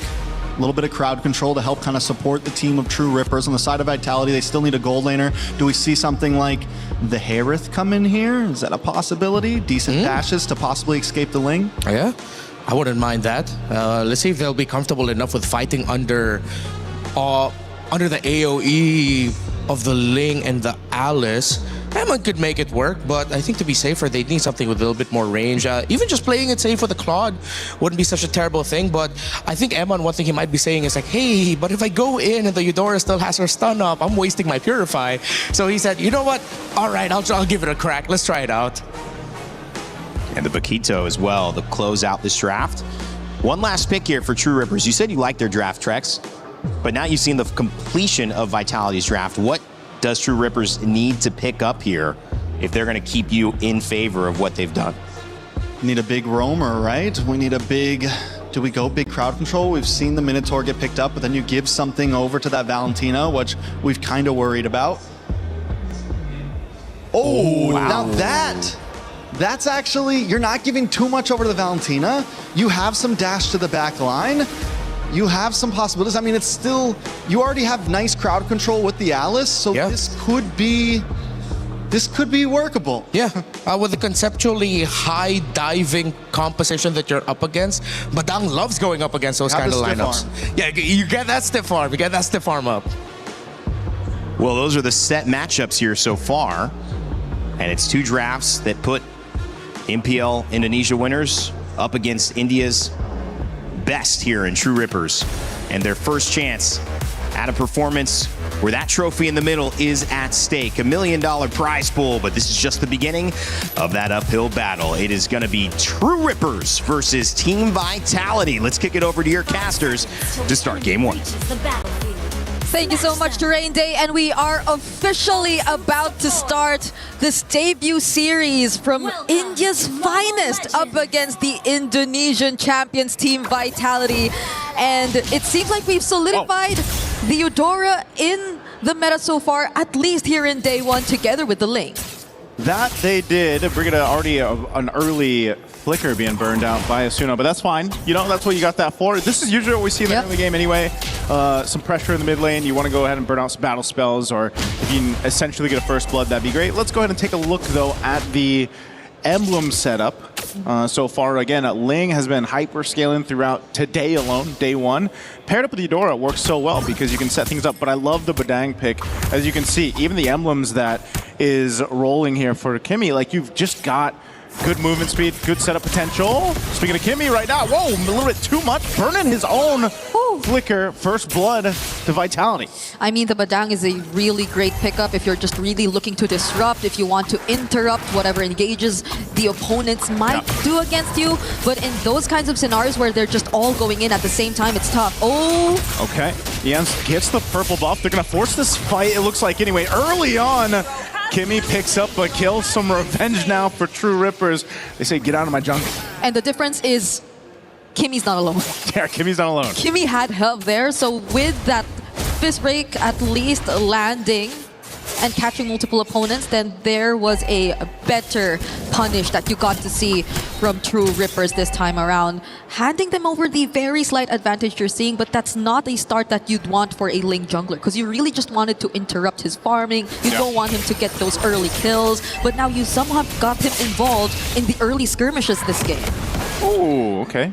Maestro's up to summon. Moreno's got his own Tempest Blades. Turtle's going to be up first objective, but I think True Rippers wants to go ahead and just take their time with this. They know positioning is in their favor. You got half health on your jungler. Ians doesn't want to take this fight just yet. They're going to hold this though. True Rippers are at least going to position themselves here, but this is an Akai that we're talking about. An Akai trying to fight the objectives, but there you go. Finn finally shows up. There it is. There's a Throne of Ruin already used. Tempest of Blades comes down too. They'll just go for the fight. Moreno uses his own, and now Niall will lock down in there. Emon comes through with a Blazing Duet. Couple bodies dropping over here into this fight, but the fight for the turtle looks like it's going to go over to Vitality. That was too much crowd control from Team Vitality, and we were just highlighting the impact of an Akai in the objective fight. Oh, wait! He's 1 HP. Oh, Moreno's around the corner, goes in with the flicker to capitalize another kill. That's a massive win you get to see from Team Vitality, taking the objective and multiple kills across the board against True Rippers. Asuna will be here though. I don't think they will get to find any trades from this rotation that you're seeing. But Vitality are just so quick to convert. They're just so proactive across the map, winning it out. And now you see how much gold they've secured for Eman, which you would assume is not going to be the best possible matchup, considering that he is up against the carry, who, by the way, is also a Master Assassin. Yeah, wanted to basically go 1v1 in that lane, try to get the upper hand for Garcia, but you know, this is one of the cases, right? When you build this kind of composition that's supposed to snowball, and especially for your Ling, again, if you get delayed, then the whole team's affected to an extent, right? And you're talking about 2,000 gold lead. It's nothing too crazy. It's still early on in the game. But my main concern here, Brigida, is that next turtle that comes up. True Rippers definitely wants to get in a better position when it comes to actually taking the objective. And it seems like Team Vitality is just willing to go ahead and force a fight, you know, try to get the upper hand in terms of fight. Yeah, because I like that they're confident. They try to position themselves first, but hold on, Garcia's all alone here. Oh, Garcia's got no flicker too. You're just not going to be able to escape this. An easy pickup there as it goes over to Eman, plus the damage on the turret. Asuna too late to the fight. All right, so this time around, going back to what we were talking about, True Rippers, at least they do make some attempts. They try to position themselves early on. They have the slight advantage because, again, they do have their very own sources of crowd control. But the thing is, I feel like Kimmy is starting to become a much vulnerable target for Vitality because they have much more crowd control. Hold on, though, Ganail. Okay, I was going to say, what are they up to? They get the flicker out, though, from Garcia. So again, a battle spell used. It just came off cooldown. And now you're not going to have it. Plus your tier 1 turret goes down in that gold lane. How much gold has he possibly lost in that moment? And how much has went over to the hands of Eman, who's now 201 and who took all these energy shields from that turret down bottom? It's Vitality clearly having the advantage here in this upcoming objective. Asuna couldn't even go anywhere close, not even Kimmy, because I feel like they're really playing from behind. And this is an objective that they are going to give up. No trades across the map whatsoever too, so it's as if True Rippers are now forced to play reactive against Team Vitality.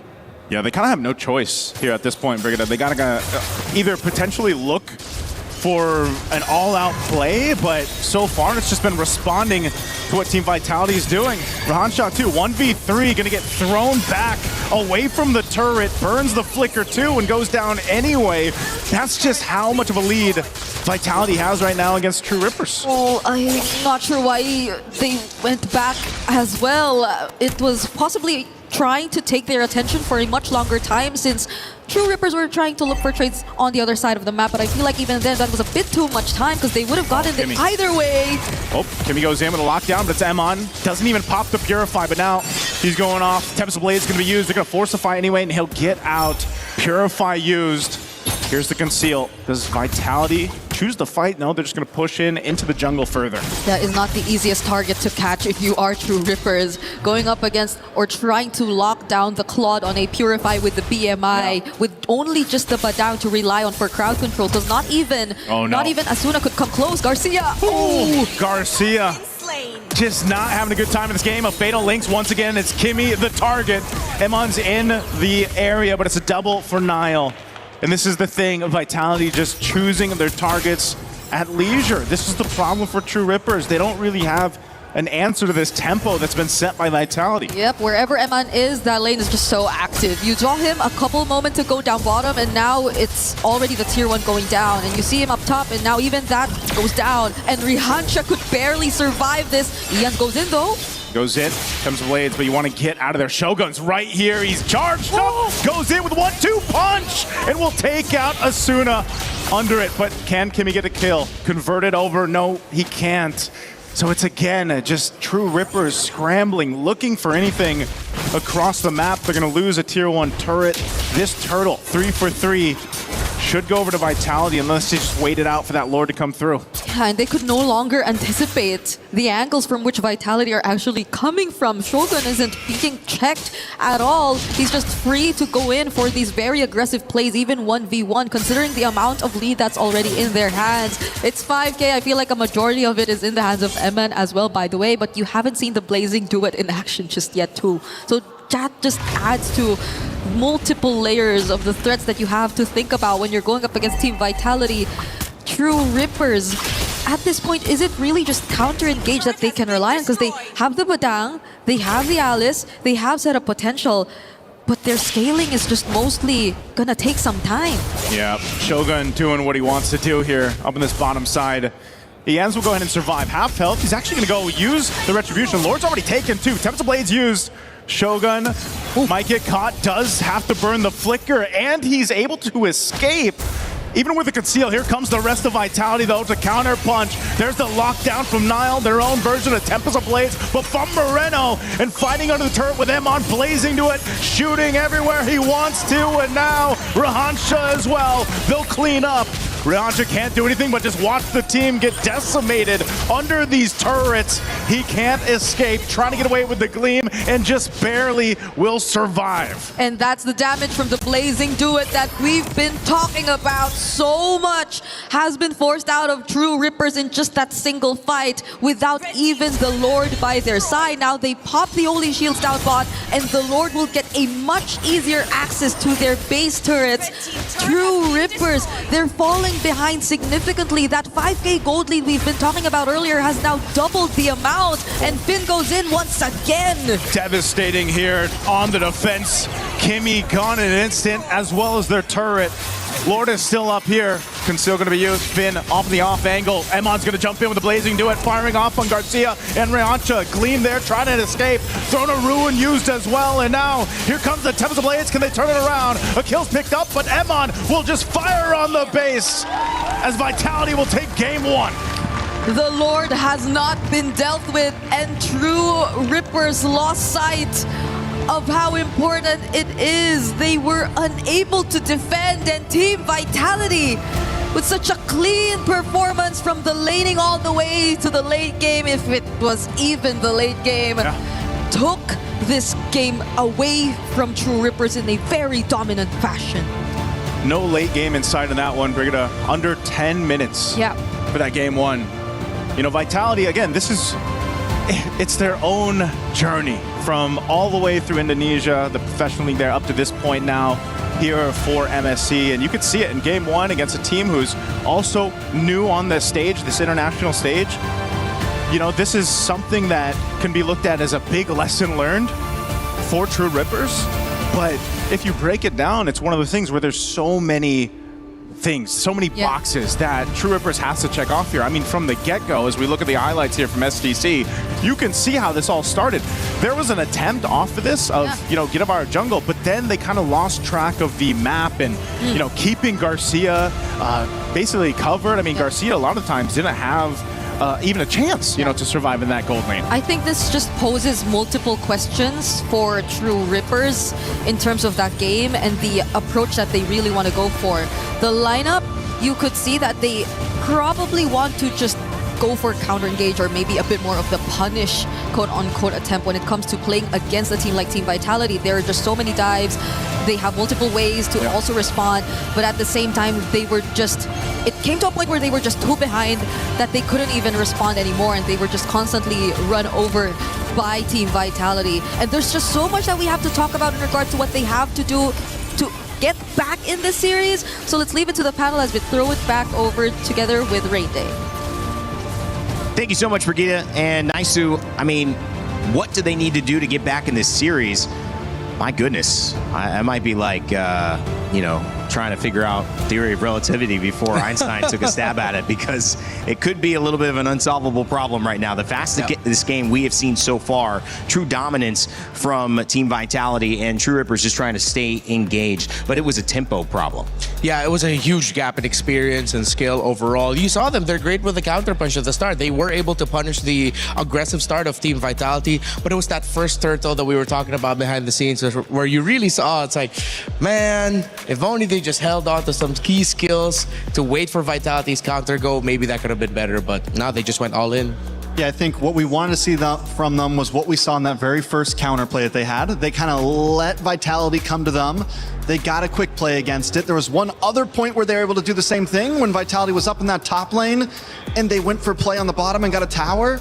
But outside of that, they were just scrambling. It was always chasing after whatever Vitality was doing, following Vitality's tempo instead of setting their own and falling into just about every trap that Vitality wanted them to. And it's really hard for a team to come into a position like this and try to set the tone, trying to set the stage when you know that the stage has been occupied by teams who have been there, done that, and are on their way to try to repeat. And so you coming in as a newer team and with a big representation of India on your back, how do you have the confidence to do that? And I think we saw in the interview that maybe they didn't right now, but maybe this game will show them that if you don't bring the confidence, it's going to be a fast exit. Yeah, I feel like with them having the thought of, there's no pressure on us, and then trying to find that confidence, it felt like they were overcompensating with just the wrong timing of where they're going in the map or what play that they're trying to make specifically. So pro players in MLBB have already spoken so many times before where because they were at this certain mindset, they didn't realize they were overlooking something. Whether it's when they use their skill or when the opponent has used their skill, they've lost track of that. And I feel like that's sort of what happened with True Rippers. I think there's hesitation there. You're kind of going, yeah, okay. What did happen with True Rippers then? A lot happened. I don't know if they just weren't mentally ready for this game. I think when a game goes like that, when a game ends in under 10 minutes, there's not a whole lot to say. No, there's not. You walked in, you played wrong. I think at this point, we need another game before I can really say maybe they just weren't ready for this.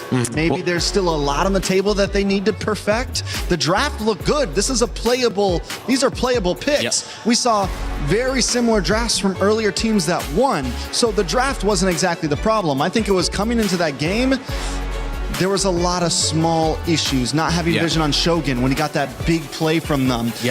Their mid lane, Eudora just walking off on her own, no one checking bushes. They were split up. Vitality was running out as a unit. TRX, everyone was kind of doing their own thing. I do think with Team Vitality, though, the difference maybe in Series 2 that I've noticed, and Rimar, I want your thoughts on this. Team Falcons PH had a pretty similar level of, when the game was over, dominating across GZG. However, they did lose that early game, and they were down for like 5 minutes before they clawed back. Team Vitality looked like they stepped on the gas, and they never let go. Does that signal a little bit of the strength of what this team might be bringing to the overall conversation to you, or is it more about just what True Rippers are allowing them to do? I feel like it's more of what True Rippers are allowing them to do. The most glaring play for me was with that first turtle was they fought way too hard, way too early, not even respecting the fact that the Paquito was on its way to join the fight. Once the Paquito of Shogun showed up, it was pretty much over. They wanted to get some early little trades of health, but then that just ended up punishing Kimi on the Badang even more. And once they lost Kimi on the Badang, once Shogun joined in the Paquito, the math does not math damage-wise. The team with the Paquito will out-damage you in the early game. To extend on that point even more, if Vitality was up against possibly certain other teams, or when we see some of these top regional teams go up against each other, even with an 8K gold lead, you might not try to go for a base end at 8 minutes, right? You might take the inhibitors, play it safe, and back off. Especially when we saw the Ling come in and get a kill. They didn't care. They're like, I know that he was being kind of nice in the interview, but Vitality was very confident that we are going to get the better of them. They were kicking down doors. They were running in base, even after losing a member. You'll see it later on in this tournament. A lot of teams won't be that aggressive if they feel like the match is even.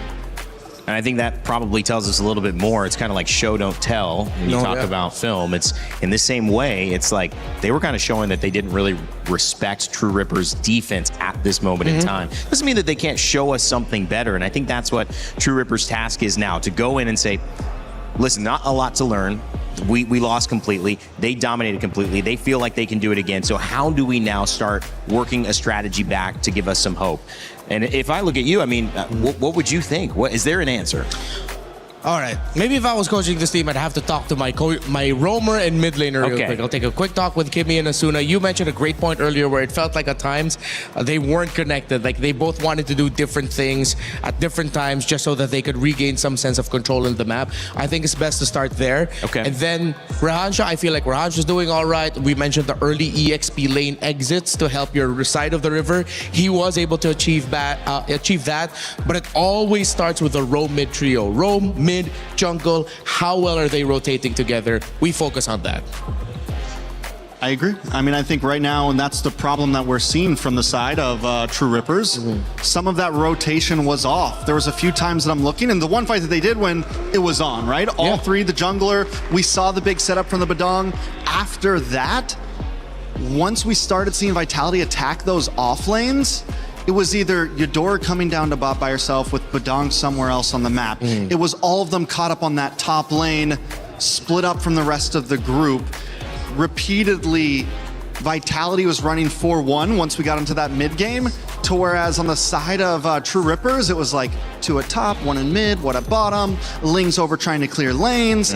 There just seemed to be, there wasn't much glue holding them together throughout that game. And when you're losing that bad, sometimes it's better to just sacrifice the arm to keep the body, right? Yeah. Let that bottom tier 3 go and group up to defend the rest of your team. Let a couple towers go to not lose 2 or 3 members, and that's where True Rippers started to fall there. Yeah, you can hope that this is maybe just a feeler game, right? Maybe this is just something they were needing to get out of their system, get the nerves out as well. It is a big deal, and going into this next draft, they can hopefully do something similar, but it also like raises a bigger question for me because we look at like Eudora and Ling coming out. I mean, to the meta for today, you could say perfect 1-2. Yeah. Yet when you get a good draft and you still perform like that, Rinmar, is it more of a conversation like, do we even try to like hit meta that well if we're not comfortable on how we're playing it? Do we try to get more of these comfort picks for us so that we feel good on our heroes? Well, from a coach's perspective, you'd want to be able to tell your players at least one good thing to latch on to. Yeah.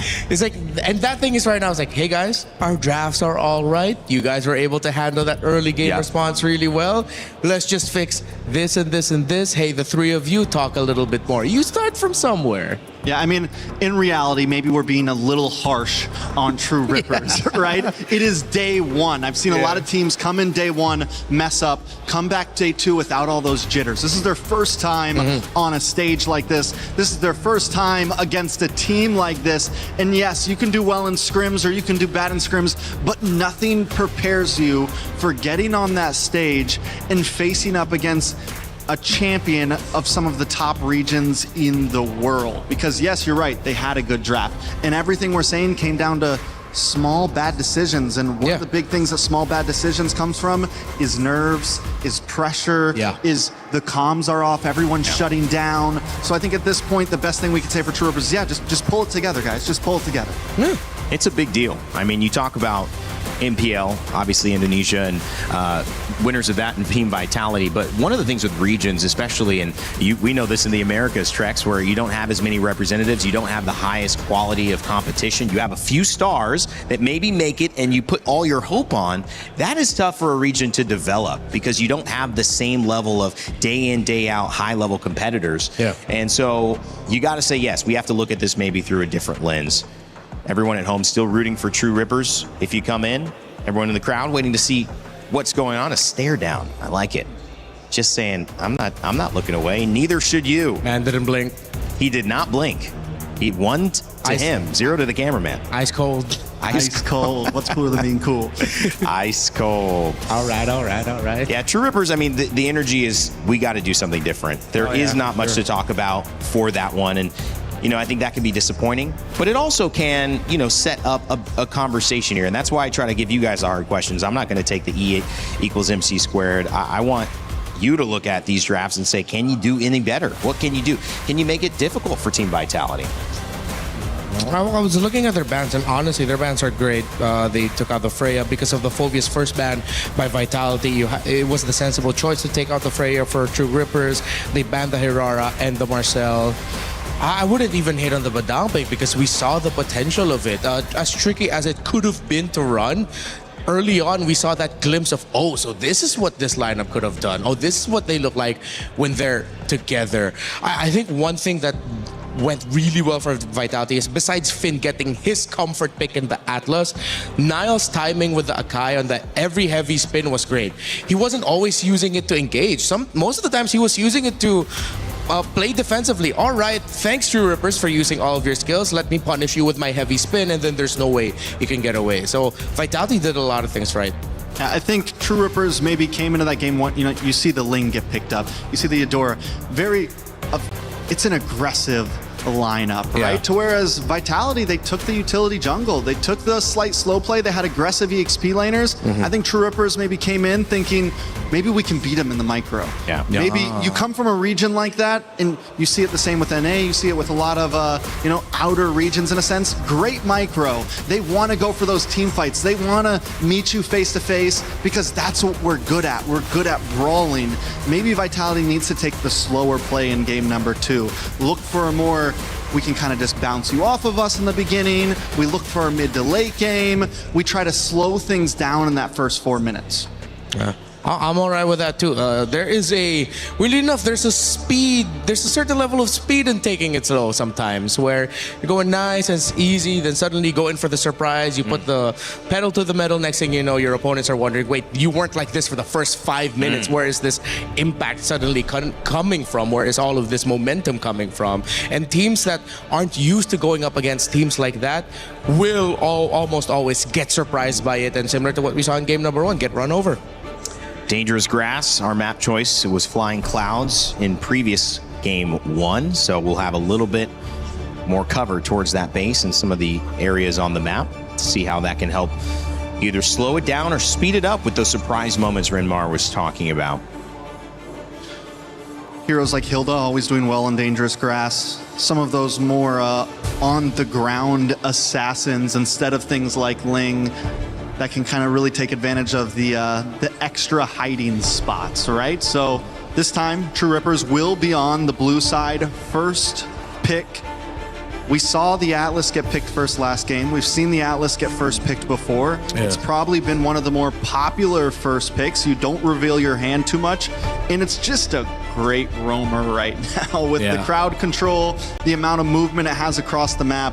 It could definitely be a first pick here from True Rippers. Yeah, considering that they banned out the Valentina, I feel like that's exactly what they're setting up for, unless they have another pick in mind. If they suddenly swerve us all and pick an old surprise first pick in the Juice In just because they want to take it away from Moreno, because this Valentina ban could be two ways, either because they want to set up an Atlas, or they saw Moreno and the Valentina said, I don't want any more of that. But then are they more into that mindset of taking away some of Moreno's best picks, one of them being the Juice In? Hopefully it's not that, and hopefully they're setting up for the Atlas. They ban out the Ling. So Jushin's still open. But with the Ling gone, you do at least take away some of that aggression. But Vitality doesn't need the Ling, honestly. Yeah. They've already shown, we can beat you with the Akai, and we get the swing back. So if they do take the Atlas on the side of True Rippers, Vitality still gets Akai, Jushin, something like that. So Vitality looking good on the swing back with the 2 picks from Red.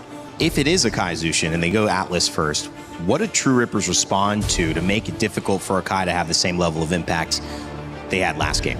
Oh, that's more of an execution question now. You're going to be able to poke it, constantly take away its health. A lot of the great impact that Niall had was because True Rippers already used their dashes or already used their skills that could stop the Akai. So a little bit more on the timing within the game itself. So in that question, is it just also prioritizing, if this is our weakness, we're getting caught out, heroes that have a little bit more mobility or have more abilities to deal with CC and still stay in the fight and be relevant? Yeah, that could work too, but then again, it's like, how are they going to use it? How are they going to use all those tools that they have? If their timing is off, it's going to go to waste. Honestly, first pick Jushin. Jushin's able to kite away from the Akai if Vitality wants to go for it. I know we were kind of like yelling about it, but then you still get the Atlas on the side of Vitality, but you pick up Purify on the Jushin, and then you can kind of play around. They end up going for the Atlas, so there it is. Yeah. We talked about Moreno. on the Jushin. Do we think it's a definite lock, Remar? Oh, if they do, that's gonna be a bit of an ego pick. An ego in the good way. It's like, it's that Vitality ego. It's like, I know we're better than you. Let me show you some of our old favorite tactics of like packing a sprint on this Jushin, giving it a Sky Piercer, and then suddenly it's just gonna go crazy because you gave it way too many kills early on. I could see them doing that, honestly. 2 picks coming up for Vitality. Atlas taken away this time for True Rippers, who start with that. We'll see what Vitality do to respond. With the way that Vitality won last game, they could also completely steer a new way. And Harara was left open, so we are going to get to see some aggression on the jungle of Vitality. As their second pick, Selena, this is exactly what I said. After winning game 1, we could see them take a complete left turn and kind of switch things up here. Okay, yeah, it wasn't the Jushin, but this definitely goes into that school of thought of, yeah, let me just show you how much better I am than you. That's a hell of a pick. You do not see Selena come out this early. This is coming from a team that... Oh, wait, no, I just realized. Coach Panda is with Team Vitality. The last time we saw him in the MSC stage, he wasn't able to fly out. But that was the meta of Atlas at Rome. Selena was one of the picks he wanted to pick up because at least you could set up some traps so that you could get vision. Now, this is surprising to me because the Uranus is one of the responses to the Selena in the sense of, all right, go ahead and waste your Abyssal Arrow onto me so you have a strong front line. But then they pick up a Yi Sun Shin. This requires them also getting a strong fighter type in the gold because if they go double carries, it might be too greedy. Freya's not open. Yeah. They could go for... Call me crazy, but they could go for something like a Ruby Gold. You're crazy, but that's good. But honestly, the Harara wants to dash in, the Selena wants to dash in. Something that can stiff arm those heroes that want to get up close and personal. It works great along with the YSS. If you want to see at least a fighter in the gold, something bulky in the gold, it could be an option for sure. Belleric gets picked up by the side of Vitality. This is a roamer we've had our eyes on. Is this a first showing so far today? We haven't seen the Belleric yet, I don't think. So far today, yeah, it's been banned, surprisingly enough, yeah. It's gotten banned out more. Oof. What are they going to pick up at the gold? Actually, that's just my biggest question right now for True Rippers. What are you picking up at the gold lane? Unless they swap YSS to gold. Yeah, exactly. It's like, unless they really go a little bit back into the meta and then suddenly bring back YSS in the gold lane. They have the option. They have the option. They have the option, all right. They have the option. We'll see Yi Sun Shin, the last pick for True Rippers so far. We've got 2 more to go. Is Belleric selected? God, I'm not used to seeing that face there. I was like, who's that? Yeah. Who is that? Still getting used to the newer portrait. Yeah. Getting used to seeing that hero anywhere else. Yeah, exactly. We usually see it in a ranked game. Wait, that's a hero? Suddenly, it's a meta pick in MSC. Who would have thought? 2026, everyone. Earlier we said fire sometimes needs to be fought with fire. Sometimes you need to cool it down and try to go the opposite direction. In this case, fast game, fast win for Team Vitality. Do True Rippers try to match that pace and out slug them? Or is this better if True Rippers trying to find a lineup that just survives and just builds towards seeing more gameplay? It depends on whether they believe they just played bad last game. Right. Or if they truly think that Vitality's a little bit better. What do you believe they think? We're going to find out. We'll find out. We don't need to find out for you to believe. I mean, I don't know yet. Do you think they see it as a mismatch? I think they drafted very well last game, right? Like I said, I agree with their draft last game. So coming into game 2, whereas it all nerves last game, right? Yeah. That's tough, man. That's tough. I already said that I think they should slow play this game. I don't think they should come in thinking we can just go all out. You're up against Indonesia, which is known as a brawly region. They're great at micro mechanics. They're great at going toe-to-toe, especially with regions like this. They're kind of the stoppers for other brawly regions. Don't get me wrong, Vitality have great macro, but they are ready to headbutt with you a bit. So I don't know if that's the direction True Rippers should go, but hey, they might take it there. They got a YSS right now, so they kind of have to. Yeah. Renmar? Paris, gold. If they decide to go for like a fighter in the gold lane, they will Give me not a have Ruby the firepower. Ruby gold, and then they're going to turtle it out and just hold the fort down for their YSS. With the Selena around, with the Herrera around, that's going to be a tough ask. Unless True Rippers are going to surprise us with a pick here. But no, they'll play it stable. They'll go for a double carry, a Gord in the mid, greedy lineup, but they have the damage. Maybe that's what they felt. I mean, it seemed like the tempo was they wanted to counter-engage, right? Yeah. So there was a lot of understanding that they were going to brawl. The choke comes out, and we were going to deal with the brawl. Maybe they felt they didn't have enough damage to properly punish the counter-engage from Team Vitality. So a different, but I think clear approach, Renmar, and what True Rippers wants to do in Game 2. Yeah, you can see the idea there. It's just with Uranus games, it's always really good or really bad because your EXP laner doesn't have strong crowd control, but the rest of them do. So the crowd control is there somewhat. To an extent, yes, you have some crowd control with the Moskov, but again, like, it's more defensive crowd control. And my big worry for True Rippers right now is with how they lacked crowd control last time they were easily able to get dived on, it's looking very similar. All right, well, Game 2, will it spell another sub 10-minute win for Team Vitality, or will True Rippers be able to even up the series? Let's send it over to Naisu and Brigitte for Game 2. True Rippers cannot let this end sub 10, and they have to find a way back into the series in order for us to get into a game number 3, but Team Vitality, they just came into this with a Selena mid, very similar to what we've been seeing from their women's division, but also a Belric XP lane. Belric XP, man. I mean, we've been seeing so much of Belric the past few weeks that, you know, it's like, oh yeah, he's gonna go in the XP. There's an arrow landing, Moreno. Okay, Asuna at least holding on to that flicker. Nice little stun with the projectile. Has that damage on Finn too, but will be okay. This is one thing I have to say though too. Yeah, Belric and the XP, he's running the Revitalize. And so, just as the panel mentioned, you know, over in the studio, they said they like to fight. Indonesia loves to fight, and now they can extend them even further. An arrow's gonna land, you're thrown in the air, you have nowhere to go. First blood in the hands of the Maestro. Yep, the Belric in the XP lane, I think we are yet to see a successful game from, but the Selena has been very 50-50. We all know for a fact that it has been.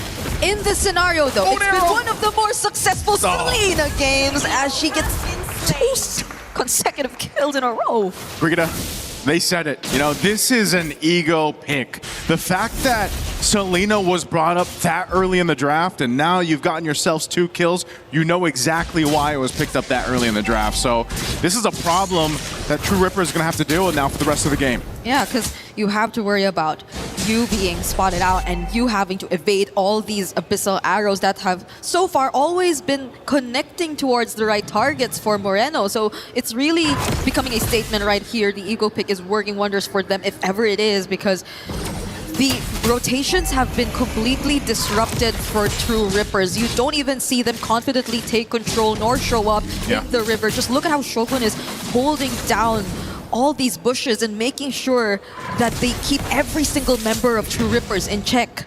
Let's see what happens here. Again, playing on this map too, dangerous grass, extra bushes to work with. You're gonna force out the rest of the members of True Rippers here for this fight. Mountain Shock are gonna be used too. They're gonna come in for the lockdown, and SOD already thrown out. Good kill on Nile. This is what True Rippers need to be able to go ahead and secure themselves an objective. They have all the room to work with right now as EANS will secure the turtle. Fight's gonna break out. There's the Gush, and True Rippers, they've awoken in Game 2. One of the tankiest members extending that fight, actually leading to an advantage for True Rippers right there. I don't think Nile nor the rest of Team Vitality had enough damage to just take down this Uranus, this Rehansha who's been just standing in the way for so long. Even Kimmy just baiting out some of their attention and taking in majority of the damage too, eventually allowing them to get access to Nile. So this is maybe one of the potential workarounds for this draft, is just really sustaining everything as much as you can, because mostly the damage is gonna come, yes, from Moreno. Like the burst damage, in terms of burst, it's really just gonna come from Moreno at this point in Nile. But as long as you get to tank everything, then maybe there could be a way around this for True Rippers. Yeah, that way is their tanky front line. Vision used. There's a whole wombo combo for Finn. Another kill picked up here for True Rippers. True Rippers are starting to be a lot more active than you expected them to be. A really great setup on that Fatal Links, as you've seen, but Rehansha too, the way that he's been moving around, I think it's really big help. And SOD, again, Suno with a pickup kill. Next one, looking for more in the mid lane. Arrow thrown out. Finn joining the fight. Has a flicker, but doesn't want to risk it, so they just disengage for now.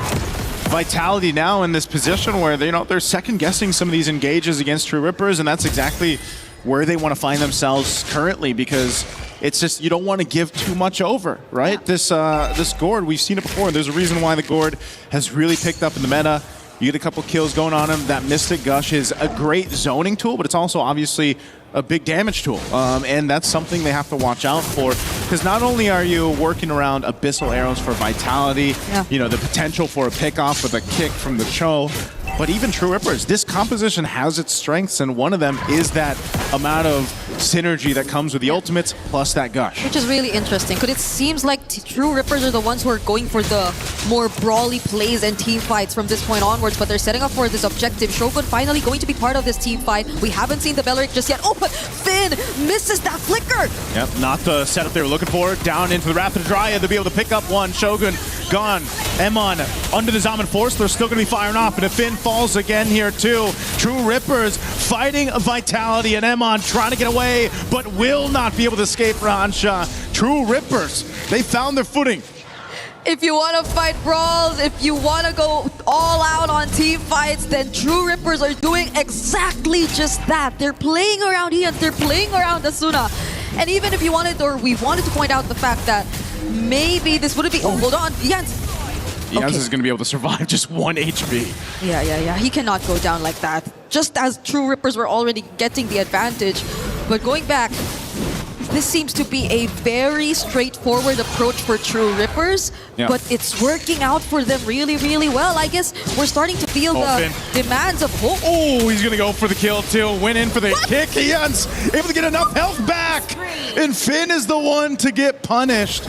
A misstep there from Finn. Yep, so maybe we are starting to feel the demands of how skill shot based or how mechanically dependent these compositions are for the team Vitality. You really have to layer them out really well. It has to follow a certain sequence, whereas True Rippers can just be in your face. They could just create space, and they could just allow their damage dealer to do their thing. Team Vitality seems to be a bit more precise in terms of the teamfight approach. Oh, Emon. He tries to get away, pop the Purify too. An engagement in the mid lane. Zaman Force already dropped down. There's the Gush on Finn, trying to escape. An SOD thrown out as well. The Revitalize, though, helps the fight as they fight back, but Shogun goes down. A arrow thrown out, and now Finn looking for more. They re-engage once more. Nile not able to capitalize on a kill unless he can go back into this fight. He looks for the moment. He goes in under the turret, able to pick up a double kill for Nile. Looking for potentially more. And again, he has the Sky Piercer, so that's 2 stacks. And they've somewhat turned things around here for Team Vitality, at least for now. They're already able to lessen the lead, but Nile is still being chased by Rahansha here. Okay, we'll get the objective, but Rahansha. Can he escape? Yep. He's going to be fine again. This Uranus, very strong, and he's had a solid game so far. Again, 3-0-4. He is the bulwark for the team currently, but Vitality shows some fight in them. You know, off of that exchange in the mid lane, plus an objective, they slowly make a baby step in the right direction, but still, True Rippers up amidst it all. Nice little Rapid Dryad there, used up. Garcia will be able to survive, though. Good thing for some backup up on the other side of the map. They're going to be going once again on Ians. He falls. Top turret. Kimmy could be next. Okay. He gets taunted with Shogun. He tries to get away. Probably conceal, but Emon won't let it happen as he takes down Kimmy. So much happening all over the map. I might want to take a look at the items right now. I am really eager to see what builds have they been picking up, especially for Cho and Belleric, and it seems like they're just going for tank. Yeah. But despite that, you could really feel how much pressure they're actually able to put onto the opponents, how much they're able to actually maybe get out of True Rippers, but I would want to see more, especially from Finn.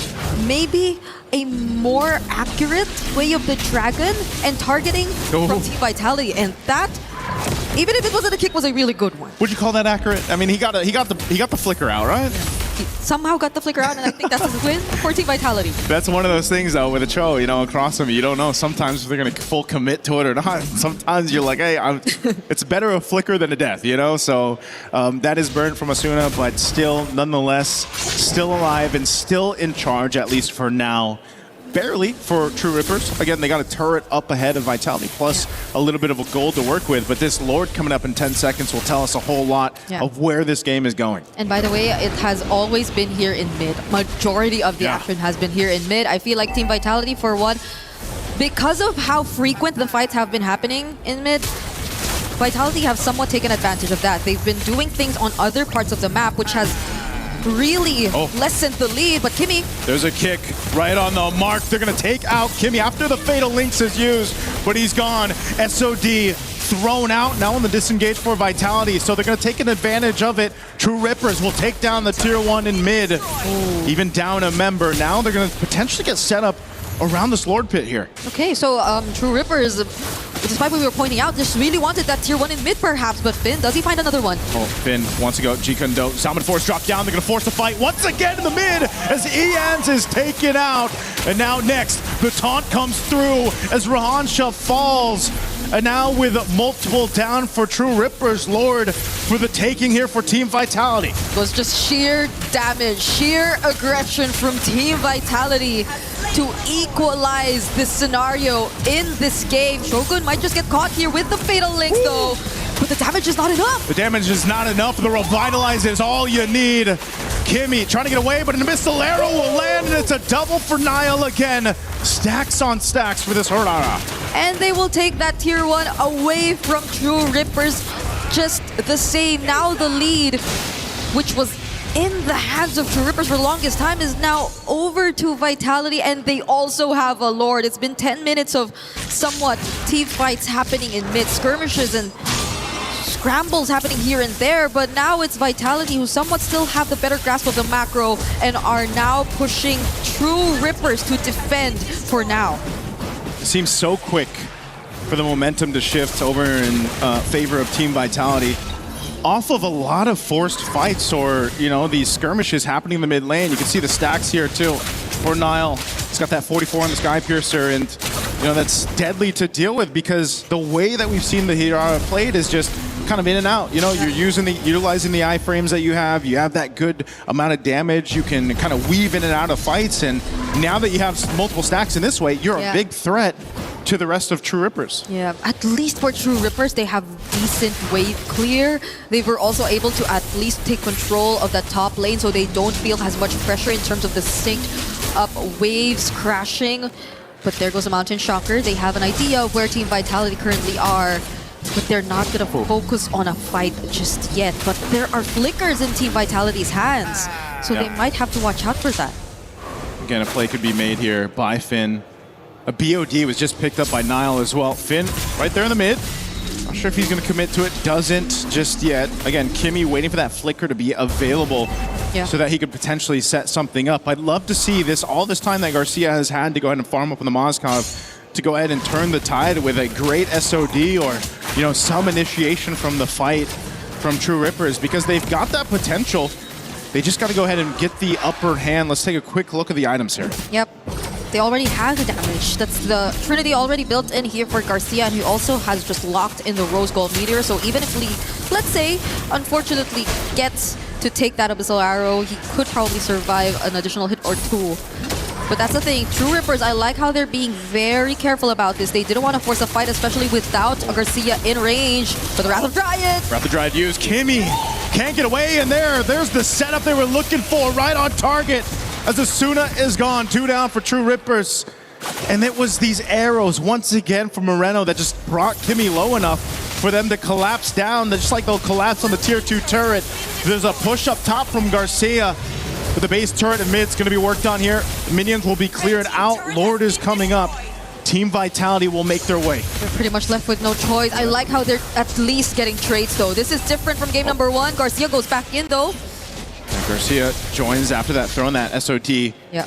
True Rippers will be able to go ahead and hold up on this front side. It looks like they want to go ahead and at least stall out Team Vitality. The rest of the team is up here. Could they potentially take this Lord? They got to dance around these Abyssal Arrows. Nile joined the fight now too. They're going to be going, looking for a potential fight already for the Lord. Everything already thrown out. Moreno's gone. Lord secured though by Nile. The fight's still breaking out. Finn finally goes down. True Rippers trying to win the fight here. They might have lost the Lord, but they can take more with them. They're going to go for Shogun. They get the stun. It's a double for Garcia. And that's when Finn couldn't even land the stuns, wasn't even able to just kick Ian's out of the way to secure the objective. Let's take a look at that replay, because I feel like there was a clear attempt, at least from Finn, to just deny the retribution from Ian's here. He was just trying to chase after him, and he did not successfully do so. But the knockups, the damage, the splash damage that just came from that team fight, which was a really messy team fight at that, it helped so much in terms of how Vitality were able to just win the objective, and that is what really matters at this point. At least they're not able to hand over the complete advantage to True Rippers, but nonetheless, True Rippers were actually able to somewhat balance out that fight. It's not a huge loss despite them not getting the objective. It was really good usage of the tools they had at hand. True Rippers, I mean, Eons as well, being able to avoid what Finn was trying to do. You know, those little micro decisions around the Lord, staying alive, being able to get being able to stay alive, even if they lost the Lord, it's still potentially to turn around because the key members stayed alive here. Garcia being one of them. And it's so important, again, his spacing, his positioning on the Moskov. He's done a phenomenal job not dying, utilizing his Purify when he needs to. But now you got to be the guy to also turn these fights in your favor. And there's a whole lot they can do off the Fatal Links. The Conceal's going to be used, scouting out a potential target. They won't find it just yet, though. Yeah, and even the entries through the SOD, I think, have been really great for Garcia. It's not like he just goes in and puts himself in a very dangerous position. It's more calculated timing that you're actually seeing from him. Let's take a look at the gold distribution so far, and even in terms of scaling, I think he's been doing great, matching Eman in the gold lane. And the last time we checked, he was actually ahead in terms of gold, so it's really great. But that's a Purify. Yep, Purify used. They're going to go for the re-engage here. They're going to disengage for now. An arrow is going to be able to land. They're going to force it anyway. A Fatal Links into the Mystic Gush. Moreno off the off angle. Going to be looking for more. Immortality going to be popped from Kimmy. A projectile thrown out, but it's a double for Nile.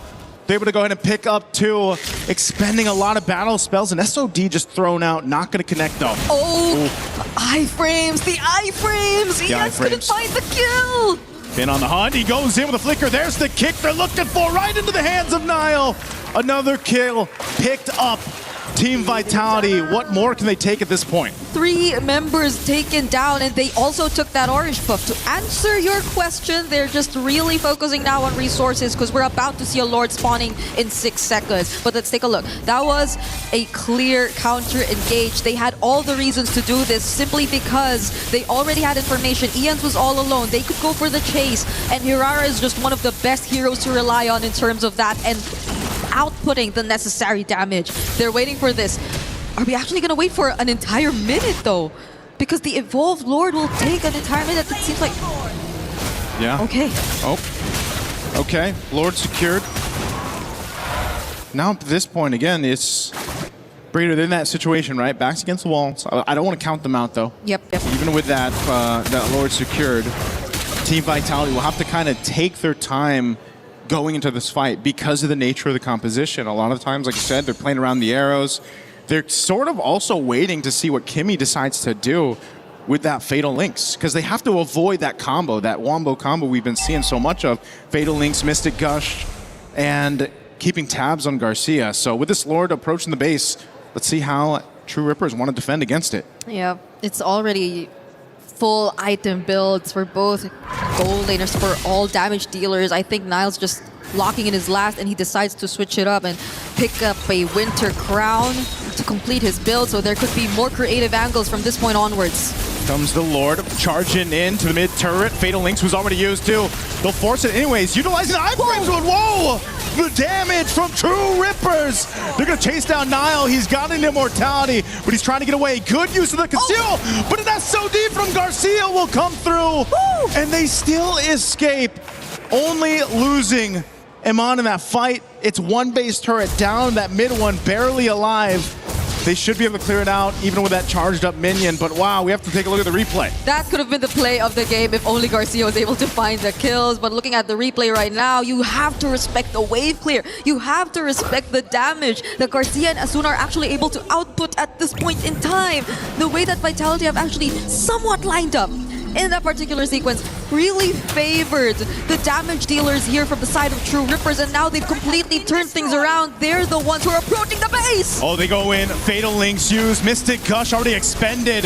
Emon back for the fight. Kimmy's gone, and now they're going to get chased down in the mid lane. An arrow's going to land on Asuna. They're going to follow through as Asuna falls, but Garcia is unleashing once again. Comes through clutch for True Rippers to send Vitality back to the base. The double marksman setup is still here. Moreno. Moreno, does he want to take that on? No, Moreno, what are you doing? He went for it, and he gets punished anyway.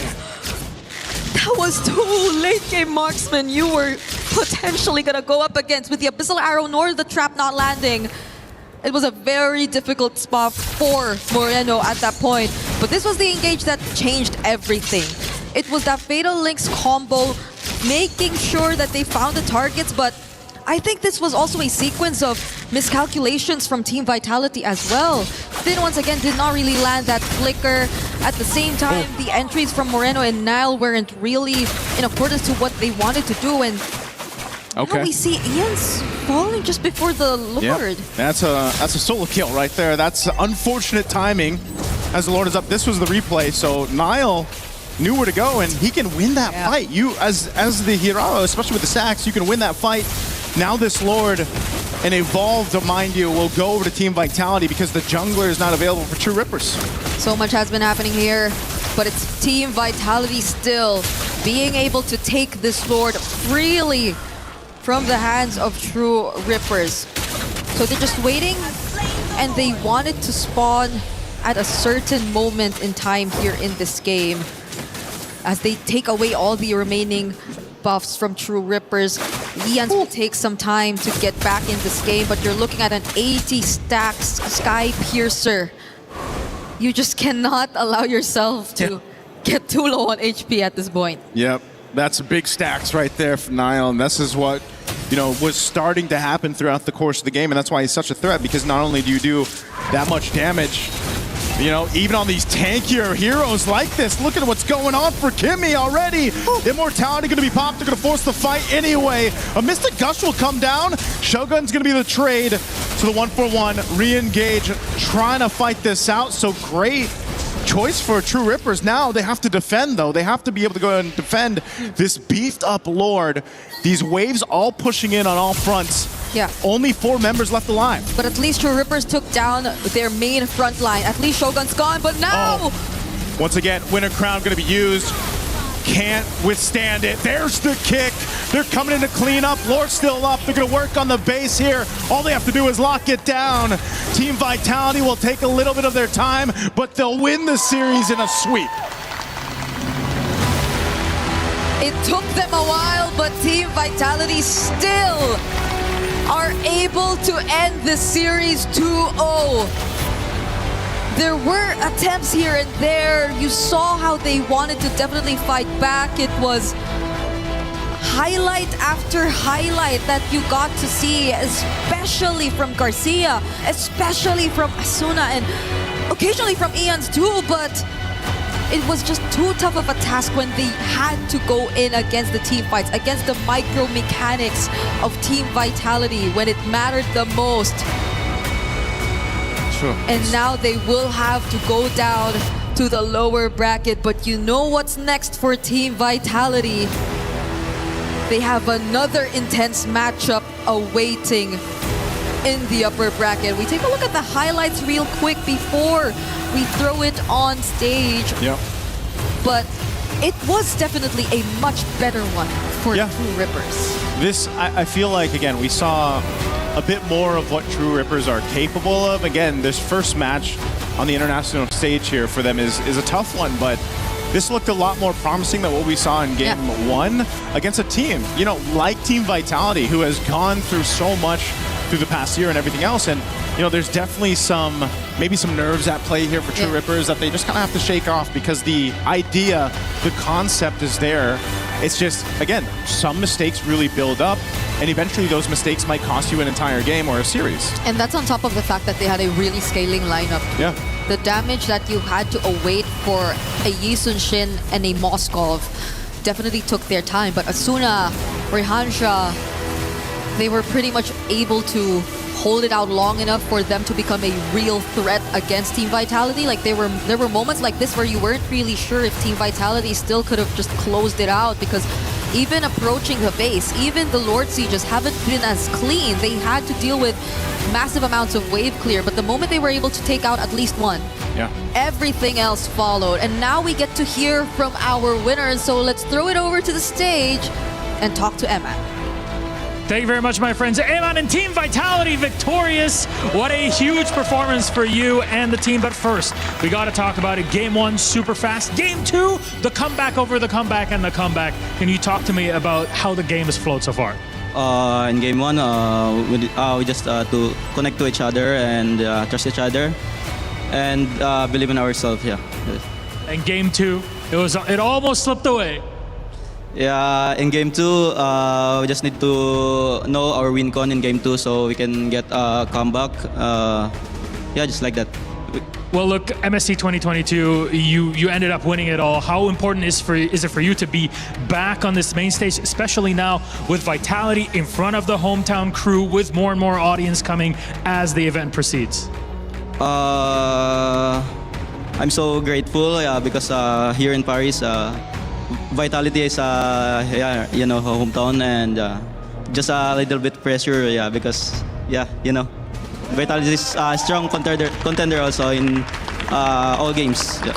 Very much so, not just here in MLBB, but also, already we saw it in MWI, but thank you very much. Next up, you're playing against Falcons PH. It's a tough game. Anything you'd like to say to them for that game? Just good luck and have fun. We give each other our best for tomorrow. Yeah. Very much so. Thank you very much then, Eman. That's it. Team Vitality victorious in their game. What a matchup for them. Very stressful in some ways, but still, we'll leave it to our desk to break it down. Thank you, Milos. Team Vitality get the win 2-0, but it was anything but a similar matchup. After Game 1's sub-10-minute win, Vitality had to go the distance, almost a 20-minute back-and-forth game with tons of threats that True Rippers were able to provide. It was Vitality who would eventually find their way, but it was a great effort from True Rippers in Game 2. I think something they'll be able to hang their hats high on as they get ready for their game against GZG, the losers of that previous matchup from Team Falcons PH. Welcome back to the desk. I'm Rain Day. I'm joined by Renmar and Trex here to break down the action. In Game 2, that was, I think, and I don't want to put words in your mouth, but I think a much better performance from True Rippers. Hell yeah, it was a much better performance. I loved what I saw from True Rippers, and I think that was a game that Vitality and True Rippers needed to have this early on. For True Rippers, something they could really latch onto as a confidence check for them. It's like, hey guys, champions of Indonesia, we did this. Meanwhile, for Team Vitality, it's that sense of like, hey guys, we're the champions of Indonesia.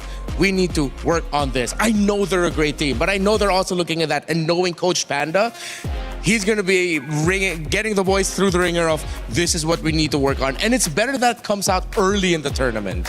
Yeah, you could definitely tell there were some sweat drops from the side of Vitality for sure. Yeah. Team Rippers, a completely different game, a completely different play style. They seemed very able and capable. There were some plays there that weren't just micro. There were some plays there that weren't just macro. They brought the full package that game. Still fell a little short, still made some mistakes, still maybe overextended at time or lost the point, but still, I think in that lower bracket, they could be a dominating force for sure if they can bring what we saw in that game.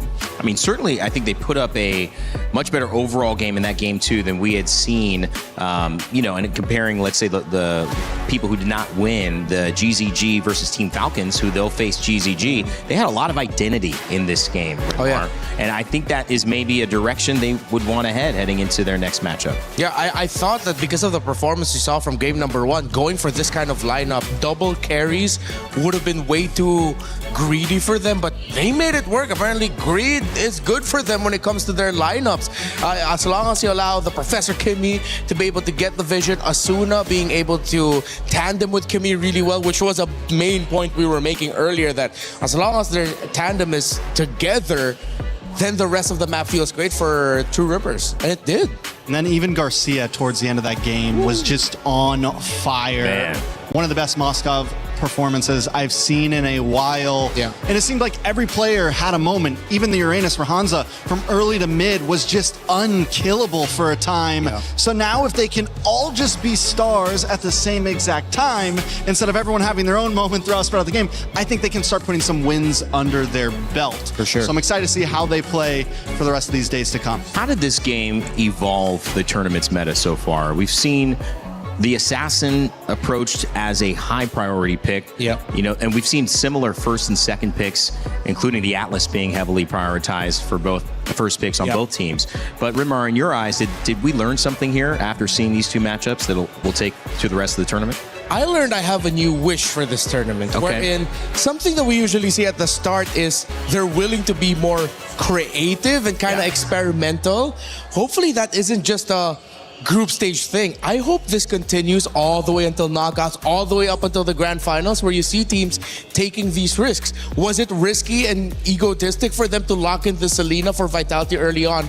Yes, but it was a big impact for the team. Moreno was a monster on that Selena. But then True Rippers answered with a Uranus, with which you told me the streets have some info about. I mean, yeah, Uranus is supposed to be a very good comfort pick for Rahansa there. And that also leads to what you were saying in a sense of, we're in a meta right now where comfort can sometimes be okay. There is not a set 10 heroes that everyone has to play. Even the YSS we kind of questioned, it did amazing. If you're able to pull it off, everything has a counter, right? Everything seems to kind of, you can go tit for tat. You can get a little outside of the box and still pull off wins. We saw it with the Selena there. I mean, overall, I think the meta's in a very good place right now, a place that we haven't seen it in a long time, if not ever. Seeing some more uniqueness on some of the hero picks as well, and seeing some uniqueness now in terms of these new matchups that will force maybe even more decisions from our players to expand their hero pool. As we look at our bracket for this tournament, it's Group A today. Group B will have their matches tomorrow, but as I've said prior, we have Group A and Group B doing their own upper bracket and lower bracket runs. So we'll see elimination matches now coming up for the 3 and soon to be 4 teams that will have lost these initial matchups. We'll then see qualification matches for Team Vitality and Team Falcons PH, Team Vamos, and the winner of our upcoming game, Team Ignite versus Team Spirit. And that will advance somebody to the knockout stage and send someone else into a decider match against either True Rippers and Guangzhou Gaming or Team Falcons Mena versus the winner of Ignite or Team Spirit. True Rippers versus Guangzhou Gaming is going to be a tearjerker because for so long, ever since we saw China come into the scene, we've wanted to see them do amazing things. And now we have this other new region coming into the scene that we're hoping to see do great things. Yeah. And no matter what, one of them are going home. Yeah. That's a tough match to have to watch right there. Yeah, May was one of the first names we saw perform in an international tournament for MLBB coming out of China. And then now he's at the risk of, he cried when he won the qualification tournament because he's been wanting this for so long, to make it into the group stage, not just be stuck in the wild cards. But now instantly at the lower bracket, up against a region that's been, again, desiring to be part of this scene for the longest time. It will be a tearjerker in that matchup. You could also look at it on the flip side that either way, somebody's moving on. So you got somebody to root for who definitely has a great story coming into it. As you've been having a lot of fun with Mobile Legends Bang Bang, like us on the desk and our casters and our players, we think there's something else you might enjoy. Make sure to check it out. It's a new idol adventure in the Mobile Legends universe. Take a look.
my game. He knows nothing. Let's go! Tyler 1, you're done. Raw energy. Half for half and blow the house down.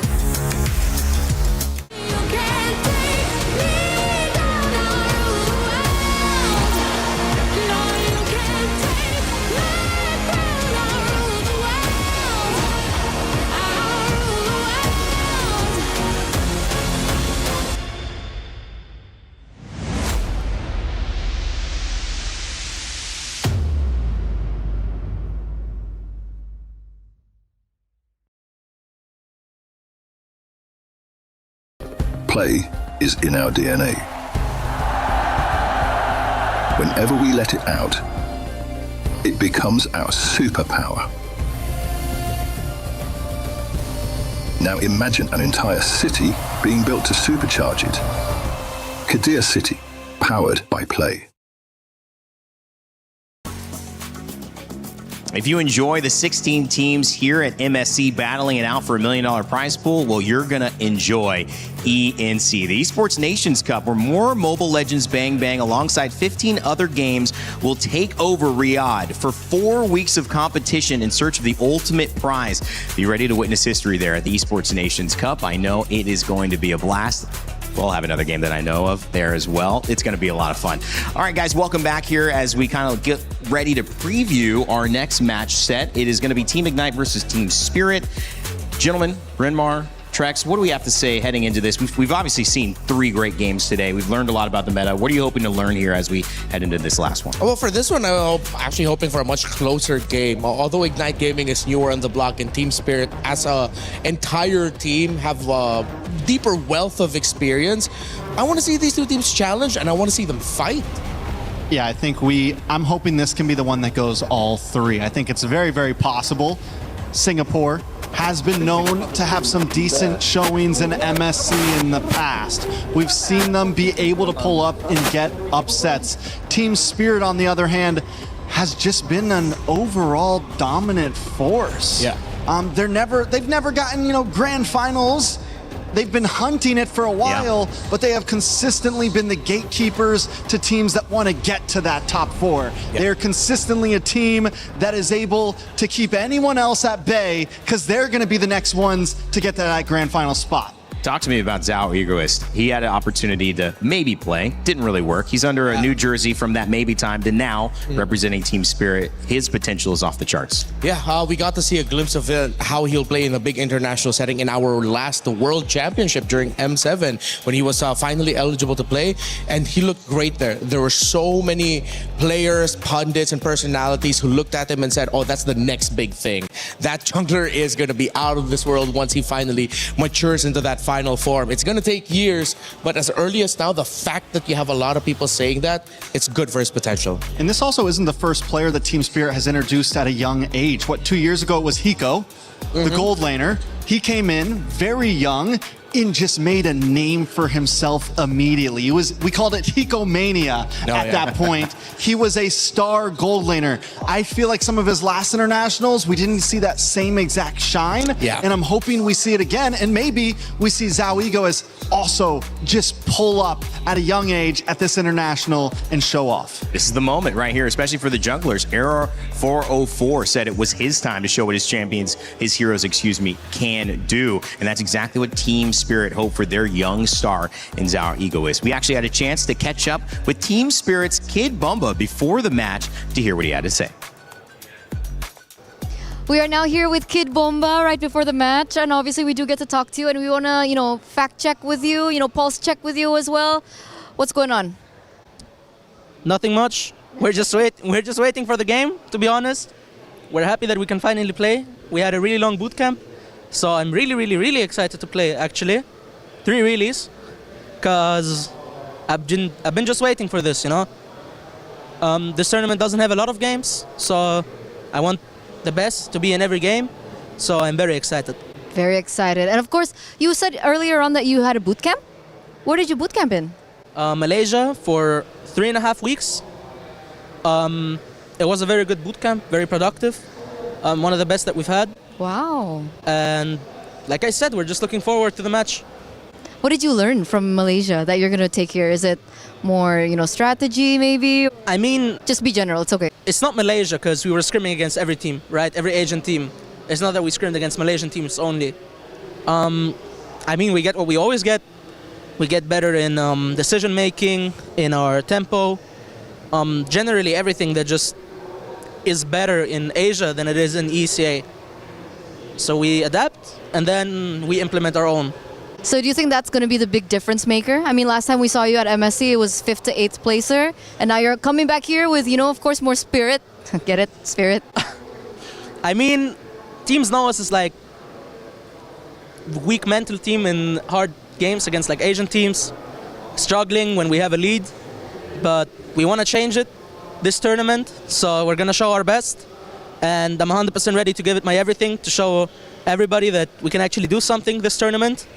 And if it's not going to go out well, then it won't happen. Everything will happen like God wants it to be. Amen, amen, amen. We will see it. I'm pretty sure you guys are going to do well. But before you do well, obviously your next matchup is against Diablo. Now, talk us about the laning phase. I mean, we know Diablo to be a player that's also very, bombastic. He has a lot of things under his sleeves. Is there any particular preparation that you have for the laning phase against Diablo, seeing as the EXP lane is so important now?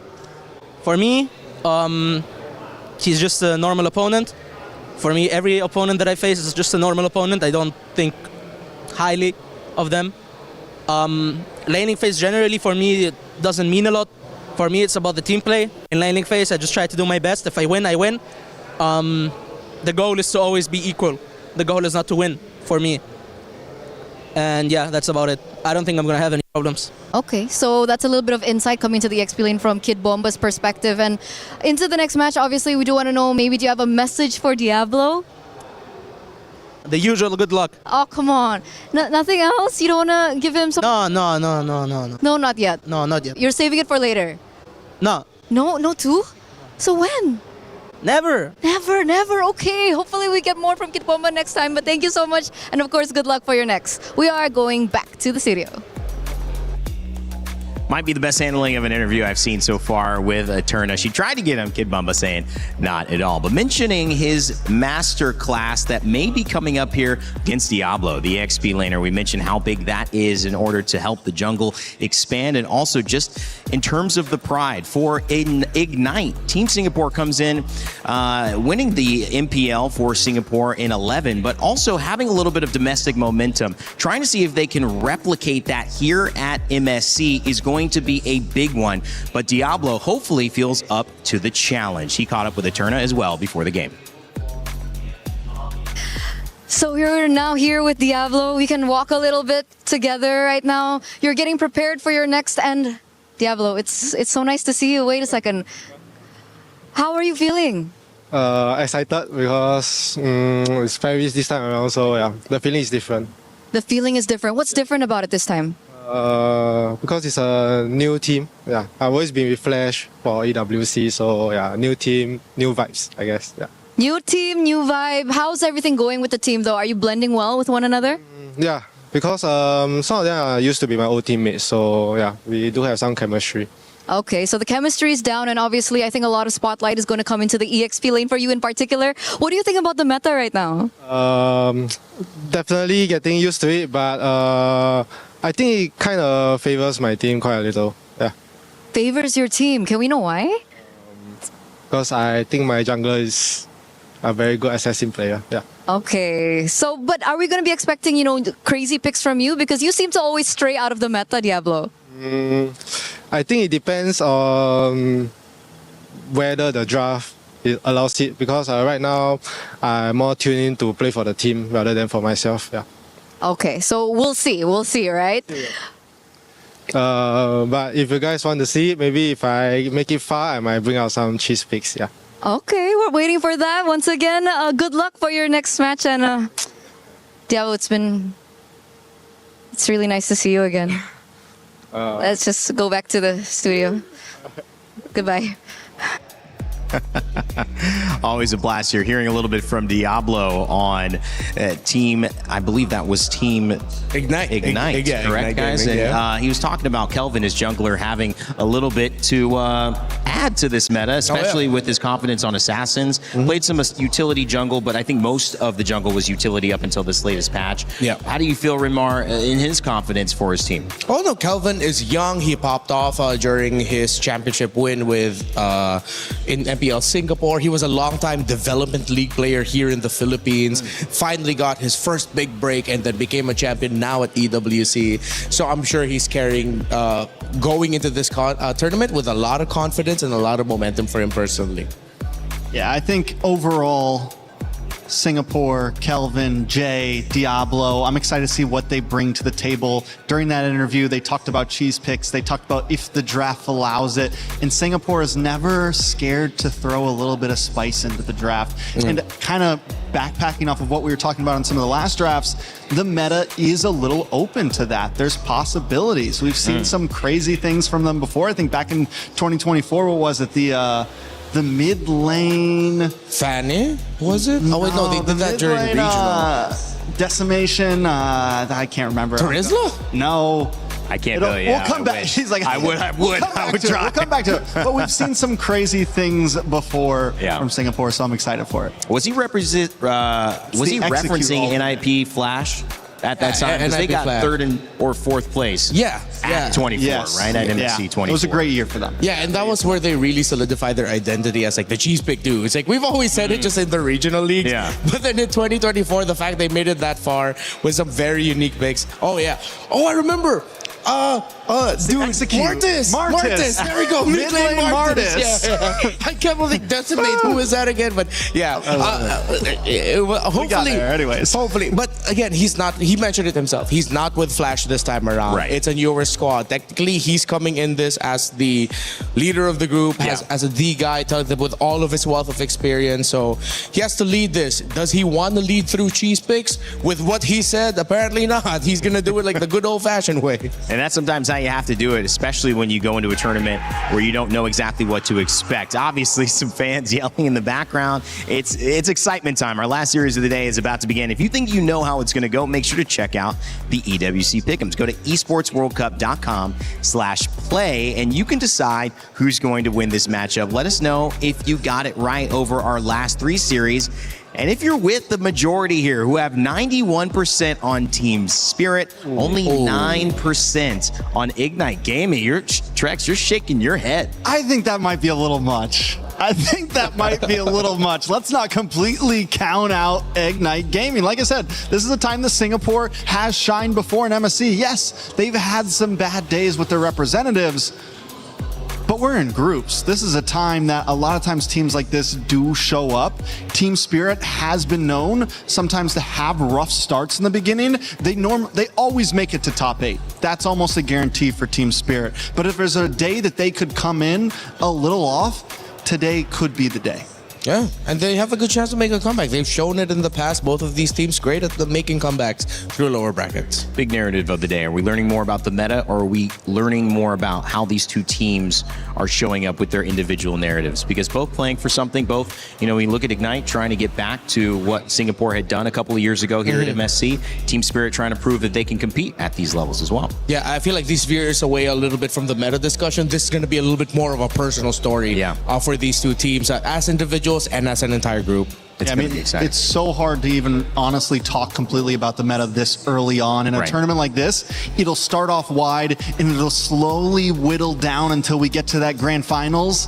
And that's when we'll really know, okay, these are prioed. Like, this has to be prioed. Early on, like right now, there's still so many opportunities. Team Spirit, Team Ignite about ready to take the stage as we begin our final series of the day to set up our Group A double elimination bracket. Let's go. My friends, our day is going by so quickly, but still, game 2, or at least match 3 that we had today. Game 1, sub 10 minute. Game 2 goes to 20 minutes. I think even with Vitality's victory, the second one was quite hairy. Oh yeah, definitely. Match 3 was a roller coaster to watch. You know what? They got game 1 in under 10 minutes. That was crazy. We were yelling in the green room. And game 2, that was very 50-50. But you know what? I think that the last match of the day could all get us at the edge of our seats. Ladies and gentlemen, join me in welcoming Team Spirit. This is a team that is no stranger to the international stages. After a run that was cut short last year, have they done enough for the redemption they are oh so hungry for? Team Spirit are no slouches, I tell you that, fair enough. But I'm telling you, on the other side is a team that has still a lot more to prove in this moment. So let's bring them out. Please join me in welcoming Ignite Gaming. They've set the stage on fire. From community qualifiers to the international stage, their underdog story starts today. Their unpredictability has helped them win upset after the next, no matter their opponent's experience level. I'm telling you, the other side, it's a lot of experience. Yes, but let's not forget some of the players for the side of Ignite Gaming is also no stranger to the international stages. Both teams are looking to prove themselves today, but only one will come out on top. Then, gentlemen, please, you may place your keys. Go ahead, Ignite. Go ahead, Team Spirit. You may go place your keys. Captains, remember, shaking hands before we start off our game because it's all about fair play, right? You want to be very happy and thankful. You're getting to play at this level, and there it is. Gentlemen, we avoided the fist bumps, and we got the handshakes in. Our game is set. We're all ready. Let's send it back to our desk and get this one rolling. Team Spirit ready to go up against Team Ignite. What a game we've got to close out day one here of our group stages. We've got plenty of days. I think it's 9 here with MLBB on the Lenovo Legion Gauntlet. And so the road is truly just beginning. But it all leads to that one trophy in the middle, the MSC champion. Will one of these two teams be lifting it at the end of this competition? Well, today is certainly a way to find out. By the way, just to let you guys know, watching at home, you can get 2 champions in one game. My Champions Pick. That event is now live from now until July 27th. So make sure to scan that QR code and have a chance to get some exclusive MSC skins and pick your dual champions and win 50,000 diamonds. Man. Lots of goodies available for all of us there, and hopefully we get a goodie in this one. As much as Diablo says no cheese picks, if it's not gonna come from him, hopefully it comes out of anyone in this game. Just give us one new one. Or is it too greedy to ask? We've got D-Roth, Brody, Eudora, Ling making a comeback. Just one more and I'm a happy boy. I think we could definitely see it. I know they said they were going to keep it simple, but I got a feeling we see at least one more unique pick in this best of 3, especially if it goes the whole 3. And if there was any match that I looked at today that I thought was going to go 3 games, it would be this one in front of us now. Yeah, but Team Spirit, with what Kid Bomba is saying, much happier with the results of their scrims this time around. And I'm sure everyone remembers the interview that Kid Bomba had after a tough loss they experienced against Onyx Philippines in the very first round of knockouts last MSC. We saw the emotions for Kid Bomba flow and for Team Spirit as a whole, because for them it felt like they were just repeating the clock again off of their biggest international loss. It's been a year since then. They've won so much more and they've gotten even more wins in big international matches. But I'm pretty sure just ever so slightly that's in the back of the heads of Team Spirit, and they will do everything they can to avoid that. It'll be Flying Cloud for our map reveal coming up in game number 1. Seen a lot of dangerous grass. We've seen a river. We've seen some Flying Cloud as well in our last series. And now it's time to see it again. This is the end of match day 1, and those coming into it, everybody is still alive, win or lose here. But if you lose, not only do you lose the chance to have some momentum, but you get put into an elimination game the next time that you play. If you win, you're in the upper side of the bracket for your group, and you have a chance to lose again or advance straight to the next round. So lots at stake here for both of these teams. 2 contenders, some would say very evenly matched, ready to begin their draft. All right, the man of the Fanny and the Freya taking away again a Fanny pick for Czar Egoist. I expect Ignite Gaming are preparing a game plan where they control the jungle, whether through the draft or through aggressive rotations, just so they can keep tabs on Czar Egoist. They take out another one. They don't want the Herara. They really are trying to minimize the hero pool of their opponent. But with that, I mean, we saw Ling get first pick and Team Spirit go for it.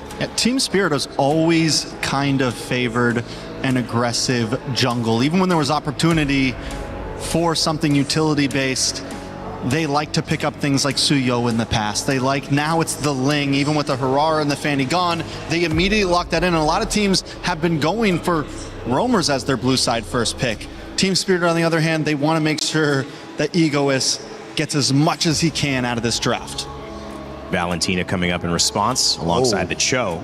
Yeah, very quick answers here for Ignite. But with this Valentina early, they have to watch out that Spirit are going to end up with those long-range mid laners for Sunset Lover. And not even just that. He's great at the heroes such as the Lily as well, but they're playing it close to their comfort. They pick up a juice in. So Team Spirit, you know their mindset. It's control, but through multiple angles, through a very strong EXP laner, through a jungler that rotates fast, and of course one of the most annoying mid laners to go up against. It's an aggressive lineup right now from Team Spirit, but I will say Ignite have some ways to close the distance, have some ways to get in onto this Jushin. The Valentina isn't horrible against it. Yes, it does get outranged, but with the Cho behind it who can quickly dash through that beacon, quickly look for those pickoffs, the Jushin doesn't look as strong as it normally would.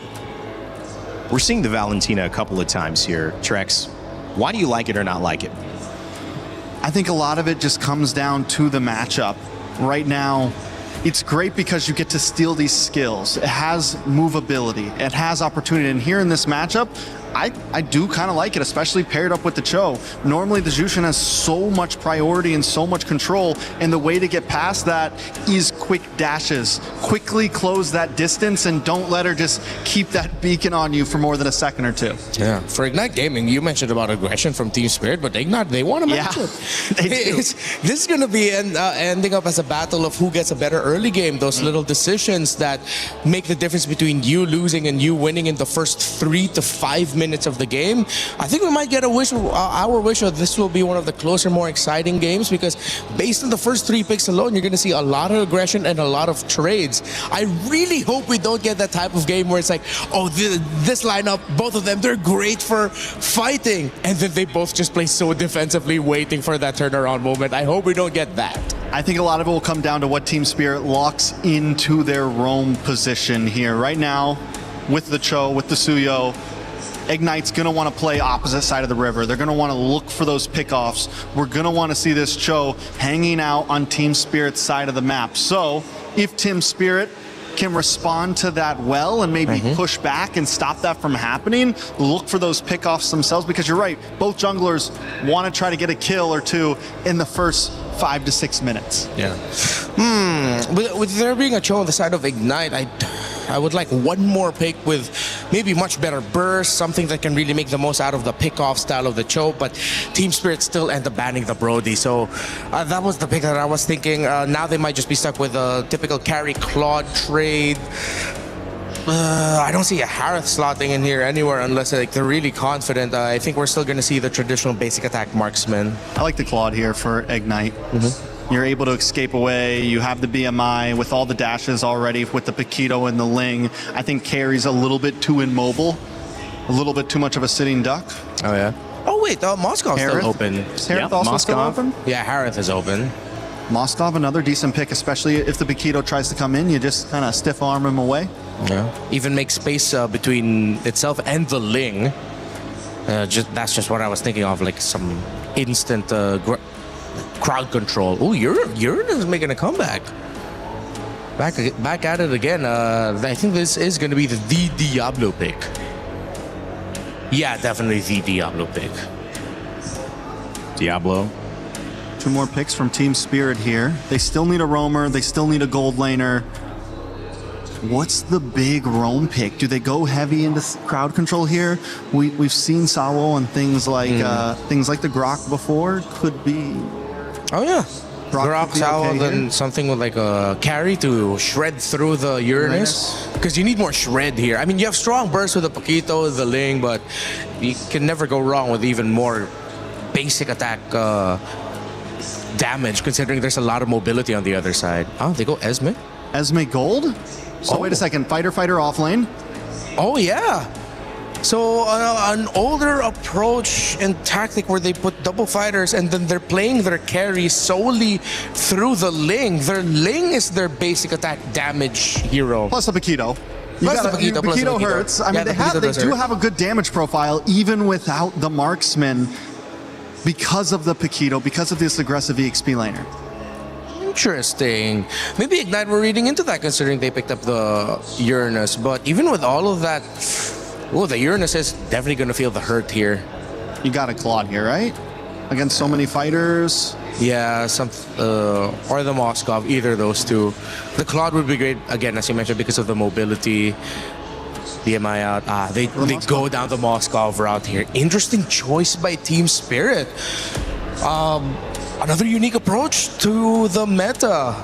It's not cheese picks as we asked, but it's a new element and a new layer to how to play the game. We saw a lot of these. We saw a lot of this over in the Amers. In the Amers, MCT. We saw a lot of fighter, a lot of, kind of funnel strategy, especially with the ability to have these high damage EXP laners.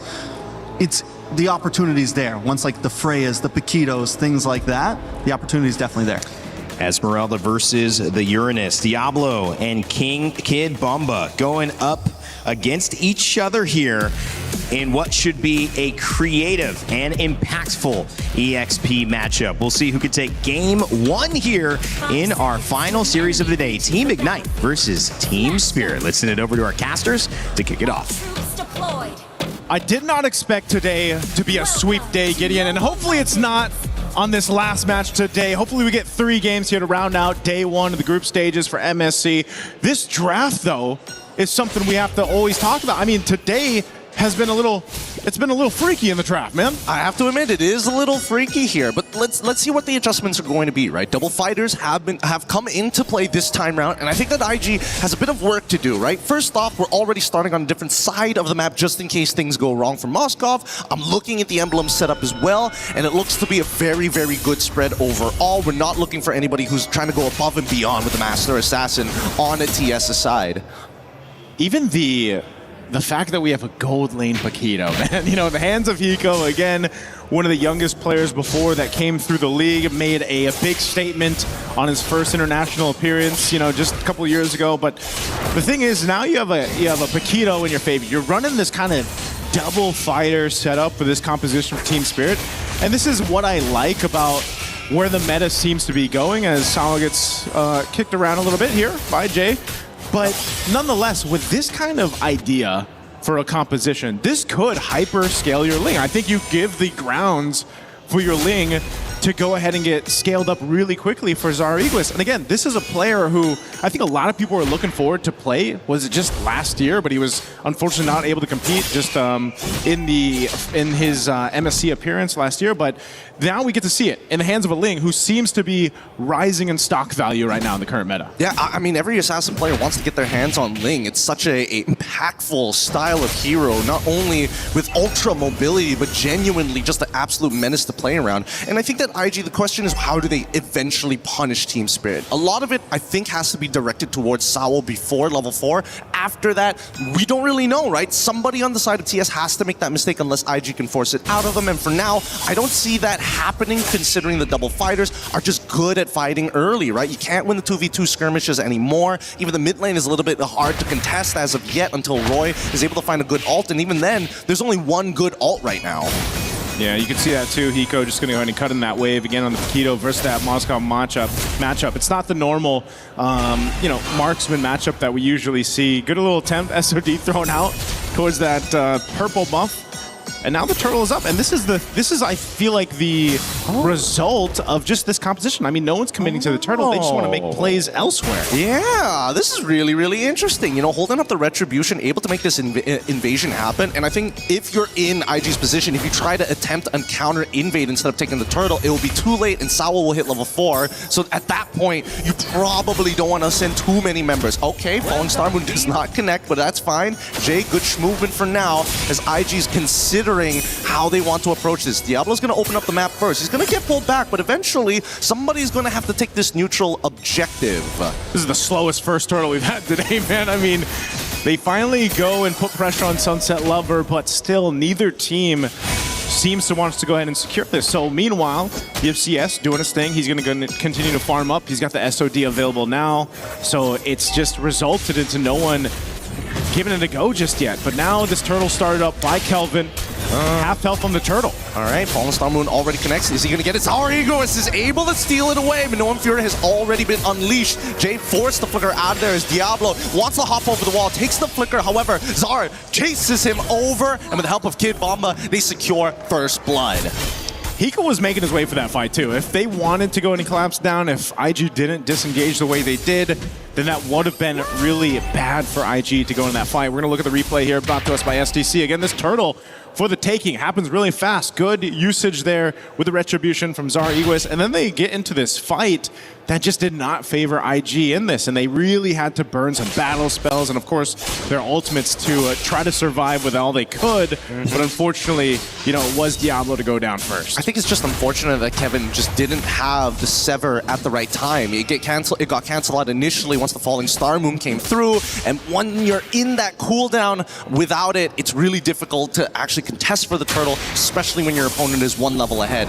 For now, I mean, this is exactly what I expect from a double fighter composition. Like, these people can take damage for days, and Kid Bomba is like, I don't care unless you kick me, and there's Way of the Dragon. It comes to him, and Minoan Fury flicker forward with the SOD already connecting. They can't get any more than this. Zawo finally getting punished. There's the Ionic Edge. Collapse on. Backline getting attacked. Bladed Tempest as well. Gets one. Looks for a second. Zariguis can't take any more damage than this, and they back away. Well, I guess at this point you should care a little bit about what could potentially happen, you know, and the kick being one of them from Jay, but it was a good attempt for things to go ahead and start. And yes, TS will go ahead and grab one themselves, but once again, take a look at the replay. There's the kick we were talking about, that Way of the Dragon right on Kid Bomba. And I have to agree with you. Aside from that, this is what the double fighter allows you to do. You get a ton of information for your team because you're usually planning up in that side of the jungle of the opposing team. Now up top, again, CS really comfortably just able to go ahead and farm up. There was some attempt up there, but the rest of the team of IG is there. Conceal's going to be used now.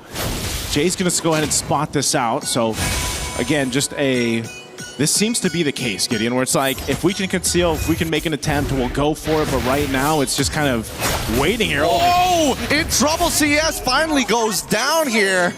Tries to make a flicker play. Unfortunately, gets punished significantly for it. That's one of the unfortunate things when you're up against a Ling, you know, and the packed punches of a Paquito coming through too will just bring you down to half health before you know it. Now, Turtle's up. Jay giving some vision as well as Diablo. They got to go ahead and grab that purple buff. But we might just see it once again where IG wants to go ahead and take their time for this turtle, not overly committing just because, again, the firepower-wise, they need time to go ahead and build up. Speaking of which, I am interested in the item build in just a second here. Hascall done by Zara Egoist. Let's see how this is going to play out. He still has Tempest of Blades, so it's really difficult for him to actually, you know, not miss the retribution. He hits it. Now Kevin is dead. Pretty easy work for Zara Egoist with the rest of his team covering him. They didn't have to use too many ults, and now they get Diablo. Minoan Fury as well. Flicker 4 doesn't catch anybody, and that's a double for Zar. This is going phenomenally for Team Spirit. Yeah, Team Spirit, a lot of tools in the pocket to work with, and now in the mid lane, Jay trying to keep them from taking down the tier 1 turret. He's going to take a couple shots, tries to get away too, and he'll live. But man, it's costing IG a lot in these skirmishes, and now the bottom turret will be worked on Hiko. So at some point, IG has to be able to go ahead and kind of recalculate here. As we look at the replay, once again, this was an easy objective take. Zariguis does win the retribution. You know, that's one of the things, again, this is a very skilled player. He's young, he's just aggressive, likes to pick these hyperscaling heroes, and it'll come down to the retribution where he's just able to go ahead and cap it off against Kelvin. And there you go. You can see in that replay, he's going nice, knowing that he's done good, his due diligence, and not to mention that he is in a position to actually hard carry this game like he's meant to, right? Oh my god. They made a kick onto Watsawa's side. The Queller comes on through Soul Server, Minoan Fury, but there's no flicker to actually make it work. The Bladed Tempest comes out, but this should be a nothing fight unless Kid Bomba makes something happen on himself. Well, he goes in. He's going to drag him back. Jay, there's an SOD, though, where they're going to follow through. It connects good, but now they need to maintain the battle lines. If not, things are going to get worse. And Roy, he's thinking about it. He's got that Bladed Tempest, but the problem is, without the Shadow Steps, he can't pick up and actually make full use of it anyways. Now, with that being said, despite everything that has happened, 5-2, it's a 4.4K. at 8 minutes. Yeah, and you see 2,000 of that 4K. Gideon is on the jungle for Team Spirit. Zara Egoist, nearly 2,000 gold ahead right now, and that's why, one of the things they're trying to do is get this point where IG can, even out the jungle a bit, because again, even when it comes down to a level gap, that plays a part. Of course, in the 50-50 for the Retribution, it's not much of a 50-50 if you're too far down in this case. So now with this Lord being up, they got to go ahead and get in position. IG has constantly tried to face off against this double fighter lineup, but they're just kind of zoned out from everything. Nice little block there, Sunset Lover. Lord will be secured for Team Spirit. And look at him go. If Zara doesn't get an MVP title for this one, it's a bit tough to complain because, man, he's kind of doing so much, and it's great to see that the rest of his team is able to become that strong foundation for them. No one's really overextending. Nobody is like making too many mistakes. Yeah. And even on the Hiko side, I think he literally is having a gold lane experience as a fighter.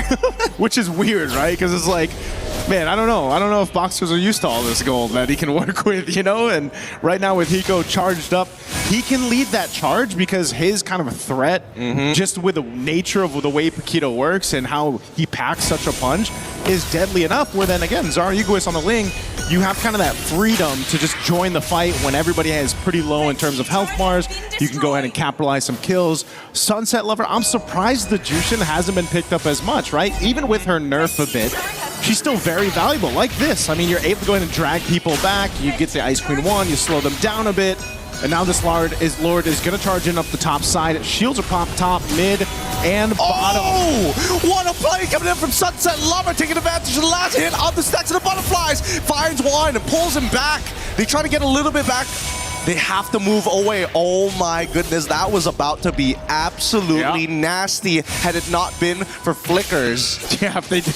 Either way, let's take a look at the replay here brought to us by STC. Look at this move. This is why I was saying the Jushin, man, the value, the utility that she still brings to the table as a hero is insane. So you can force this fight into this. Yes, none of the base turrets went down, but look at the lead that Team Spirit has. Dude, that's such a good idea as well. I was paying attention to the butterfly stacks, but Sunset Lover does not miss a beat here.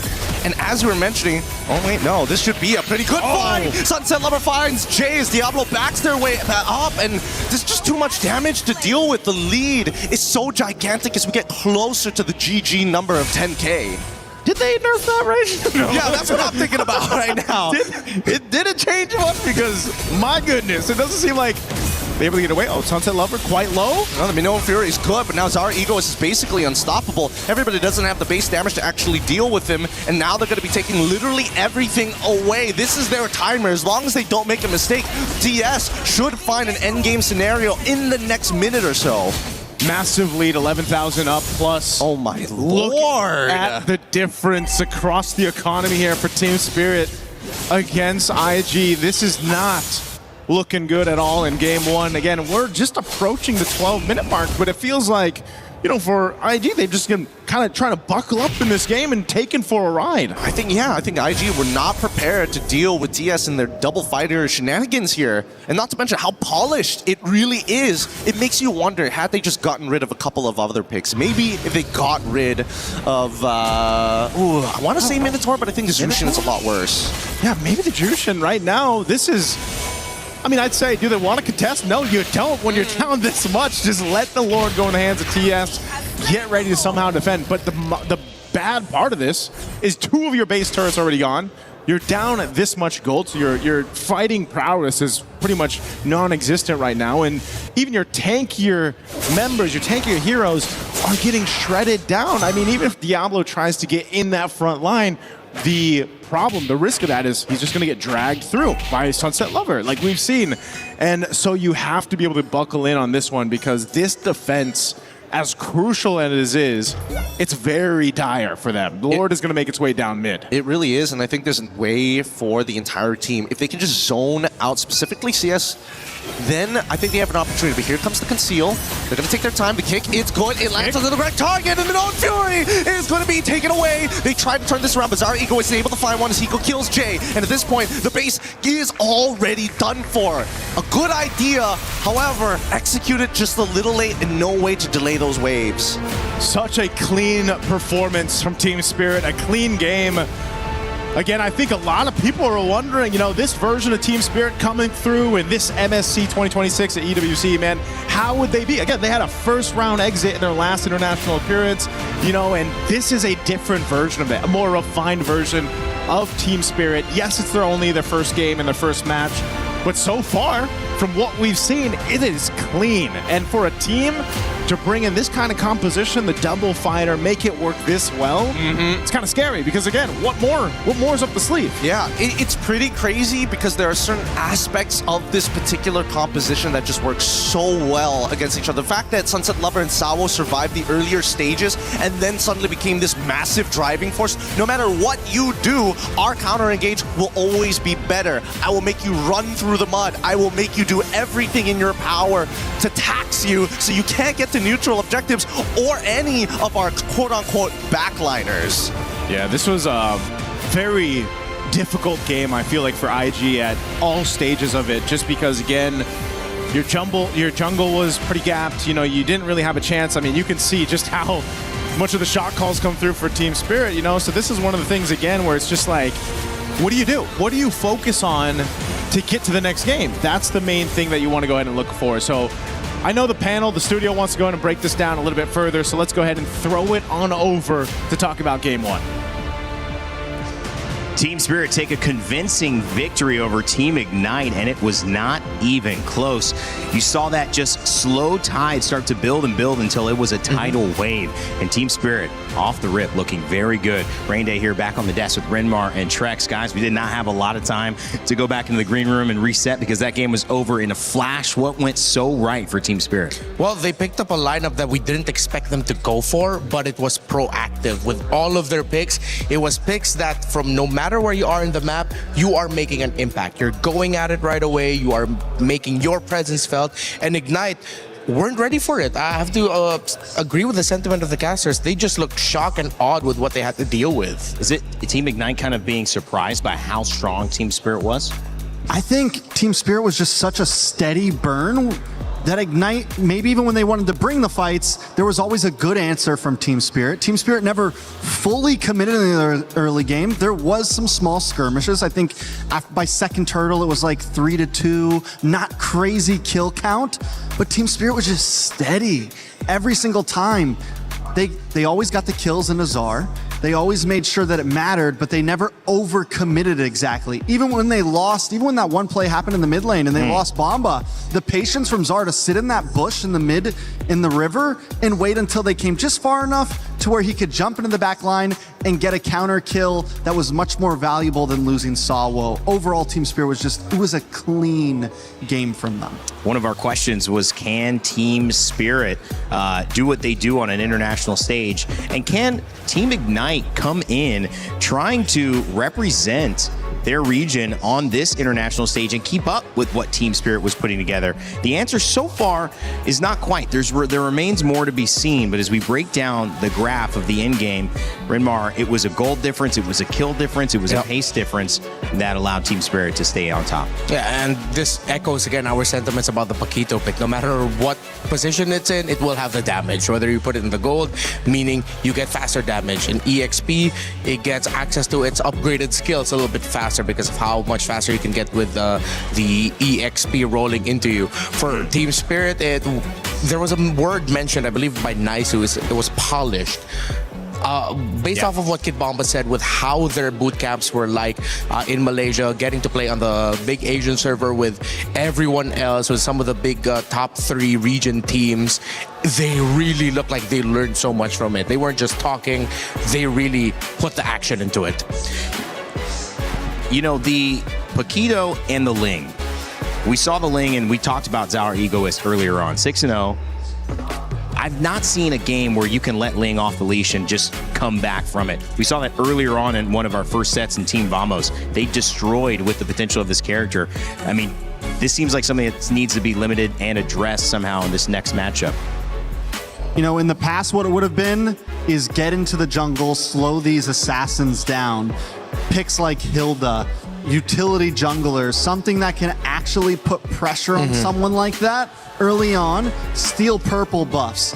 Those were the answers years ago, right? Yeah. And I'm wondering if we're going to start to see a glimpse of that again, or if it will continue to just be aggressive jungler against aggressive jungler. Let's see who scales better. Because right now, that's kind of the pace we're going at.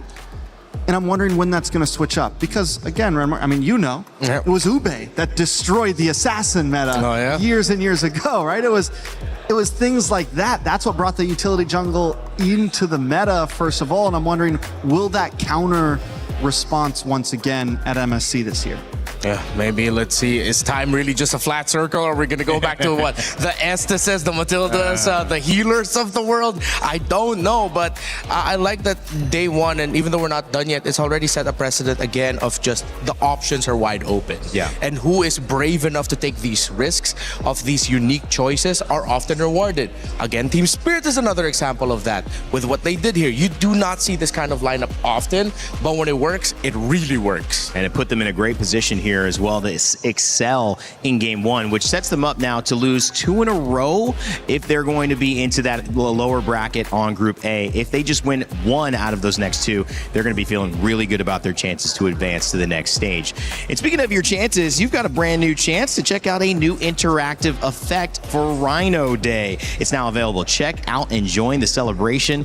You can see all those new interactions there in the shop. Looking pretty fun. Make sure to grab your chance to enjoy it here with the Rhino Day. Happy Rhino Day, everybody, around the world. I keep saying it sounds like Rain Day, Rhino Day. Oh, yeah. We're just throwing it out there. I'm comfortable with that, so make sure to check it out. Let's kind of get ready before we head into the next draft to talk about what is going right for Team Spirit. Again, this is a team that many people know have done well on the international stage. But Rimar, I mean, with this start, putting a stamp, an exclamation point onto the end of day one, how far can they go in this tournament? Oh, well, if they can continue this kind of streak, then they're clearly gonna be able to make it into the knockouts again. Whether if they're gonna get past the first round, it depends on what matchup they're drawn into. But I like the spirit that we saw in game number 1. You saw in the clips there of how commanding similar to how he has always been throughout his long career. Sawa, the shot calls on point, the tandem with him and Sunset Lover, they've been playing together for the longest time. Really sharp. And now I'll ask you, Trex, because you've been kind of my guy for the other team, and it was with True Rippers earlier on in our series, and now it's with Ignite Gaming. What do we need to see to change up this matchup? For True Rippers, they had an answer in game 2, and I think it worked really, really well, though it didn't get them the win. I think True Rippers, for example, kind of got into their groove. They found that sense of self. They picked some comfort picks, and they were ready to play. I think we saw from True Ripper's sense that game 1 might have actually been nerves. Yeah. I don't know if it's the same thing for Ignite. These are players, at least Diablo, for a sense, has done this big stage many, many times. Now, Kelvin, on the other hand, is new to the big stage, so there could still be some nerves there. But I think, yeah, get comfortable. It's day 1. Don't overpress yourselves. If they get blue side here, then they get first pick up front, and they can kind of focus on themselves a little bit on what they actually want to play instead of constantly playing the counter game. If there's anything that I would ask them to change, is like, just give Diablo something a little bit more active, man.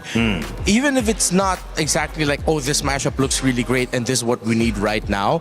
Diablo has always been the player to, no matter what he ends up with, he'll find a way to make it work. Right. As long as you can stay active in the map, it looks like that's what they sorely needed. With a Uranus, yes, Uranus is a good pick, but I don't think it's the Diablo pick. You need something that gets out of the lane quickly, makes his presence felt, something that allows him to be a superstar and a hero sometimes. What do you want to see?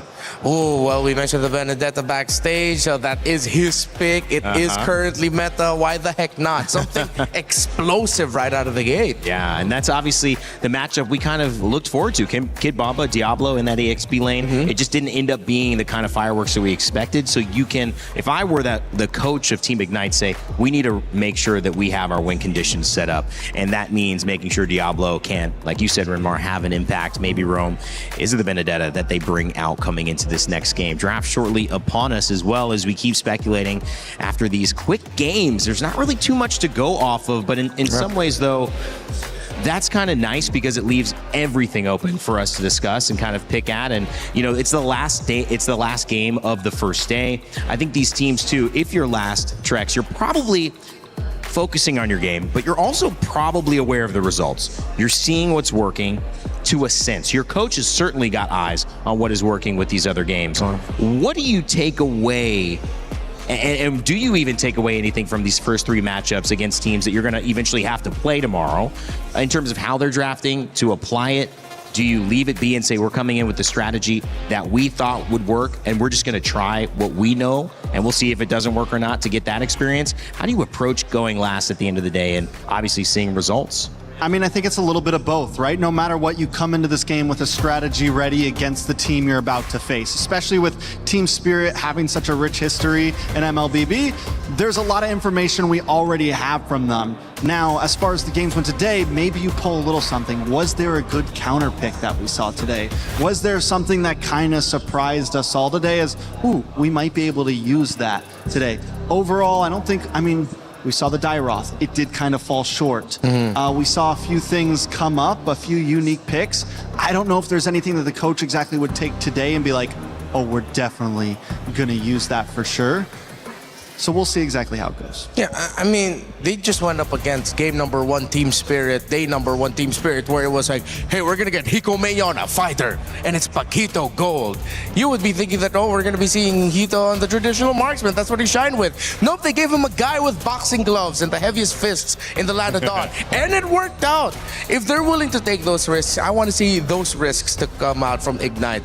Just pick up heroes across the board that can have an impact, be aggressive, and make it exciting. Make it a fireworks show. We ended up going back to 2022 where all we got was Esmeralda versus Uranus, and no one enjoyed that back in the days. You know, I think right now Ignite has to think about Team Spirit is no longer a team that you can just bait into the chaos, right? I think even from that interview that we saw with Bomba and him saying, "No, I'm not gonna talk smack to anyone. All I want to do is go even."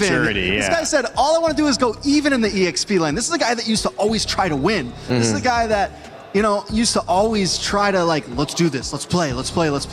So overall, Team Spirit, and even from that last game we saw, they are a patient team now.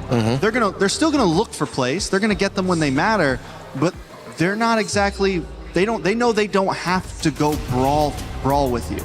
They can kind of take it slow, and Ignite might need to be ready for that. You know, they're a team that maybe wants to fight, and they're not going to be able to force it out of Team Spirit here. Another expanding cloud pick up for the map. Ooh, okay. So I think this is where we can really get to see some more aggression again. The Flying Cloud being the last one, we really didn't get to see it. It seemed like Ignite really doubled down on the idea of having a strong EXP lane that you can hold so that you're just going to be fine. But then they ended up going up against the double fighters, meaning that holding against a lineup that likes to hold because they're setting up for a carry that wants to farm fast and be high impact, then you're going to lose that equation. Even though their picks were all right, it just didn't work out for them. I'm wondering if Ignite bans out the Ling here. You know, earlier you asked me about the Ling. Maybe that's the real answer to it. It might be time to finally put on the ban pool. That would force Team Spirit to either ban out the Freya or the Harara. Yeah. Right? Or do we leave both open and do we finally see the Harara versus Ling matchup? But right now there is a lot on the field still. Because Ignite's been focusing so much on the Fannies and things like that, I think we got a match here where we might see the possible trade up. Yeah, considering the Team Spirit once again banned out the Eudora and the Atlas, they are still really leaning into the idea of we're definitely going to pick up Assassins no matter what. And the Eudora has been a big kind of even pick in mid lane to allow some type of stun, some type of CC, potential outplay, or slowdown of the Assassin so far. But Trex, I saw you pointing at that ban. Well, that just means there's a lot on the field still. The Marcel it's a good ban, but it's also a throwaway ban because of the fact that we're seeing Atlas and Eudora banned out. We have Freya, we have Harara, we have Jushin still. There's a lot on the field to be traded with, and now it's up to Team Spirit.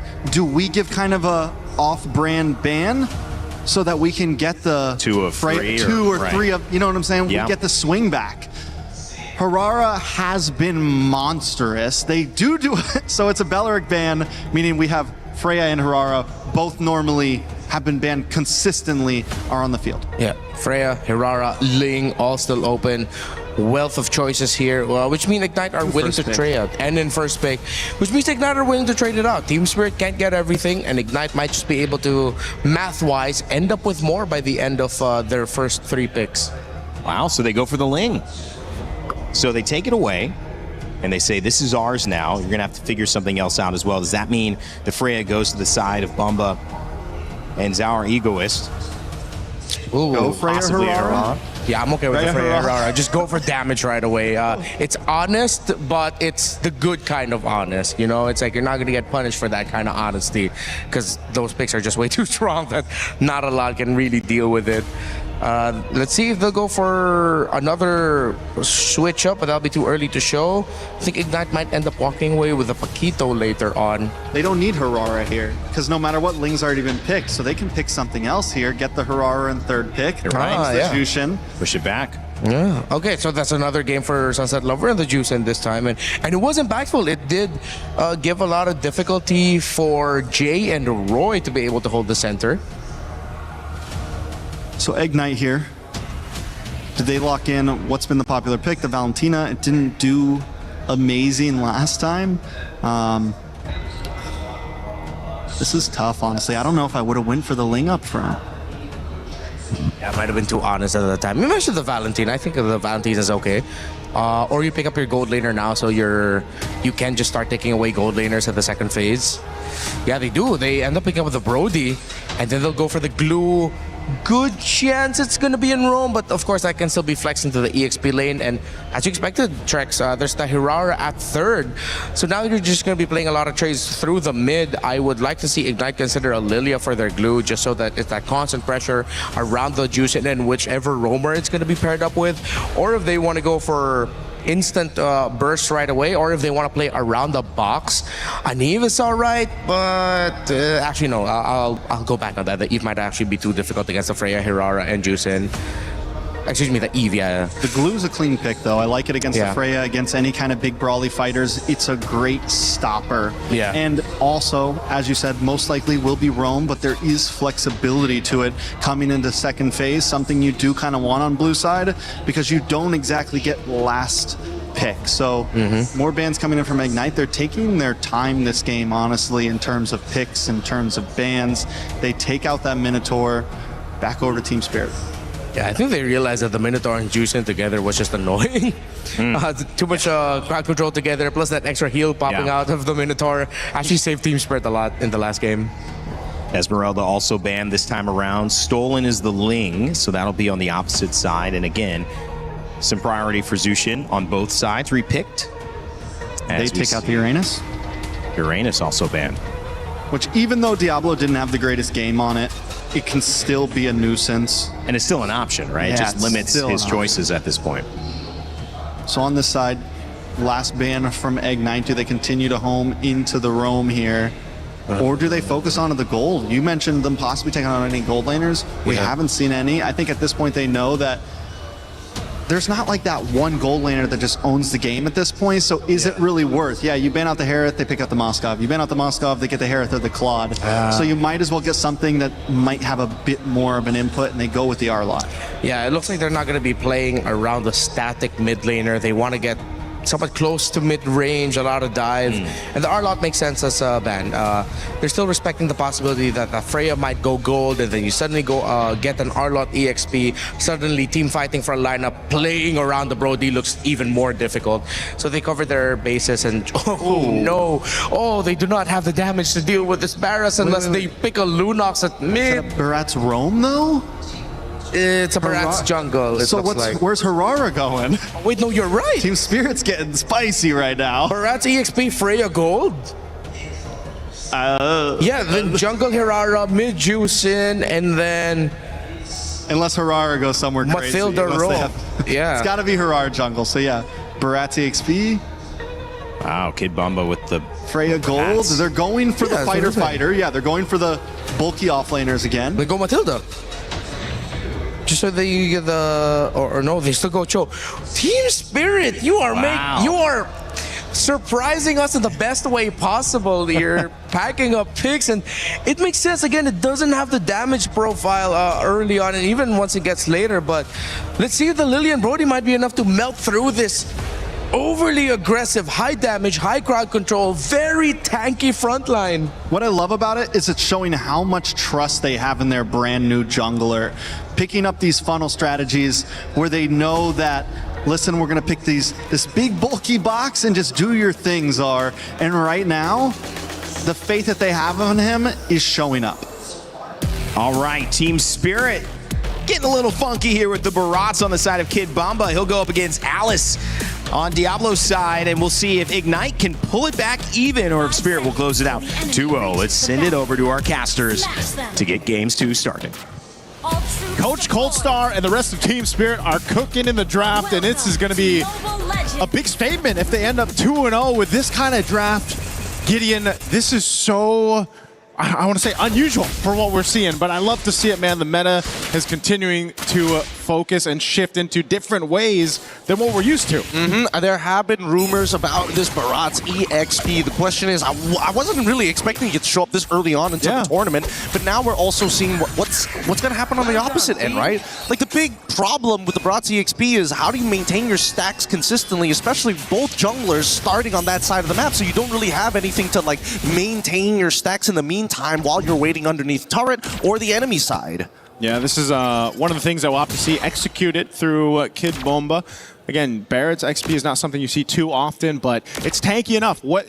Yes, he's going to struggle a little bit to get some of the stacks, but then again, maybe it's going to result in something where, he's just trying to set up the Daytona's welcome for the team. Again, your crowd control utility on this composition from Team Spirit is just kind of out the roof because you have a choke kick, you have the lantern flare and the beacon from Sunset Lover, and this gives a lot of space once again to just funnel things into your jungler and the Hirara. We just saw this earlier today too.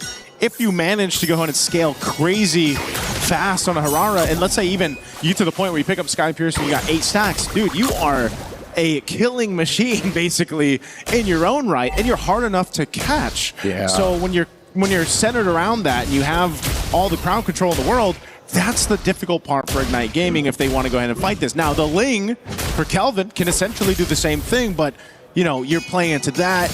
Your Lilia does a lot of this early game damage. Eventually, the Brody can scale up as well. So there's a lot more, I feel like, possibilities for Ignite Gaming to make use of. Speaking of possibilities, I'm thinking whether or not Kid Bomba's entire purpose is to just bog down Diablo, right? Yeah. Go for the Daytona's welcome, eat him up, make sure they don't have an access to Throne Ruin.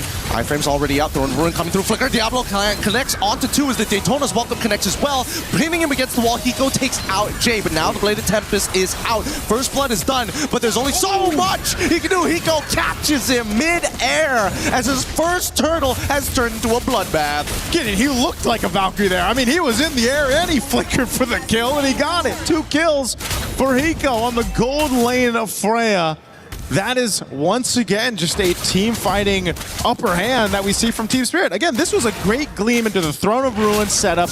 Look at the health bars of Team Spirit here. They get so low, and you'd think this is a great point to follow that Tempest Blades, but man, Hiko had his mark and locked down Kelvin. Really good stuff. Even Kid Bomba was making sure, like, hey, I see Kelvin coming down. I'm going to make an attempt with the Daytona's welcome, despite everything. Yeah. I think it's really great, right? It's about denying the follow-up from your opponents, and I think whoever makes that big impact at the very beginning of that fight usually makes the difference here. Despite Diablo having to lose out on a big chunk of EXP, I think it's all right. I mean, he did lose his Flicker, unfortunately, but that doesn't matter. They've got to wait until the next turtle before they're even going to consider another team fight. Yeah, that team fight basically showed us that kind of this choreography here, as you see it again, the Gleam, the Throne of Ruin being used up. But I feel like even if they land those, they're just not, unfortunately, in that position to go ahead and capitalize it unless Kelvin is there. He's a big part of this. Daytona's welcome, though. Well, it's already good, and I think they should be able to find a kill here, but the Bladed Tempest will allow Kelvin a way out. Does he still have his Finch poise? Yes, he does. And now he's going to exit from this area. I don't think they have the early game damage to make this work. Yeah. Kelvin is running the killing spree. He's not running Warcry for the early exceptional damage. And not to mention that even CS has been kind of isolated for a large majority of these fights as well, because they can't seem to get the rotations down. Roy, maybe in some trouble. Black Shoes already out here, and that's just the power of this Hirara. That's one of the scary things, you know. Zara doesn't have to do anything crazy. It's just like he does the combo. You essentially have to pop your Black Shoes, your ultimate, or even, let's say, a flicker later on. So, you know, that's something to deal with if you're IG, not being able to fight at full force. And what you're noticing, too, Kid Bomba, because he has a Daytona's Welcome, and sometimes he's just going for Kelvin, you know, gets the ultimate out of the Ling. You don't have that anymore. And slowly but surely, that's going to delay the Ling further for Kelvin, but they're going to fight it off here. Second turtle is up. He's going to grab his purple buff. We'll see if he gets here in time. It is delayed quite a bit, so IG does a good job at that. Team Spirit, though, they'll calculate this. Again, he goes pushing up top towards that top turret. Here they break out, though. Yep, they're slowly attacking him. Sawo spots out where the backline is supposed to be. He goes thinking about maybe going for it, but he's shown presence here on the map. He might start making his way over into the mid lane. Bomba still maintaining his stacks as much as he possibly can here. Throne of Ruin only connecting onto one, but Sunset Lover is looking to respond. With max stacks on those butterflies, Sawo finds the kick in a perfect angle on top of the glue. Jay should explode here, but he's got nobody to jump on, and Sawo just makes it out with a sliver of health. CS takes him out, and now Hirara looking for an opportunity, but unfortunately just ain't enough, and even flickering forward with the Daytona's Welcome. Kid Bomba can he get the trade? Misses out at the very end. Unlucky for Team Spirit, but it's not over apparently. Jay decided to take matters into his own hands. Okay, I understand what Jay was doing there. They had a whole lot happen for IG in that team fight. Oh they my really God, punished. Oh, Kelvin. Okay. He survives, stays alive, turtle secure. That's what matters. But again, going back to that fight, it just seemed like Team Spirit was actually not in connection. You know, like they were all going in at different times. They got kind of caught in a bad position, and it was great to see IG punish that. But then, of course, you know, they need to continue building up on that. And that's why I was saying, you know, playing into their cards here, they've got many options to play with. There's a kick once again. Oh, it looks good now. Okay, Throne of Ruin comes down through. Sawo is in a lot of trouble here. Forces out the conceal. Even Diablo is going to cut him off eventually. He should die, but no, it doesn't seem to be. Kelvin finally finishes him off. Black Shoes has been called as well. These fights are slow and painful, but that's exactly what both sides want. Yeah, right now, too, CS has been able to go ahead and farm up on this Brody. It's going to be a big part of it. You know, earlier on, he had the Blade of Hep Seas. He was actually able to do some decent damage just with that one item. But, of course, you know, getting those marks off and then that torn apart memory, he's got a lot of space that he could work with, depending on how the team sets a fight up. But that's, I guess, the biggest part of that is where does Diablo land with his Throne of Ruin? Is he going to be able to gleam on the right targets? Because like in the last one, again, whether you hit 1 or 3 members, that changes a big part of the team fight, you know? And so now these battle spells are coming back online here for Team Spirit. Same for IG. You still got about a minute for that flicker to be available. And, you know, the flicker isn't always needed for an Alice to get that setup that you're kind of looking to see, but nonetheless, it's better if you have it. You cover more distance, you know, and you can surprise Team Spirit from that. So right now, they're just kind of staunching the bleeding here. There's a kick. Oh, it's so good, but do they have enough damage? Unfortunately, not enough. Blade Tempest is already out, attacking Hirara, and even using the Finch Poise, thinking about chasing, but Kevin decides not to. Sees Kid Bomba and Sunset Lover and has decided, I'm out. I'm done with this. Even Diablo and Roy, just making sure that the rotations are slow so that the reinforcements don't come in time. This is an opening, though, for Team Spirit to go ahead and take this turtle. Retribution still not available for 15 seconds, so this should just be an easy turtle to take. Oh, Throne Ruin coming in, and now the descent with Valkyries as Hiko's thinking about who he needs to be on top of. For now, Jay able to at least get one with the help of CS. Are they not going to punish this? I'm expecting a punish here, but Sawo going to go for a completely different target as Diablo is dead. Hiko takes out CS, and can they? No, didn't see it, but Roy will pray so hard. Like, how do you get rid of this Freya continuously walking in your face? Kevin is gonna try. Oh my God, he's about to get Sunset Lover. Finch Poise gets him. He might actually outplay this, and he does. He gets on out of there just in time. That's what we need to see from a Ling if it's picked up. Great play and movement there from Kelvin. And yes, Team Spirit was able to get a couple kills in the hands again of Hiko.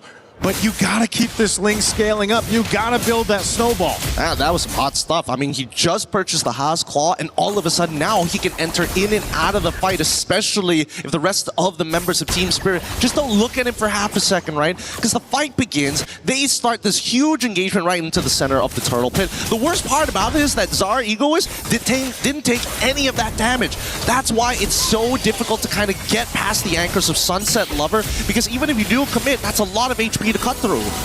Yep, looked like there was an initiation here in the mid lane. They're going! And counter initiation even better as they find it. Ignite might have just cracked it open as Team Spirit have already lost 3 of their members in this fight. Mid Tier 1 going to collapse. Wow, that was a big fight. I wonder if we're going to get a chance to go ahead and see how exactly that all started. But again, off of it, Tier 1, Tier 2 falling now in the mid lane. IG, this is the ignition they needed, man. Ignite Gaming finds it. They open up the map a little bit more. 13 seconds away from the Lord. Here's the replay brought to you by STC. This is where it started. Kelvin, again, this damage that he has off of a couple item pickups already showing, and then a good follow through with the Alice from Diablo here to make sure they won that fight in the mid. Now Lord is up. At this stage, unless Zara has a lot of Sky Piercer stacks, it's going to be hard. But here we go. Blade of Tempest early on, early retribution. Oh my goodness, thank goodness. They find it. Hiko takes out Roy, and now Roy takes out Kelvin. It's just a chain reaction, but nobody can get on top of this. Brody, and they're able to pull through. He turns it around. Hiko, triple kill. What? Gets, oh man, Zara takes away the potential maniac here. But man, what a full team wipeout. A triple kill for Hiko. He's off to it again here in this iteration of MSC at EWC 2026. Yes, they got the Lord. Lord was secured here, but look at the team fight. This was set up for success, but then it all fell apart because of the way that you position yourself around the map. Beacon coming in clutch here, giving that opportunity for Hiko. The timing that Sunset Lover just gets the purchase of the Ice Queen wand came in clutch. All of a sudden, IG realized, whoa, we're not keeping up with them as much as we are. And now Sunset Lover's in trouble. Blade of Tempest forcing out the flicker, but Kevin, he's looking for anybody at this point. He wants battle spells. He'll sniff blood in the water. Kelvin is mad, man. He knows that shouldn't have happened after that Lord secure. So essentially, what does it result to? You know, this Lord that they were able to take, it doesn't really get much for them. They're back to square one, but that's not too bad if you're IG, because you needed to go ahead and get yourself settled into this game, build up on that Brody. You can see it. He's got the Sky Piercer, Blade of Hepsies, which he had the first item, Malefic Gun now locked in too. He's able to get that little bit of extra range to work with, which is pivotal for them to win these fights, because as we're seeing, Hiko's a problem, man. Someone's got to shut him down, and he has been sticking to the right targets. And if it's not CS, because CS has movement to work with, he's right on Roy. He's going for Kelvin. You know, he's able to go ahead and be that nuisance, especially when he has the flicker available. You know, you think you get away from the fray, and the next thing you know, she's flying forward to you. Yeah, it's just a lot of handle, if I'm being perfectly honest. Oh, Sabo, he sees this. Luckily isn't able to knock Kevin off this wall. Roy's got to be really careful, because he's going to be the most reliable source of damage. Only second to CS, and that purple buff is going to get taken away. And now they're initiating Throne of Ruin just to disengage. Kibama, does he want to punish this, though? Won't commit with the Daytona's welcome. They all split, and now back to the lane management. Tier 2 turret going to fall up top. Another jungler battle here.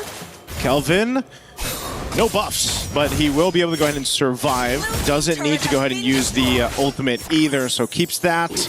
We'll grab his orange, and this is just Team Spirit playing pressure in their side of the jungle against IG. You know, if you're IG, you kind of want to get them out of that space. You know, you don't want to get too far caught up, because again, with the Jushin or the kick available for Sawo, it's like, you know, any overstep, you could get thrown in this fight, and you're going to end up burning the flickers and everything else, which are pivotal for the next Lord fight up here in 10. Oh.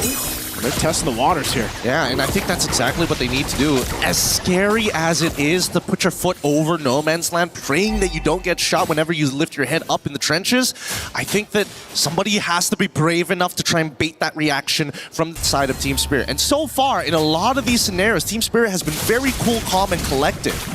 Oh, this is going to be started up really quickly. Kelvin thought he'd go back to base, but there is a bit of a push up here too. Now mid lane, look at the positioning of Sawo as well.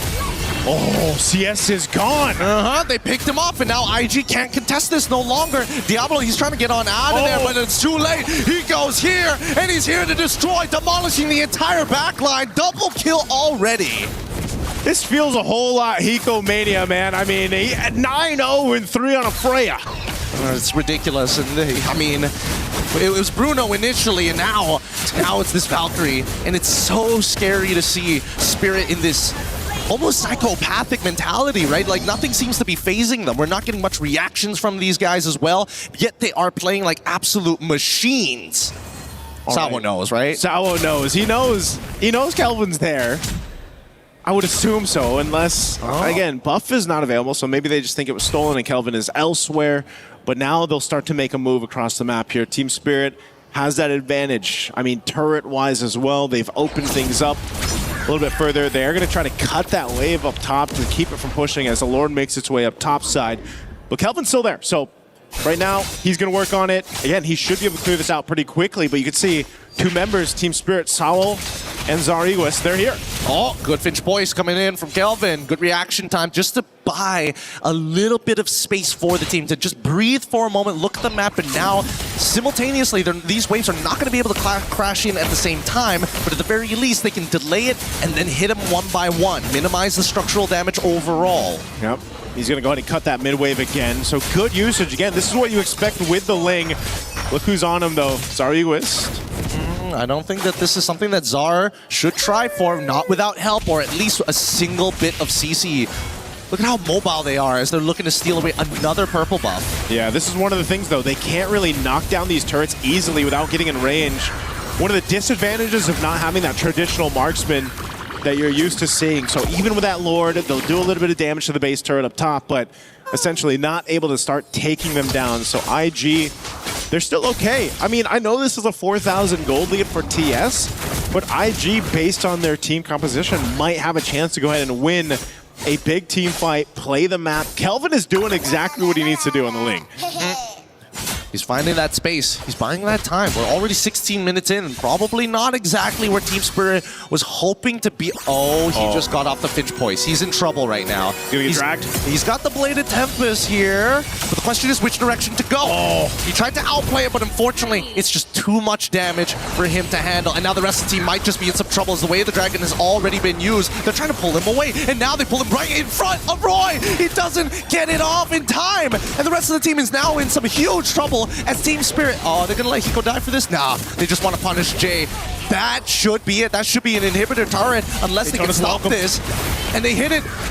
I mean, what can they do at this point? Under tower, they literally can absorb all the damage. They're gonna chase down Diablo too. They're gonna whittle him down enough. They got a mid-wave push here. TS looking to cap out a game. They're gonna be able, they might actually, no, wait, hold on. Roy, how long until he's come back up? I have no idea. Now, apparently, his Eternal Black Shoes as Diablo get kicked out, and that is going to be it. Look, Kevin, does he have it? Retribution, anybody to try and clear that wave, and manages to do it in time. Oh, Kelvin will keep them in the game for now.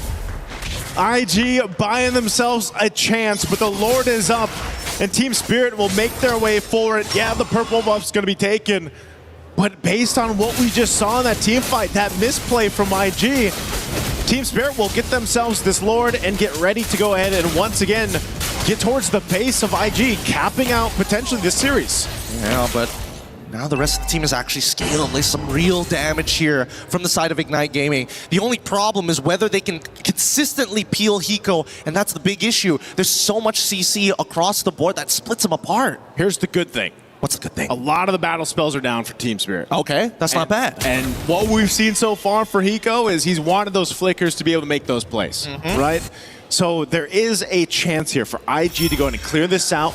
Conceal going to be used. Kelvin's going to go do his own thing, cut that wave if he can. This base turret's going to be worked on up top, though. Base is going to be fully exposed. Half health on this Lord. They're on the defense. They're going to go and try to slice and dice their way through this as Lord is cleared out. Now Team Spirit, what does Kelvin do here? Do they just want to clear out the waves? Yeah, I don't think they have a real answer to this Lilia just clearing these waves, and not to mention, that if they overextend themselves, there's a good chance Diablo will respond in kind. It's going to at least be a Wishing Lantern purchase coming in from Sunset Lover, and I can't think of a way for TS to really like force the end unless IG makes the mistake and accepts the challenge of the fight. Yeah, this has to be one of those cases where that end angle for Team Spirit is they got to get a pick. Oh, comes to Blade's ears. Kelvin's going to be fine. He can just Finch Poison out. But, you know, essentially when you're waiting for this, you know, 90 seconds for that lore to be up, this is, again, very similar to what we saw in the previous match where you had 80 stacks on the hero. This one's 77, but nonetheless, still deadly. So dangerous. And I mean, at least for Ignite Gaming, they're playing the tactical approach, right? Just continuously be hidden shadows across the map. Make sure that TS has to react to you. And if they respond, they're the ones wasting time and not the other way around. Okay, Hiko pops that ult. And the Flicker as well, leaving Jay all by himself. And now the Conceal comes through for the side of Team Spirit. But really, no need to fight here. Just wait for the Lord in 60 seconds. Yeah, interesting that he attempted that. I think that was more of maybe a limit test type thing, you know, just see what he could end up happening, but he's not going to have the Flicker now for this lore take. Oh, I just saw the items, and Jay has been a very naughty boy. He goes for the Genius Wand on top of everything else, and there's only two people that really benefit off of this, which is the Alice alongside with Roy on the Lilia. He just wants to shred that magic defense, man.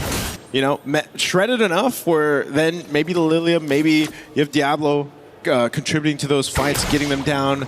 Because, again, what is Jay going to essentially do? He's going to find his target, he's going to stick onto them, whether that brings them back to the team or not. But yeah, maybe if he was a little more durable here, a little tankier, it could help them in the long team fights. But right now, they just don't have much of a choice, Gideon, given how the nature of this game is gone. You're down this much gold, which at a certain point, it doesn't matter so much about the gold difference. It's more so how they're executing things. And this Lord is up, so they want to get in position, it looks like, to actually contest this one. But they're going to have to get here fast if they want to. Already half health on the Lord.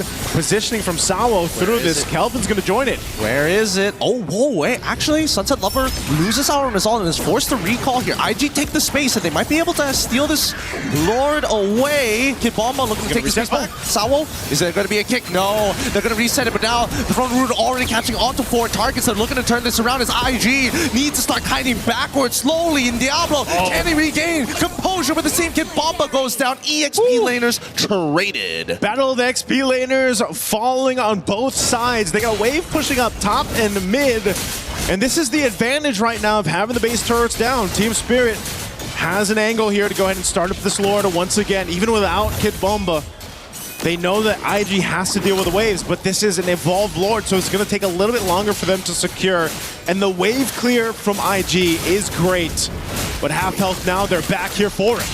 Oh, Kelvin, he's going to try. He's getting spotted out by Hiko, and they completely give this up. They're attacking Sunset Lover, but he immediately has to use the Winter Crown. Blade of Tempest is out. He flickers away. All defensive spells have been used. And now Team Spirit understand we've won the game of attrition. We get the Lord now.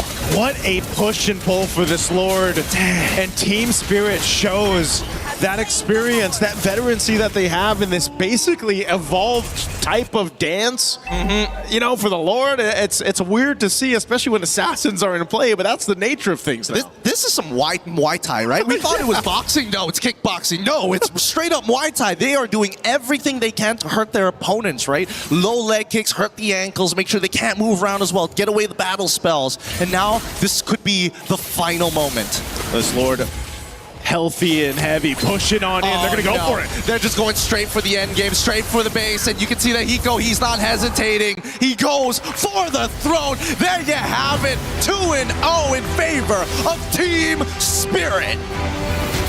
A day of sweeps here in our opening day for MSC groups, and man, I'll tell you what, it was great to see all the unique drafts, the way the teams, you know, some of them had their debuts here on the international stage and everything else. We can chalk some of it up as, you know, working on the nerves, international stage, but there's also clearly teams here who have refined what they've showed us previously in previous MSCs and previous internationals. And now it's begging the question of, man, the meta seems almost, I don't want to say completely wide open, but it's definitely different, and teams are taking advantage of it. And I think it's just, you know, only the bold and brave can find a certain level of refinement to it. I mean, let's look at this fight all over again, right? Right from the very beginning, we see the teams play, and I think that Spirit understand exactly what each member respectively needed to do. Like, if Sunset Lover had died 2 or 3 times within the 5-minute to 8-minute mark, I don't think this game would have looked exactly the same. Yeah, this is, once again, it was a game, too, where the adjustments for Ignite Gaming was better. You know, I feel like they had a better idea of what they wanted to do in comparison to Game 1. They had a game plan here. They're trying to execute it, but again, with Team Spirit, they had a whole lot to play into, whether that was Zara Egoist or Hiko. Hiko is a main point of focus for a lot of teams that are eventually going to face off against Team Spirit. On this type of performance for Freya or whatever he's able to go ahead and play is something to watch out for if you're up against Team Spirit. And the whole team just has this synergy that works really well. And you said it well, man, it's refinement. I mean, even on this push, you think there would be a bigger attempt at defending, but they weren't able to do it for IG, and Team Spirit knew it, so they went right for it. So, again, congratulations to them. We're going to be throwing it over on stage, though, I believe, to hear for our winning interview with Milosh. We have the one and only Zara Egoist with us here. Congratulations to him and to Team Spirit. A few questions post-game. Now, how does it feel to finally play at MSC now that you've hit 16 and officially part of competition? Thank you. I don't have any feel. I don't know. I just play this game. I just enjoy, and that's it. Okay, well, then about the meta itself, how do you feel it's been developing so far, especially that your Ling in this game was flawless? Еще раз. Как вы считаете, сама мета, как она развивалась? Особенно, что ваш персонаж, Линк, был вообще просто великолепен. I think it's very good meta for me because I like play assassin hero, and yeah. You looked very comfortable. Look, I have to say it. You have Egoist in your name. You're seen as this big prodigy mechanically also that's coming up. Is this how it is in the team, or are you more laid back, everybody's playing together, focused on one goal? Еще раз. Вы такой продикт, все так видят, что вы так удобно играете, да, вам комфортно. Это ваш общий дух в команде? Вы как вообще ощущаете себя? Да, это общий дух. Yes, this is a general team spirit. General team spirit. It's not Team Zara Egoist. It's the entire squad together. Yeah, of course. Very much so. Thank you very much, Zara. Thank you to you and to Team Spirit. Congratulations. Big story for them. Let's send it back to our desk and wrap it all up. Thank you, Milosh. Zara Egoist on the Ling made a big impact, and Team Spirit continued to dominate as they, yes, were your winners, as you guys predicted as well. I think it was 92% or something like that going for Team Spirit heading into this, and yes, you were absolutely correct. But it was a longer game again, and Renmar and Trex joining me back on the desk here to close out the day. I think we've seen 2 series that were pretty one-sided.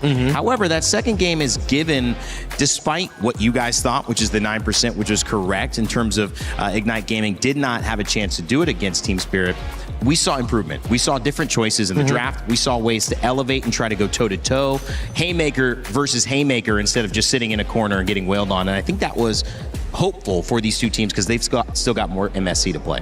Yeah, you definitely could see that this could have gone to a Game 3 at multiple times. It's just that I feel like the lineup that Team Spirit fielded with and some of their timings, especially with the entries of Hiko and the eventual entries with whatever pick Zara Egoist would end up with, or specifically in game number 2 when he ended up with a Hirara, it just asked too much from Ignite Gaming just to deal with one pick. And then when they've rightfully so used everything that they can to take down that one pick giving them problems, there's another. And then suddenly they realize, wait, we can't drag this out for as long as we can when it comes to the team fights. At the end of the day, Team Spirit's team fighting is just deadlier. Yeah, it was a good point. Zara goes earlier on the Ling, now on the Hirara as well. We had Kelvin actually doing a good job of kind of trying to distract in that background for Team Ignite. Wasn't able to do it, Trex, unfortunately enough. It came down to a big Lord push at the end of the game that just allowed Team Spirit to close it out.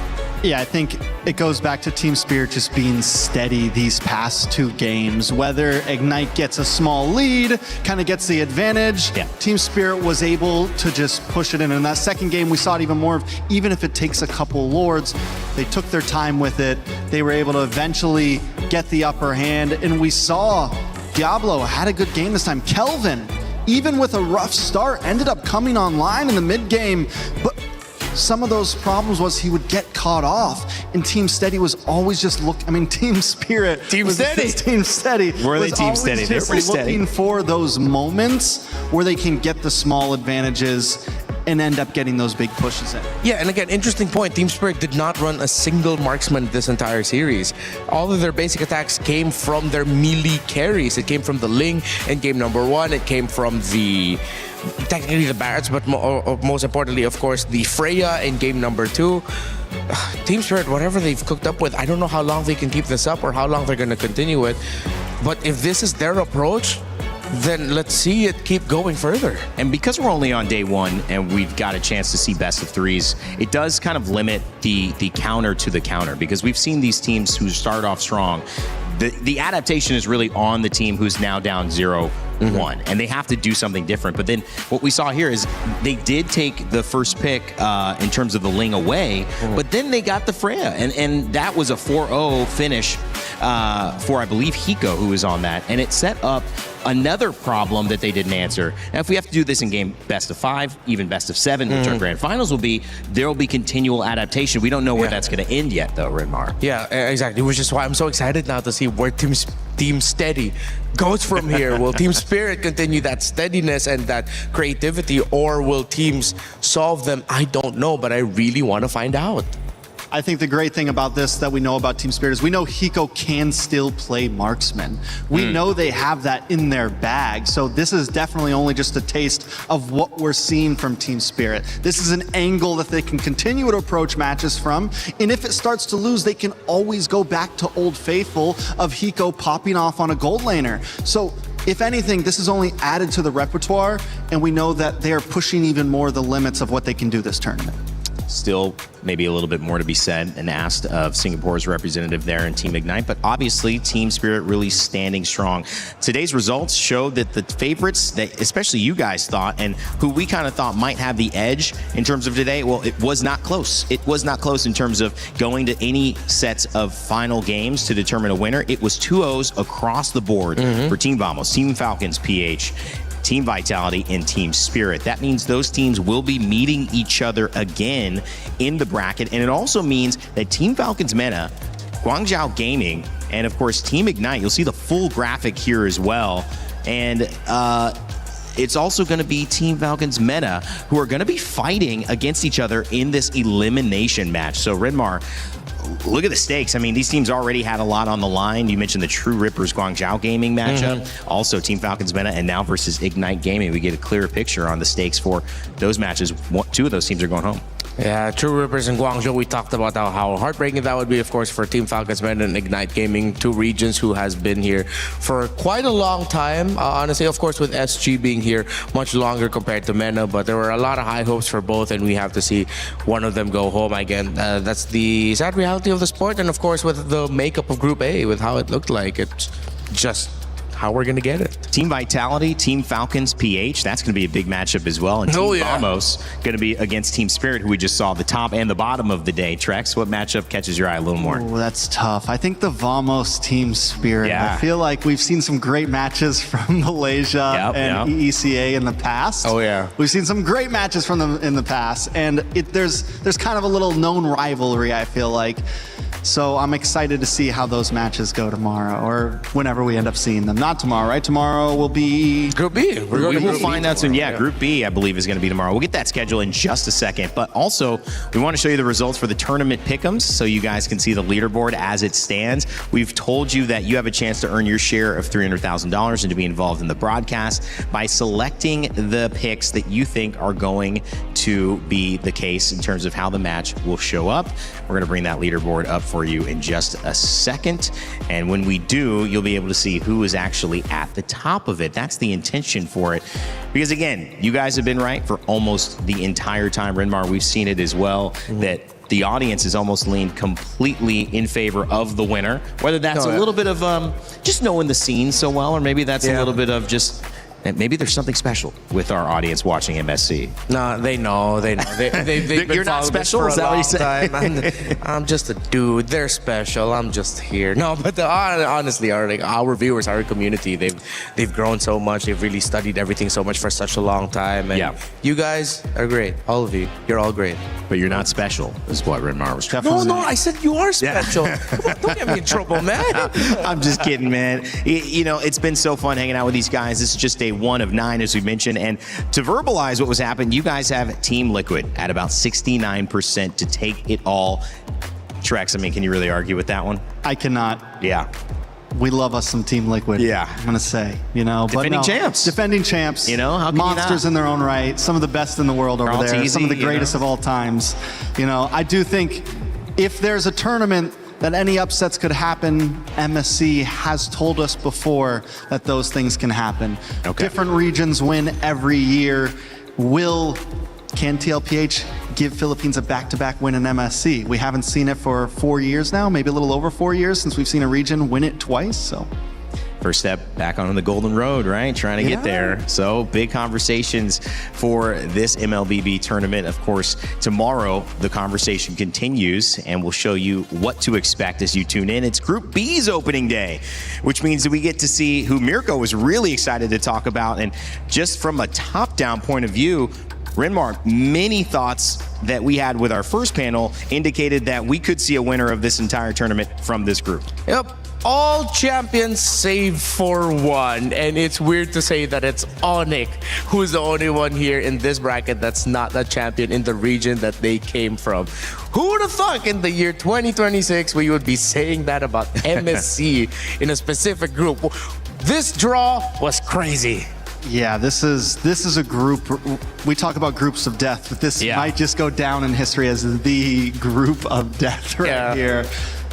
It's only 4 are going to make it out. Yeah, that's what's crazy about it. It's that they have to face each other, and they're going to send each other home even to get to the other side of the bracket. So we're seeing some serious stuff there, guys. Just some final thoughts on day 1, what we've noticed so far, Renmar. Happy with the meta, happy with the performances for the winning teams. Hope to see more from the teams that struggled. Trex. So many teams have brought something different to the meta. I'm excited to see how it evolves, and I'm even more excited to see tomorrow's games. All right, well, it's been amazing here on desk with Trex, Renmar, and of course we had an earlier showcase of all of your talent across this MLBBC. My name's been Rain Day, and I'm going to leave you with the STC recap to close out day 1 of MSC. We will be back tomorrow, so don't go anywhere.